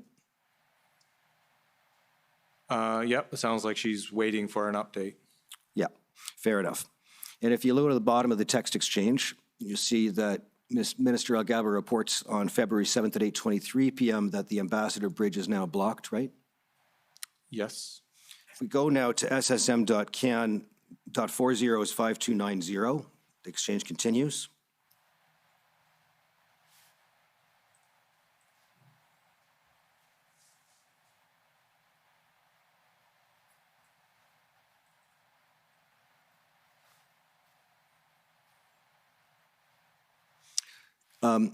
Minister Mulroney does not respond for about 24 hours, at least if these texts are accurate. Correct. And she refers to a letter from Laurie LeBlanc being addresses the ideas that have been suggested, right? That's what she says, yes. Go further on down the page. And Mr. Algaber says he'll look at it, but would be good to speak tomorrow, right? Yes. Go to ssm.can 405291. Mr. Commissioner, I think I've just hit my 20 minutes on my clock. May I have another 4 or 5 minutes to complete this area? Yeah, go ahead.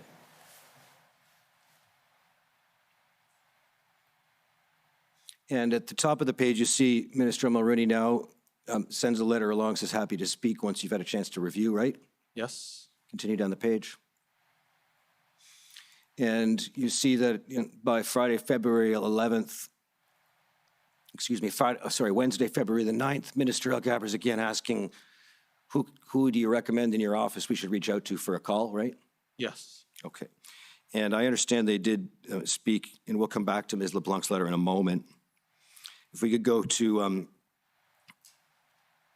well, actually, let's go to the letter briefly. ONT 50156.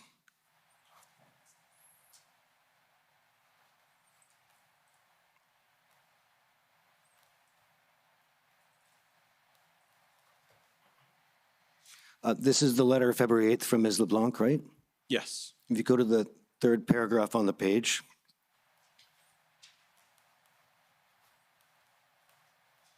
I'm sorry, the fourth paragraph. She here is, I think, saying roughly what was said in the meeting, right? That the CVOR sanctions have a complicated administrative process that will require time to be effective, correct? Yes. And if you go to page 2 of the document, she says, I know we all have empathy for the people of Ottawa that are enduring this protest, while also respecting and recognizing the right to peaceful protest, and the MTO will continue to work with SolGen, right? Yes. Okay. So no additional contribution from MTO from a regulatory perspective is communicated here?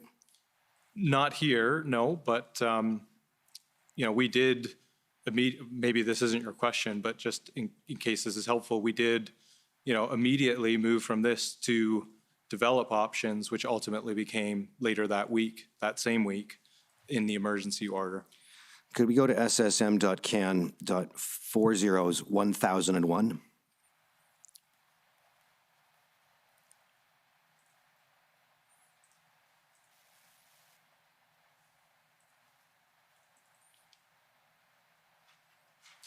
And we'll go to the very end of the document, please. Just above that, you can see that this is a readout of the February 9th call between Minister Algaber and Minister Mulroney. Okay. Yes. And the indication here is that Mulroney's message to us is that they see these as federal trade corridors. They want us to take the lead. Minister Algaber pushed on this and said that that would need to be a formal ask. They have said they don't have the ability to do more from MTO. They agreed to work with our department to see if there's anything else that can be done. Overall, I'd say the tone was difficult and they were trying to put this on us. Were you present at that call? No. Okay. So if this is Minister Algaber's recollection of the call, I suppose you wouldn't be able to contest that? No, I don't know his recollection. Great. Now, sir, you know Huron Church Road in Windsor that leads to the Ambassador Bridge? Yes. You're aware that's a municipal road where the Windsor Police Service, or alternatively the Ontario Provincial Police, are police of jurisdiction? Yes. And that connects Highway 401 to the port of entry. And 401 is OPP and MTO jurisdiction, right? Yes. And similarly, just while we're at this, Wellington Street and the streets of downtown Ottawa under occupation by the Freedom Convoy, likewise, were under the jurisdiction of the Ottawa Police Service, or alternatively the Ontario Provincial Police, and within the authority of MTO from a transport regulation perspective. Fair? Yes. Now, on February 11th, the Premier Ford declared a state of emergency and invoked the Ontario Emergency Management and Civil Protection Act. Yes. And that was followed by regulations that actually implemented the measures, which did not happen until the 12th, correct? Yes. And that was the Saturday of the third weekend of the convoy events? Yes. You agree with me that critical infrastructure defined in those regulations included 400 series highways? Yes. It did not include municipal roads, right? Well, it did. It did in that, and we went through this. We'd have to bring it up so I could describe, but it does include municipal roads, and those powers were deployed in the city of Ottawa. If that's where you're going. Okay. Now, in terms of the power to order to leave or order to depart, right? All provisions, including CVOR powers that were talked about previously. Okay.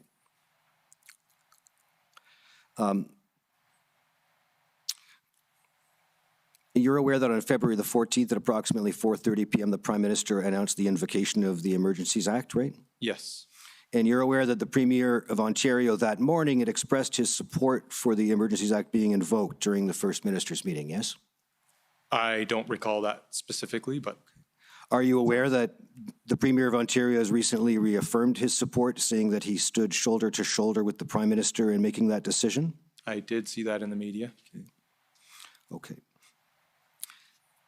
And if we just go back very briefly to ont.ir.701.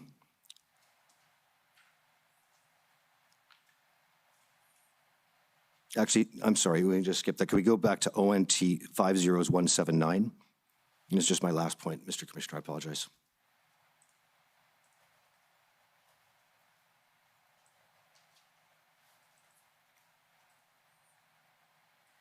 If we just go to page 2, please, the top of the page.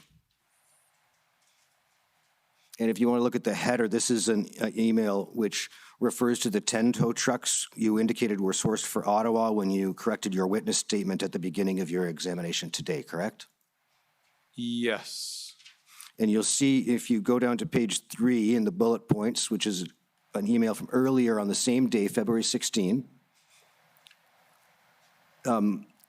There's a third bullet point there that says, important, all 3 towing companies have requested a letter that the province will cover costs, indemnity from other damage and claims for vehicles that are towed and so forth, right? Yes. And it says that's because their insurance companies have specifically told them that they will not cover those risks, right? Correct. And if you go then finally back to the top of the page 2, this is the evening of February the 16th. It indicates that one of the 3 towing companies has in fact dropped out, which is what gets you to the number 10 instead of 13 that you thought you had earlier that day, right? Yes. And then by now you know about the EA, and the first bullet says, need a letter from the OPP requesting these 2 companies to provide services and stating that the federal act, that's the Emergencies Act, will cover any damage and indemnity, correct? Yep. And if you go to the very, very top,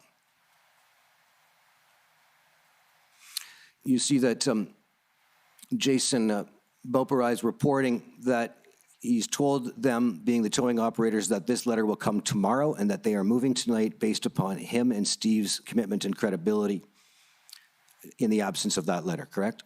Yes. And we've been through that letter with Commissioner Carrique. Thank you, sir. Those are my questions. Thank you for your indulgence, Mr. Commissioner. Okay, thank you. Next is the City of Windsor.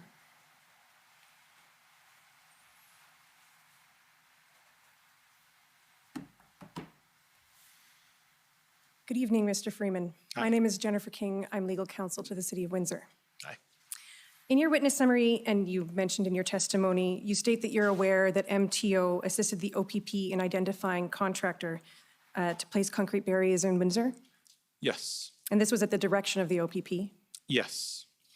I take it that you understand that this was to better manage future risk of vehicles being used for blockades and disruption of cross-border movement of people and goods? Yes. Are you aware that there was confusion at MTO at the time as to who would pay for these barriers? I've subsequently read in the documents that there was questions as to how it would be funded. Okay, so I'll show you some documents. If you could please pull up, Mr. Clerk, ONT 50182. Well, this is coming up, Mr. Freeman. This is an email dated February 15th between Jason Beaupre of MTO and Superintendent Dana Earley of the OPP. And the commissioners heard this week that Superintendent Earley shared joint command of the police response to the blockade with Superintendent Crowley of the Windsor Police. Okay. And you'll see, if you could scroll down just a little bit, the first bullet, you'll see that it says, upon request by the OPP, MTO has supplied temporary concrete barriers through a contractor. And if you go to the sub-bullets, and you can see here, partway down, you'll see, since these TCBs are being installed along a municipal roadway, MTO has requested the OPP to advise how compensation to the contractor can be arranged. Next bullet states, preliminary thought from the OPP is that compensation would be through federal funds available to support the emergency response to reopen the Windsor-Detroit crossing. Do you see that? Yes. Were you aware of that at the time? No, I didn't have any involvement in this at the time. Okay. And if you could just scroll up a bit, you'll see that the estimate for the work is $1.3 million. Yes. Okay. If you could please turn up ONT 50438. This is an internal email exchange at MTO dated February 16th, Mr. Freeman. And it's involving Doug Jones. And by February 16th, he is deputy minister? Yes, likely his first week on the job. Okay. If you could scroll to page 3, please.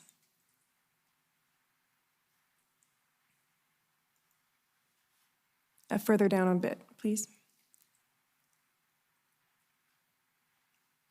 There you go. Thank you. So on February 16th, Doug Jones is writing to Stefano Oliviero. Who is that? That would be an advisor in his office. Okay. And you'll see that Doug Jones is talking about a conversation that he has with the CAO of Windsor, that's Jason Rayner. And he talks about, again, this issue of costs of the concrete Jersey barriers. And a concern that has been raised by Jason Rayner about how much the city would be responsible to cover. And it's not clear to me, based on the, because this is black and white, who made this statement, but someone at MTO was under the impression that the total cost for the installation, removal, and rental of the Jersey barriers would be covered 100% by MTO. Do you see that? Yeah, and I read this as him asking that question. Okay. And so I'll take you to one more document here, WIN 402143. So this is an email exchange between CAO Rayner to individuals at Rayner, so you wouldn't have seen it at the time.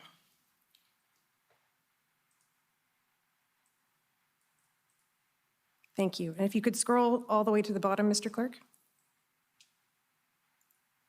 Okay.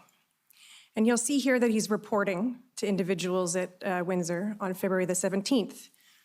Just a quick update that I had a good call with Deputy Minister Doug Jones, MTO, who is helping to coordinate a planning table with MTO, Solgen, OPP, WPS, and Windsor to discuss the long-term needs to protect our international crossings.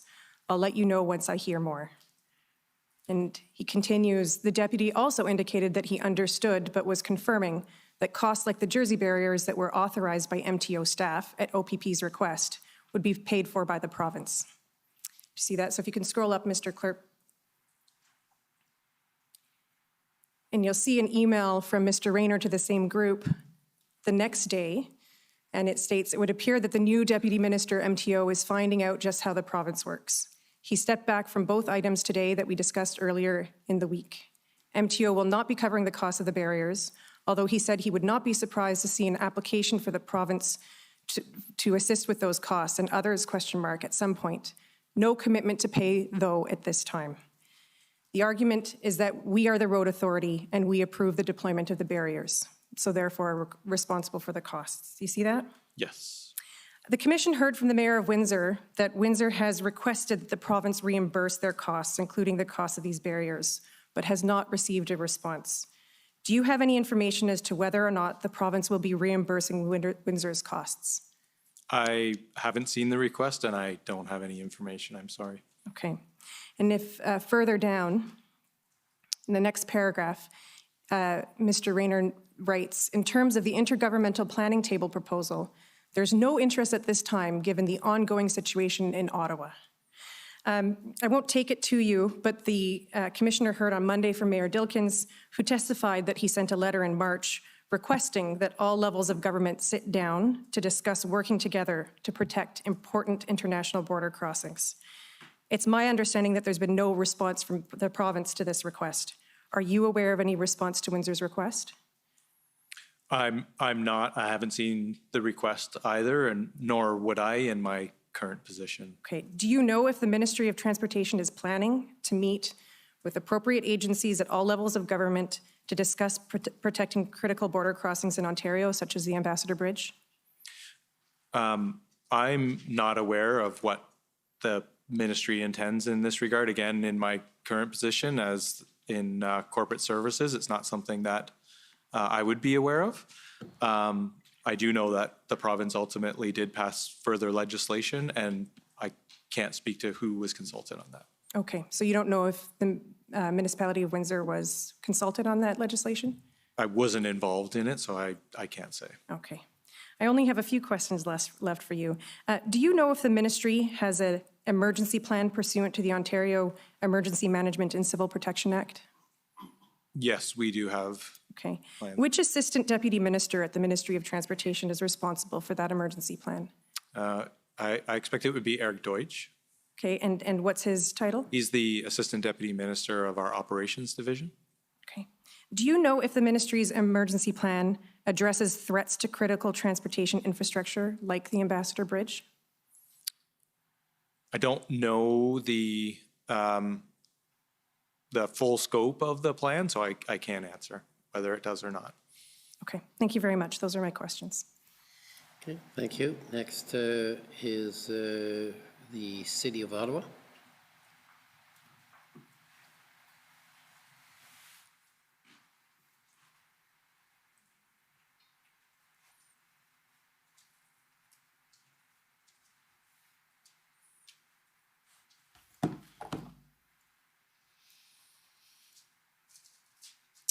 Good evening. My name is Anne Tardif. I'm one of the lawyers representing the City of Ottawa. Hello. So we've explained that the CVOR is the Commercial Vehicle Operator's Registration, Yes. right? And you need one to operate a commercial vehicle in Ontario. Correct. And the CVOR program monitors and evaluates the operator's safety records. Yes.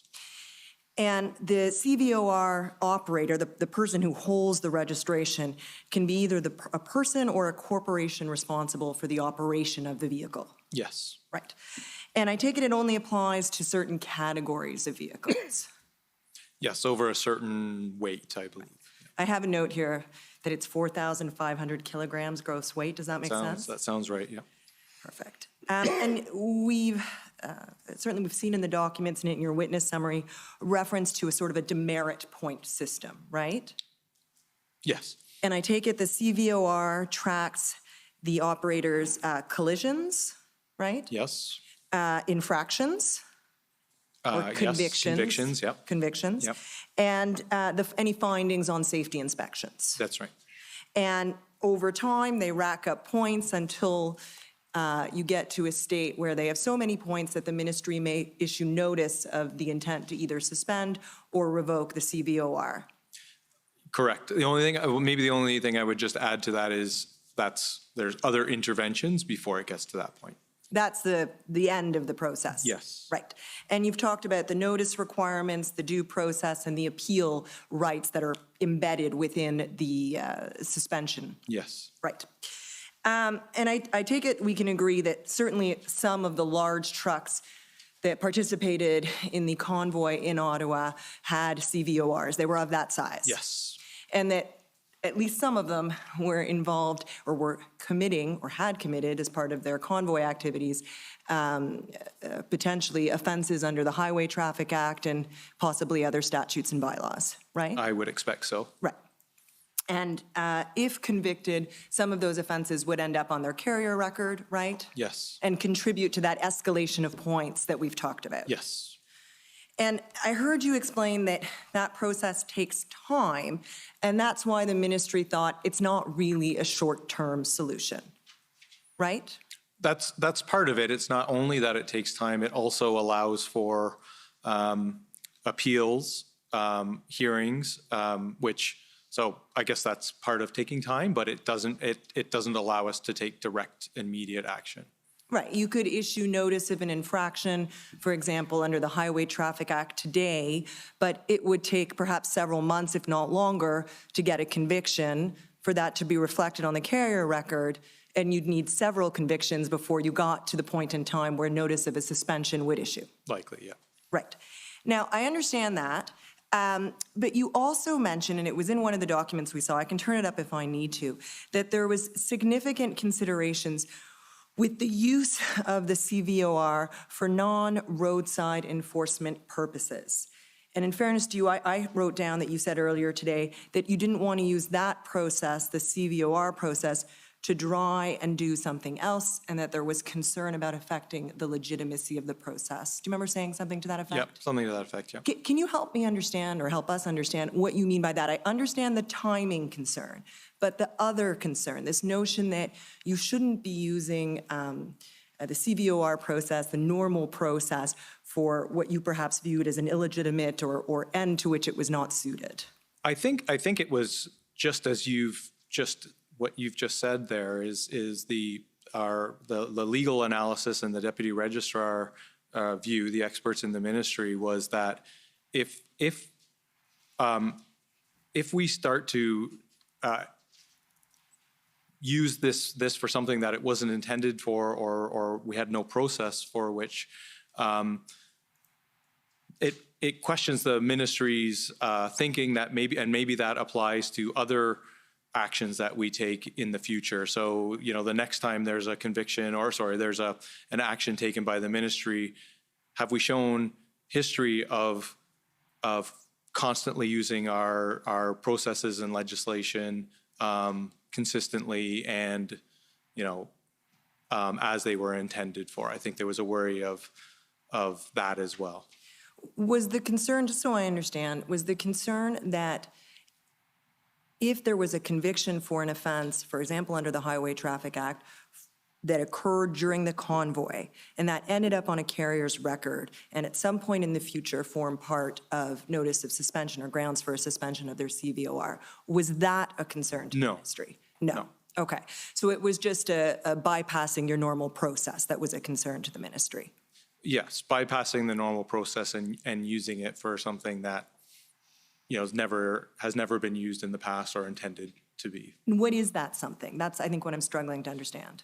To try and address a protest or a civil unrest situation, not to address specifically a case where we have a well-documented safety record and police records to us requesting certain activities.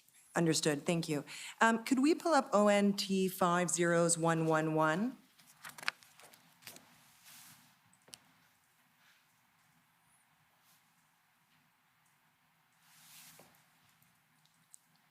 And could we scroll to the bottom?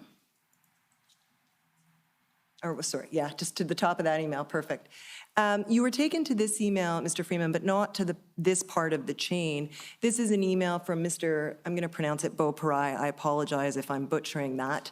And if we scroll down, we can see in his signature block, a little bit further down, Mr. Clerk, thank you. He's with the MTO, correct? Yes. With the Highway Operations Management? Yes. We'll scroll up a little bit.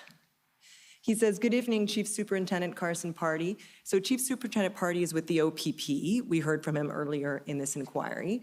And he says, my apologies for the cold call. I've been working with Chief Superintendent Thompson and Superintendent Eaton on some other files and have recently been asked to coordinate MTO's overall response at the provincial level related to various, and I'll slow down here, blockades in the province. I am reaching out to you regarding the ongoing blockade at the Windsor-Detroit Bridge. And I'll pause here because Chief Superintendent Pardee was actually in charge in Ottawa, not in Windsor. Mr. Beauparai was confused, and that gets cleared up, up the chain. He says, we are wondering whether the OPP has been collecting CVOR information of trucks blocking the bridge crossing, and if available, can this information be shared with MTO? This will allow us to review and be better prepared to support the OPP as this situation continues to evolve. Would be great if we can discuss this further, or if you can connect us with the appropriate OPP contact. Thanks. And if we scroll up, just so you can get the context, Mr. Freeman, that's Chief Superintendent Party's response advising that he's in Ottawa, leading the support plan for the OPS and advising him who's in charge in Windsor and giving some additional information. The reason I bring this to your attention is I had understood that, in fact, the position of the MTO was not to reach out and offer to assist with CVOR, but only to act in response to specific police requests for assistance. And can you help me reconcile that with this email?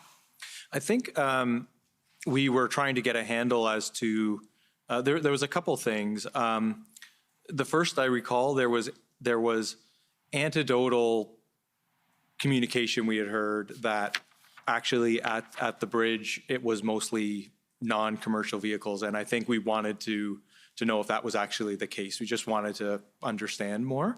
And there was even, we were having all sorts of discussions as to how we can help. I think it's important to know we were certainly there to support the OPP, but at this time, we had been having discussions with the federal government and others about what else can the province do. At this time, we were looking at what sort of, because we believe the CVOR did not work, what could we do? And that's how the emergency order came about, or I shouldn't say that's how the emergency order came about. That's part of what went into the emergency order within a matter of 2 days was new powers that could do what was being asked. So we were looking at all sorts of different angles. We were there to assist the OPP. We weren't doing any direct enforcement, but we were trying to gather information just like many other people were as well. So we were looking at all sorts of ideas, and I think this also connected. There was just a question like, could we start calling CVOR operators to tell them that their truck might be there? Like this was just, one of the many angles we were trying to do to try and help solve the situation that week. Just because we didn't think the CVOR was the right way to go, it didn't mean we weren't trying to find other ways to address the situation that week. Thank you. Those are my questions. Thank you. Next is the CCLA.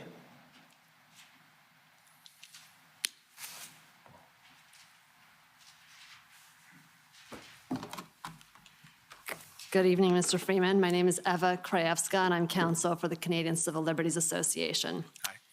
Hi.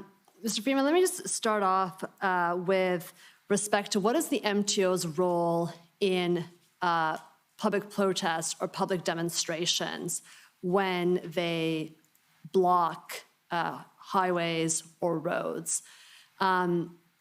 Would you say that it's typical that, or not unusual for public demonstrations to create or inhibit traffic? They can, certainly. And the ministry's role would be the same as I've described, to assist police as requested. Right. And would it also be fair to say that you would also create signage and divert traffic as necessary in order to facilitate the demonstration? Yes, as requested by police. So you would be guided by the OPP or the police of the jurisdiction to provide that assistance? Yes. To facilitate the protest? Yes.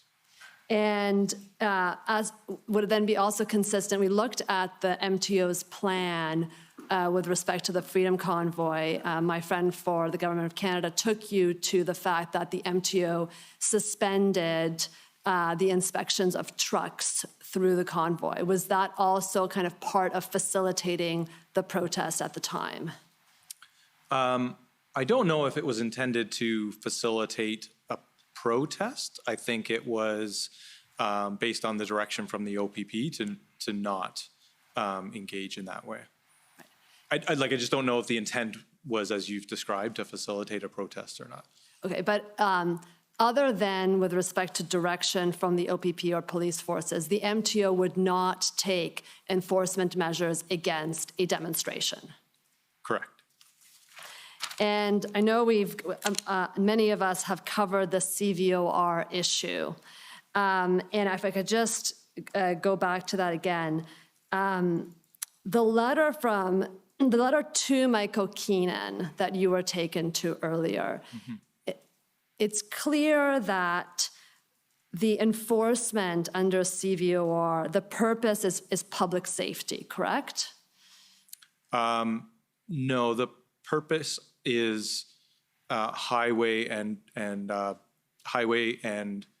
safety of traveling public. Right, and to sanction non-compliant safety behavior. Yes. And as you told my friend, Ms. Tardif, your concern, or the MTO's concern, about using the CVOR was that you did not want it to be used to, in relation to civil disobedience. It wasn't so much that we didn't want to, it was that it wasn't intended or ever used in that way, nor do the procedures or the policies that it's the practical application of it was ever intended for it to be used that way. The Highway Traffic Act as legislation is about safety for traveling public and motor vehicles, not about public order or protest. It was never that's not its purpose. And was there also a concern of setting a precedent to use the CVOR as a method of enforcement against civil disobedience? I don't know if it was so much that it was a precedent, a worry of a precedent. It was a worry that it didn't actually do what people were asking it to do. Was there also concern that you would delegitimize the process that exists with respect to the CVOR and how it's understood by both the government and industry participants? Yeah, that was a concern.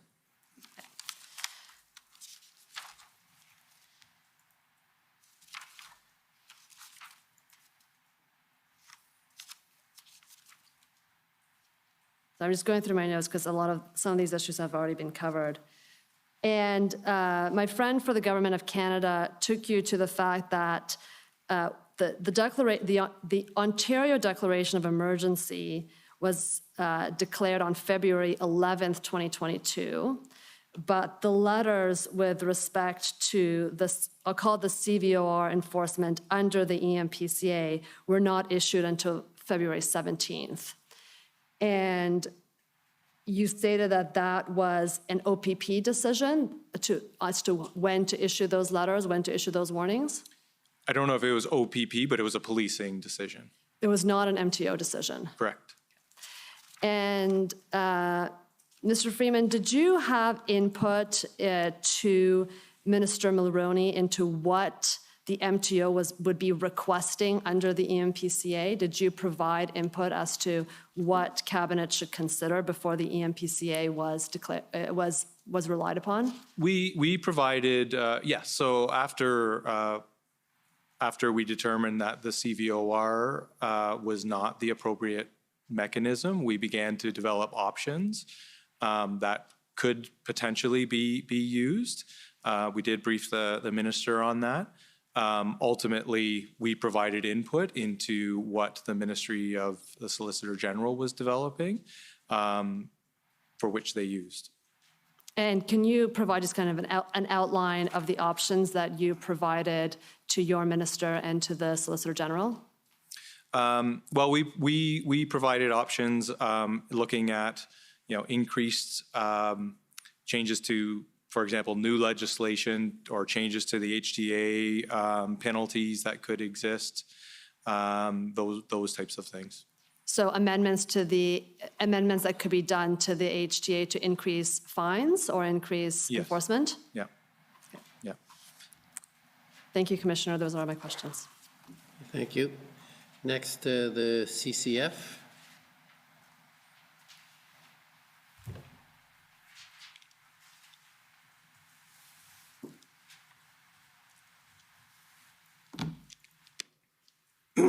Mr. Freeman, good afternoon. My name is Ajit Chaudhary. I'm with the CCF.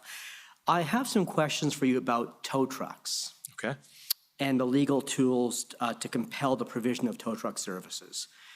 So I'd first asked the registrar to put up the emergency measures regulations under the Emergencies Act, and I have a document code for that, although I imagine it would be on speed dial here. So it's ssm.can.401911_REL.301. So while we're waiting for it to come up, I take it you're familiar with the emergency measures regulations? I'm familiar, but by no means an expert. Sure. You referred to them in an answer to a question posed by my friend from the commission, though. Yeah. So could we go to page 8, please? So if we could just scroll down, please, to, Mr. Registrar, to 7.1, that's good. So would you agree, if you could just have a look at section 7 sub 1. Have you seen that section before? Yes. Okay, so you'd agree that section 7 sub 1 in substance says that a person must make available and provide tow truck services if requested by the Minister of Public Safety and Emergency Preparedness or the RCMP Commissioner or a designate. Correct? Yes. Good. Okay. So could we go down then to the next page, please? To 10 sub 2. And so could you just have a look at that, please? Have you seen this provision before?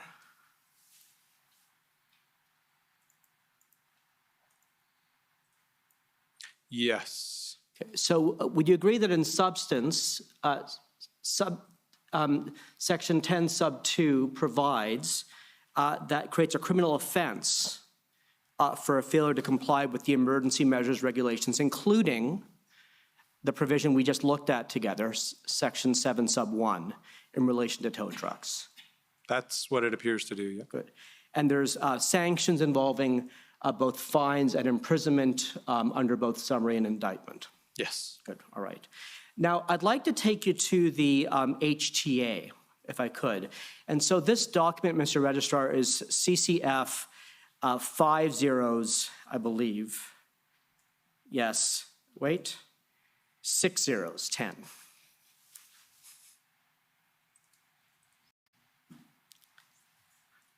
And while we're waiting for it to come up, Mr. Freeman, you stated in your evidence this morning, or earlier today, I should say, that the HTA is a key act. Is that, we're going to take you to section 171. So this is on page 361, please.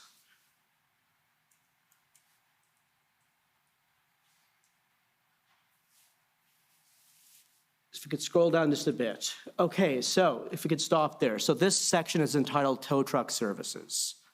Are you familiar with this section? Not in great detail, but I can understand it. Okay, so I'd like to ask you a question that's about section sub 3.1, which is on the next page. Let's stop there. So this says, so the title for this subsection is Other Prohibited Activities, and it says no driver of a tow truck or other person who is in charge of a tow truck shall engage in an activity prohibited by regulation. Is that right? That's what it says, yes. Good. Okay, now let's go down a bit further to subsection 6. Stop there, please. And so subsection 6 says that the lieutenant governor in council or the provincial cabinet has the power under subsection B to prescribe prohibited activities for the purposes of subsection 3.1. Is that right? Yes. And that seems to be quite a broad grant of authority to the provincial cabinet, correct? You're getting a little out of my depth in terms of legal interpretation here, whether it's broad or not.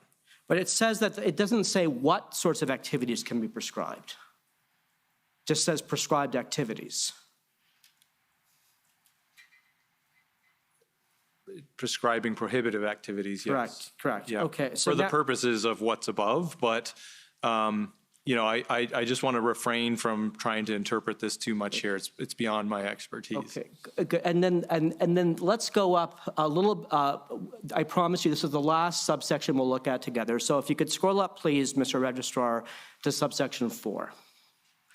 And so this provision is entitled offense. It creates a provincial offense for breaching any provision in this section, which it would include, of course, any regulation enacted pursuant to subsection 3.1, correct? Yes.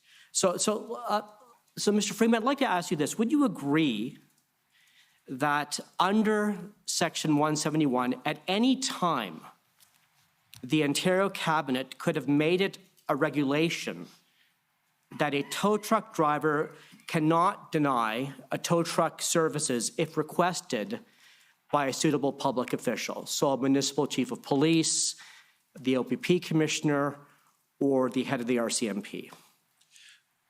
I don't know the answer to that. It's there could be other provisions here that suggest otherwise. I don't know this well enough. So, Mr. Freeman, I'm going to press you on this a bit. I put it to you that this is the only section in the HTA governing tow trucks, and that under this section, the provincial cabinet can prescribe conduct by tow truck drivers, and that it's an offense if a tow truck driver breaches that requirement. I'm not a lawyer, and anytime we would say what we can or can't do, it's something we would engage our counsel on. So I don't want to tie myself to an answer that I could be wrong for the commission. Sure. So, Mr. Freeman, I'll conclude on this note then. If, in fact, the provincial cabinet could have passed a regulation requiring that a tow truck driver provide a service and making it an offense to not do so, would that not in substance have been the same as the corresponding provision in the emergency measures regulation? I think based on what you said, possibly, yes. Good, thank you. Okay, next, the convoy organizers.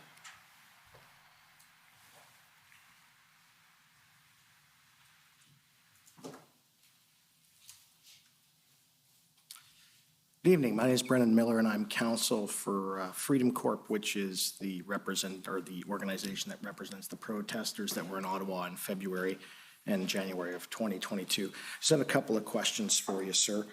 Are you familiar? I'm assuming you're familiar with most transportation law. I know my friend has put some things to you, and that you talk to lawyers. But are you familiar with the International Bridges and Tunnels Act? Not in any sort of depth. Okay, but you're familiar of its existence? Yes. And that's a federal law? That's my understanding. Right.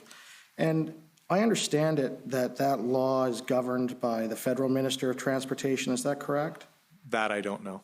Okay. Are you aware that under that act, that at any time, for the purpose of safety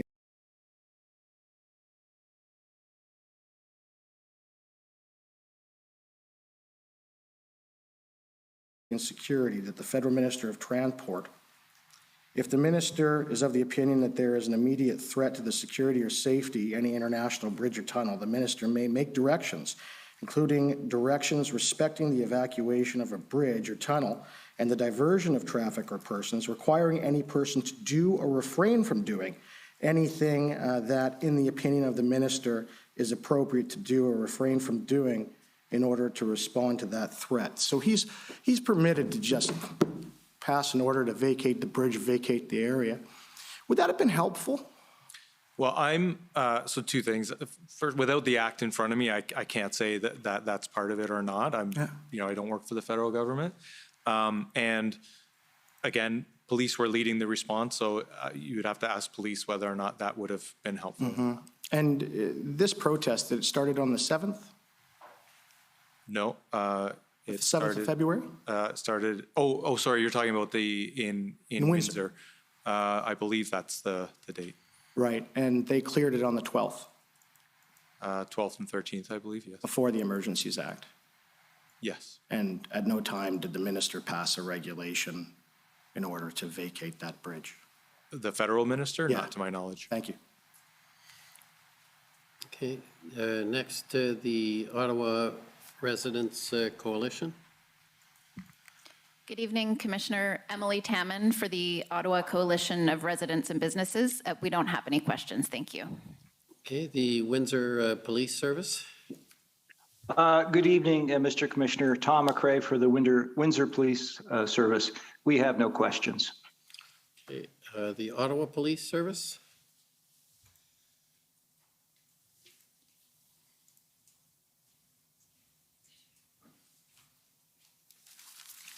Good evening, Mr. Freeman. My name is David Michikowski. I'm a lawyer for the Ottawa Police Service. Hello.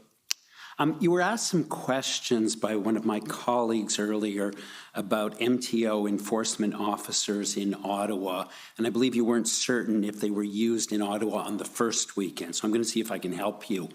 If we could call up, Mr. Clerk, ONT 400272, please. Page 1.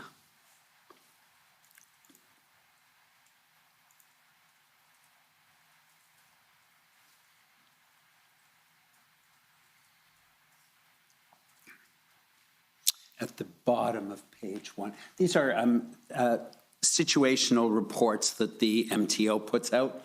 And you'll see at the bottom of page 1, so this is January 28th. This would be the Friday.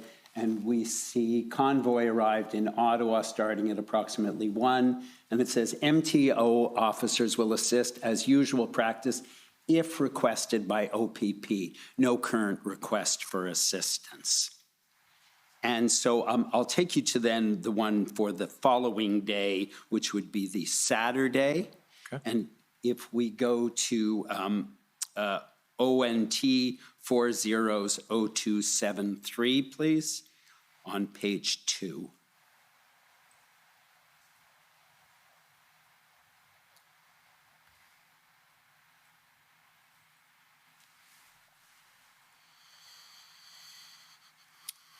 And if you just scroll up a little bit, please. No, the other way, I'm sorry, scroll down. Thank you.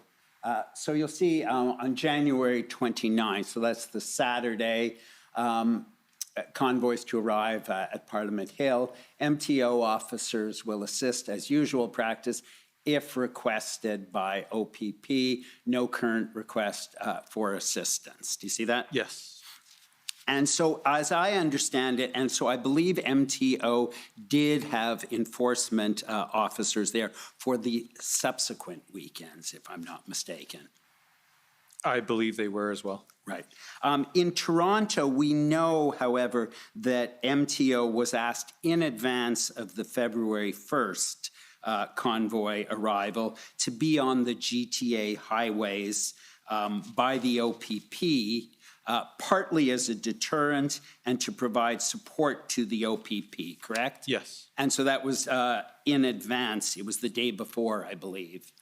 Is that correct? I don't remember the exact time, but it was in advance of the expected weekend protest. And the focus was on the routes going into downtown and the 400 series highways. Yes. And that's because you had the Ottawa experience, so Toronto was treated a bit differently. Again, we weren't making decisions. It was the police who asked for the help. So one could imagine that might have been why they wanted to do that. And it was the OPP who specifically asked for MTO to be involved. And Ottawa was always expected to be a peaceful event, I believe. That was in the original operational plan of the MTO and the original announcement on January 21st that we saw, correct? That was MTO's understanding, yes. MTO, we saw, I took you to when I started the situation reports. And I understand those situation reports came out virtually every day and sometimes a couple times a day during the convoy. Yes. And so you would agree with me, I've looked at the situational reports for January 23 up to January 28th. There's no reference in them to the convoy causing major problems or to how long they're going to be in Ottawa. Is that record with your recollection? I don't recall them speaking to the timelines or level of disruption. Right, and I won't call up the documents, but just for the record, it is ONT 40 0260 to 0272. And it is only on January 29th, which is ONT 400273. Mr. Clerk, if we could please turn that up on page 1.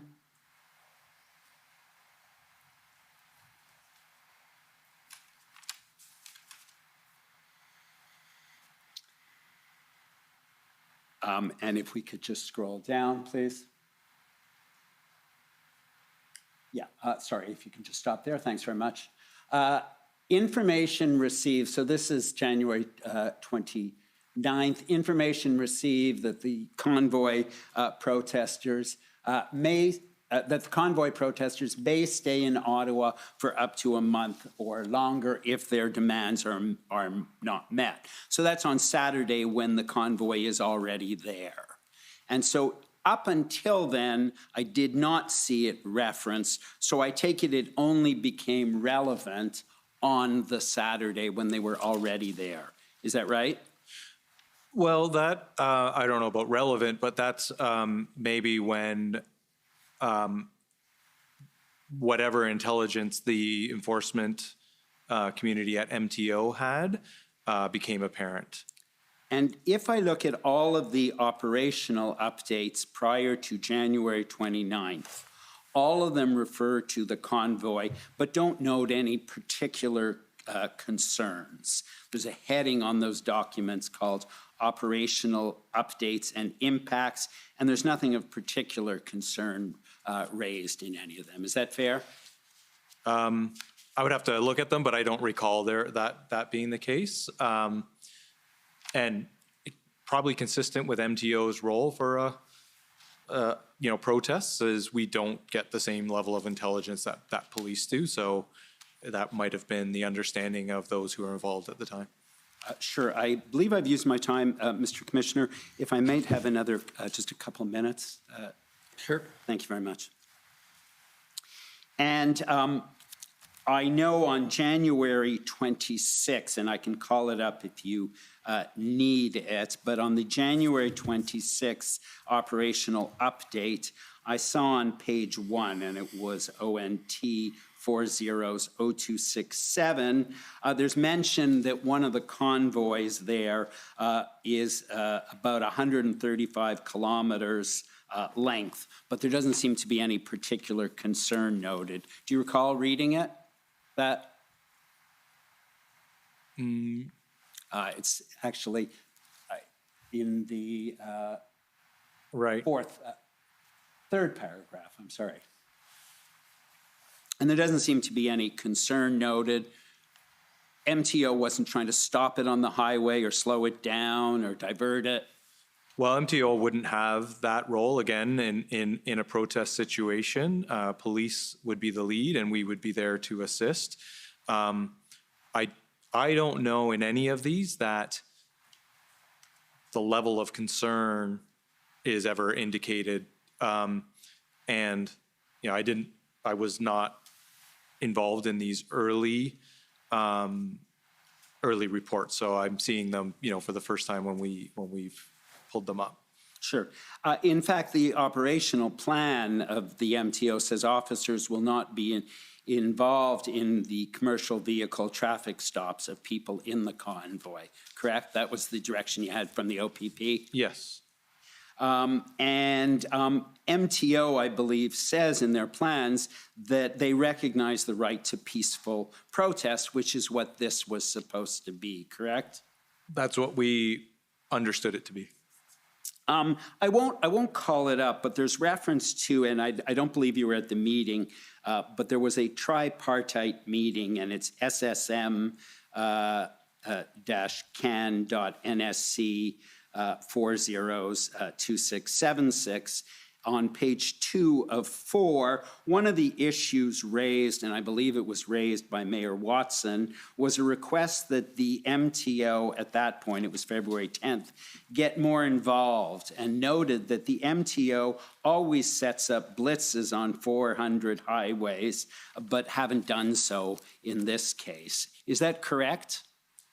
I would have to see the document, but are you asking, is his statement correct? No, I'm asking, is that statement correct, that the MTO does do blitzes on highway 400, on 400 series highways, but did not do so in this case? MTO does do enforcement blitzes, not directly on the highways, but, near highways. In this case, we were asked not to do that type of work by police, by the OPP. And sorry, just to finish off, I want to ask you a question regarding weigh scales. And one of the things considered by the MTO was to look at what Quebec did, because they had a convoy as well. And I understand they set up truck inspection stations, but Ontario chose not to do that. Is that correct? That's my understanding. And the question was raised, and it is ONT 400092. The question was raised about whether weigh scales could be used to slow down the convoy, as was done in Quebec. But a decision was made not to do that in Ontario, correct? Yes, that's my understanding. And it's on page 2, actually. Yeah.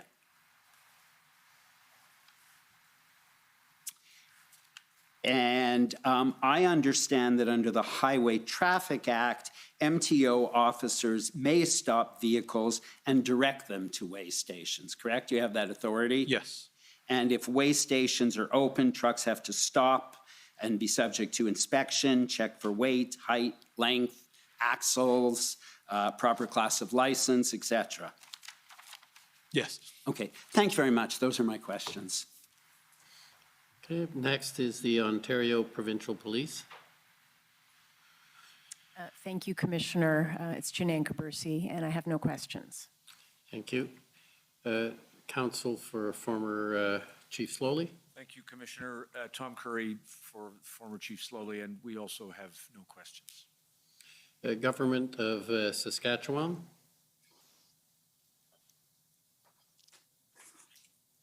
Good evening, Mr. Freeman. Can you hear me? Yes. Thank you. My name is Mike Morris, and I'm counsel for the Government of Saskatchewan. I just have a few questions for you. Sure. Mr. Freeman, I expect you're familiar with the Council of Ministers responsible for transportation and highway safety? Yes. And I understand that that council involves federal, provincial, and territorial ministers and officials. Is that correct? Yes. And there is an ADM level table for that council, correct? Yes. Yep.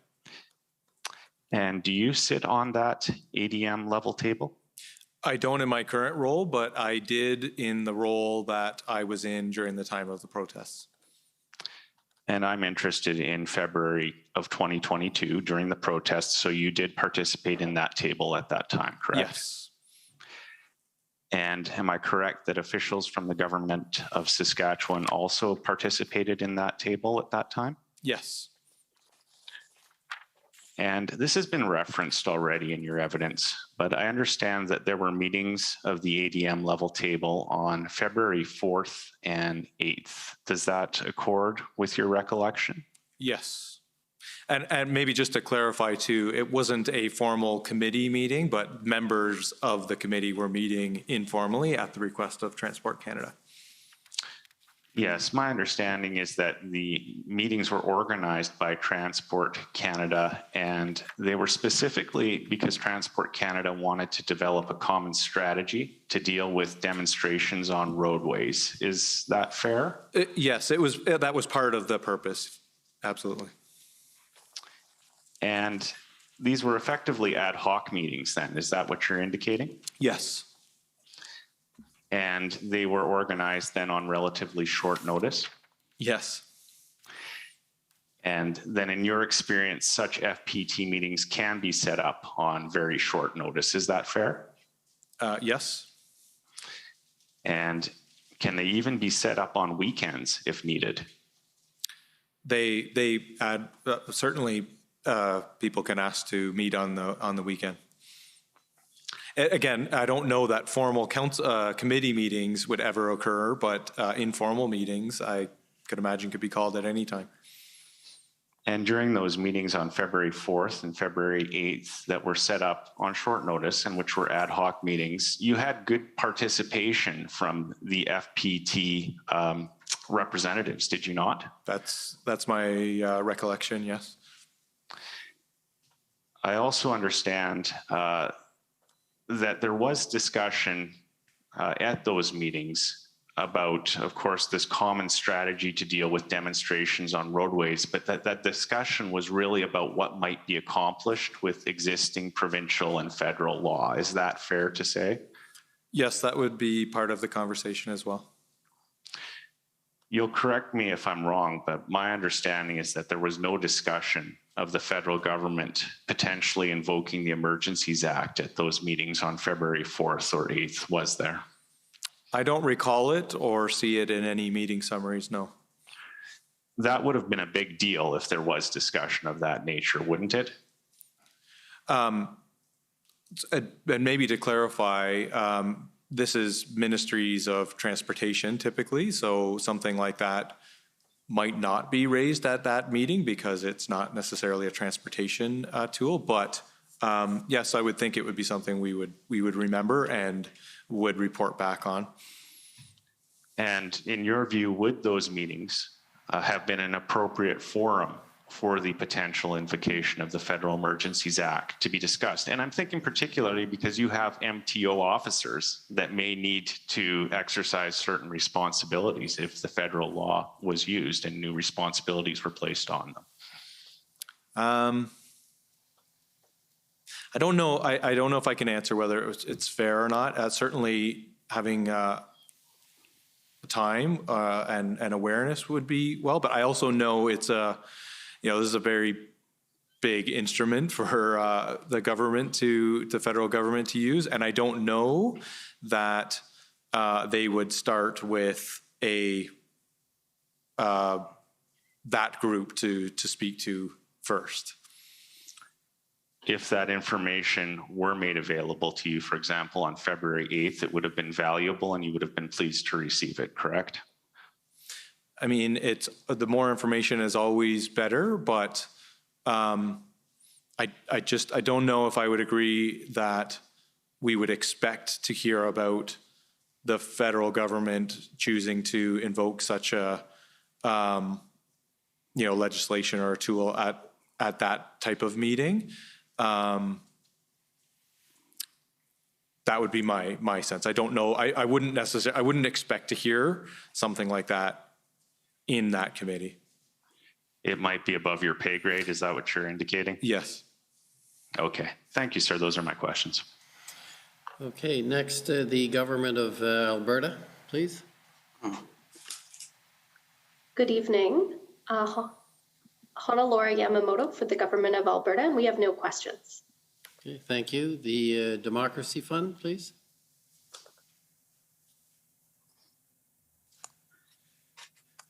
Good evening. It's Alan Honor for the Democracy Fund. Can you hear me? Yes. Thank you. I'd just like to ask you a few questions about tow trucks. Can we pull up ONT.403842? This is a document that my friend from the Government of Canada showed you earlier today.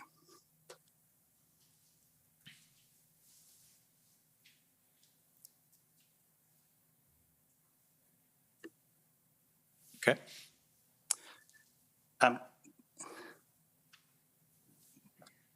Pardon me, I'm sorry, I think that's not the right document.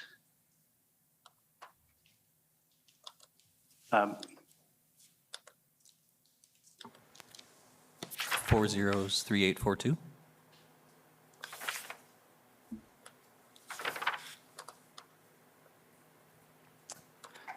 I'm sorry, just bear with me for a moment, please.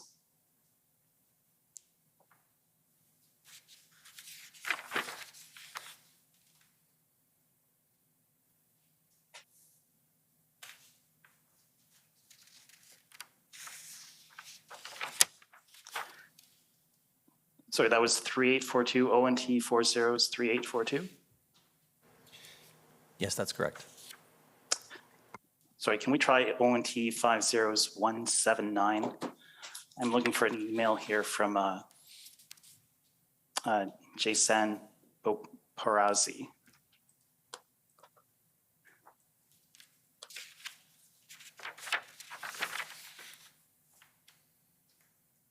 That's it. Thank you very much.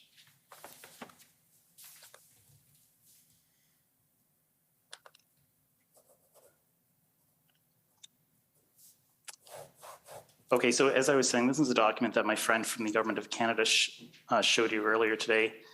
If we look at the top of the second page, so if we can just scroll down there.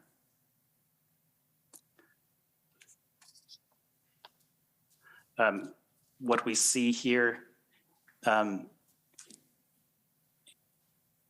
actually, if you can just scroll up a little bit.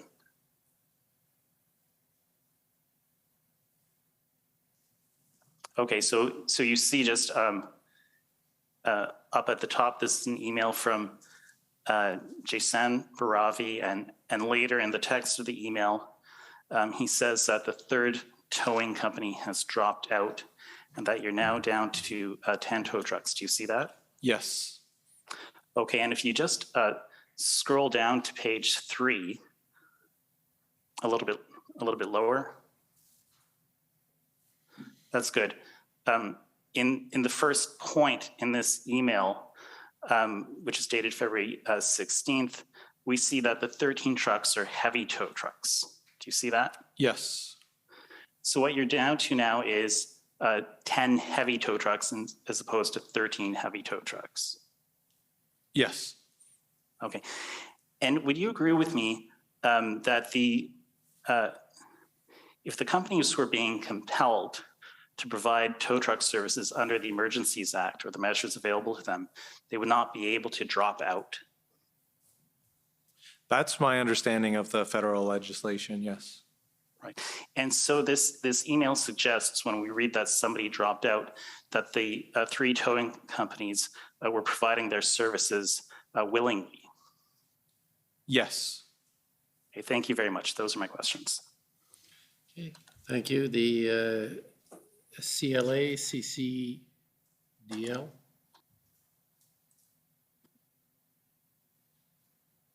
Good evening. Mr. Freeman, can you hear me all right? I can.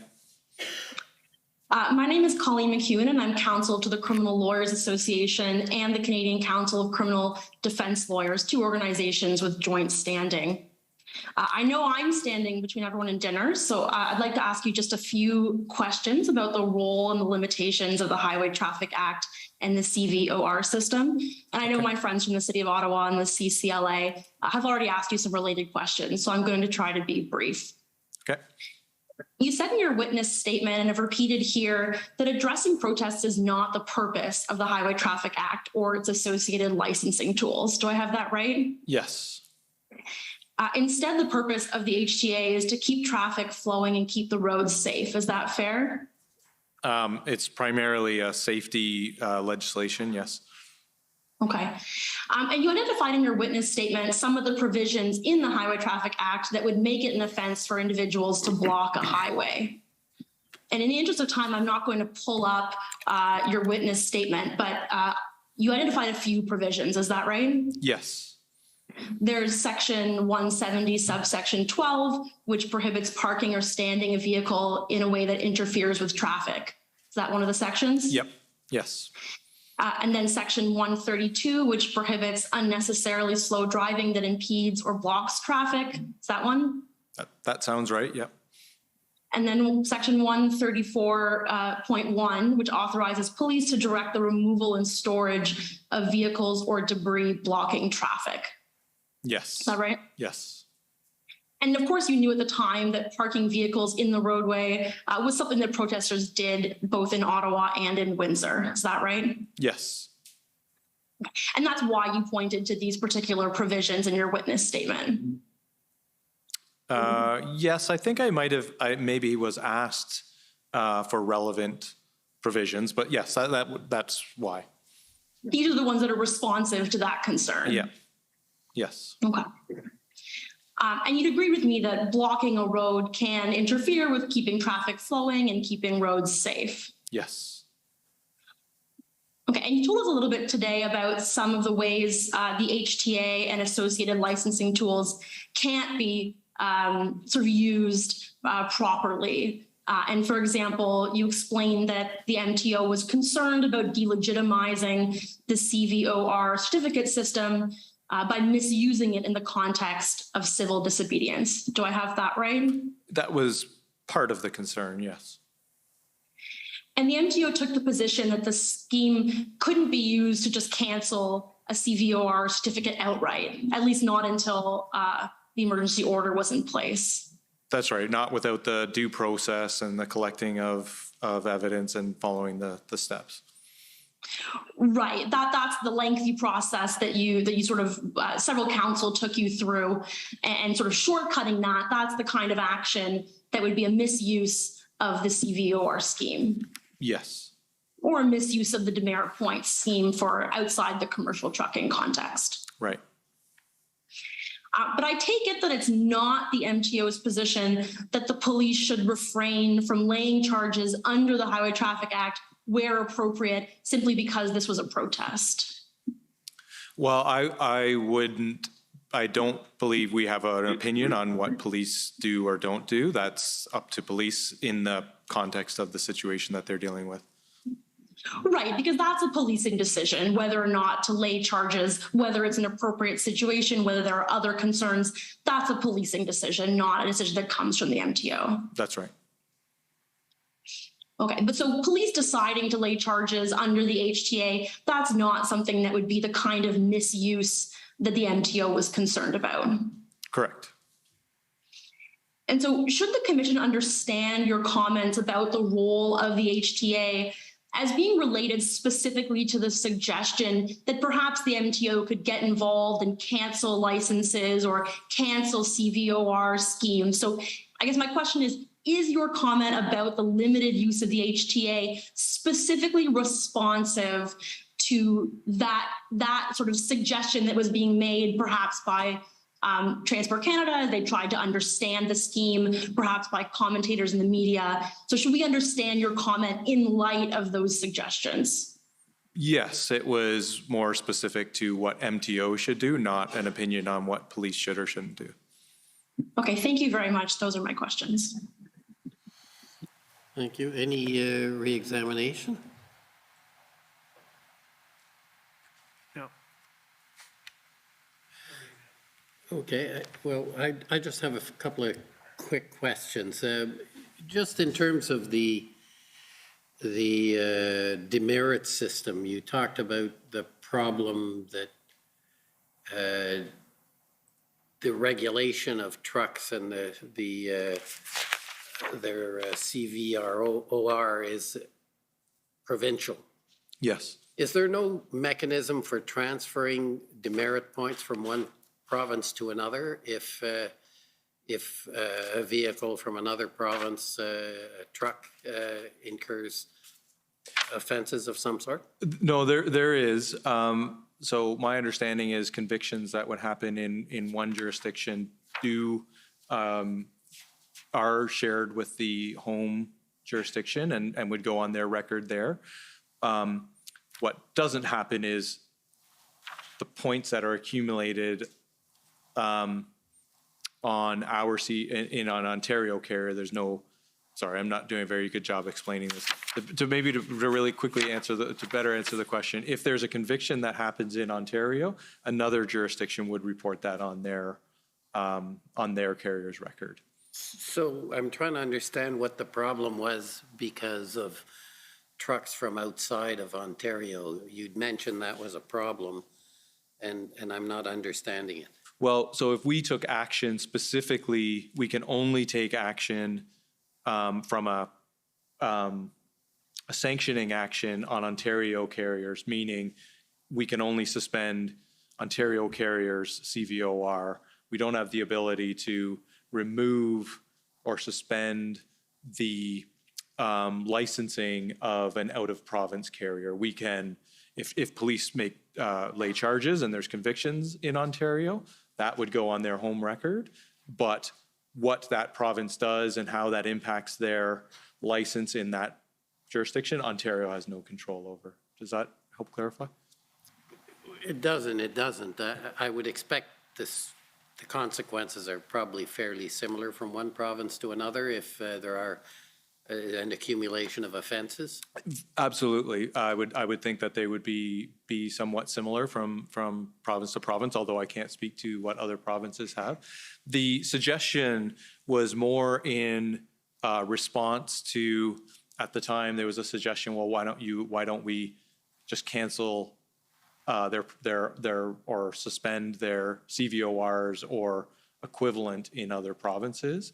And the point that was being made is Ontario doesn't have the power to suspend or cancel other provinces' abilities to operate.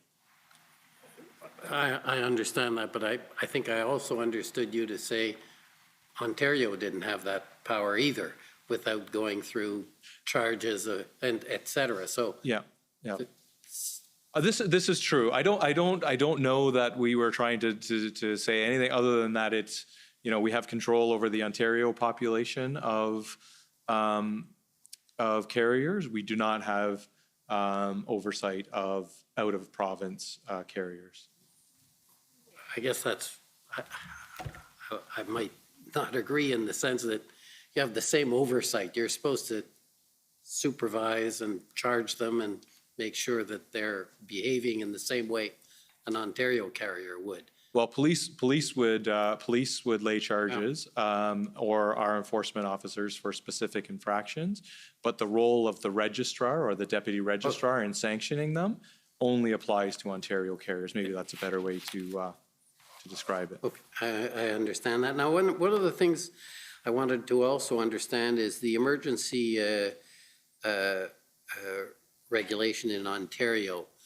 It provided powers with respect to the licenses, the CVROR. Isn't that correct? Yes. Now, what's the process there? Is it a charge to which they will then have to go to court and they have a right to appeal? And specifically with the emergency order, there was no rights to appeal.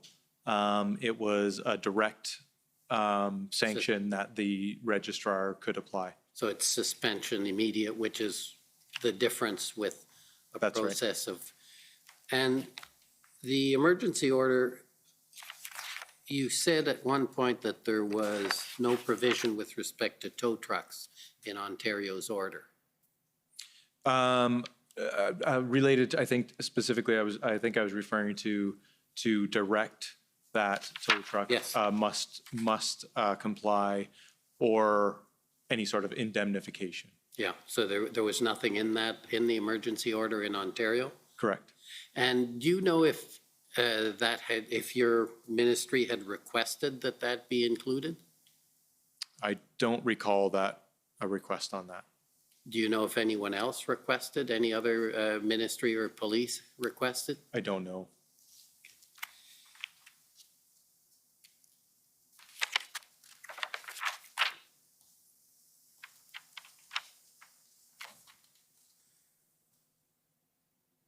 Okay, those are my questions. Thanks very much for your testimony, and thank you for accommodating the commission by switching.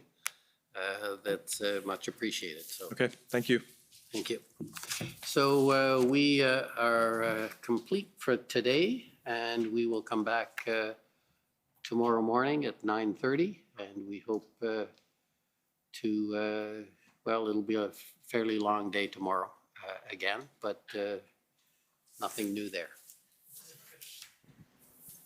Adjourned till tomorrow morning at 9:30. The commission is adjourned. La commission est adjournée.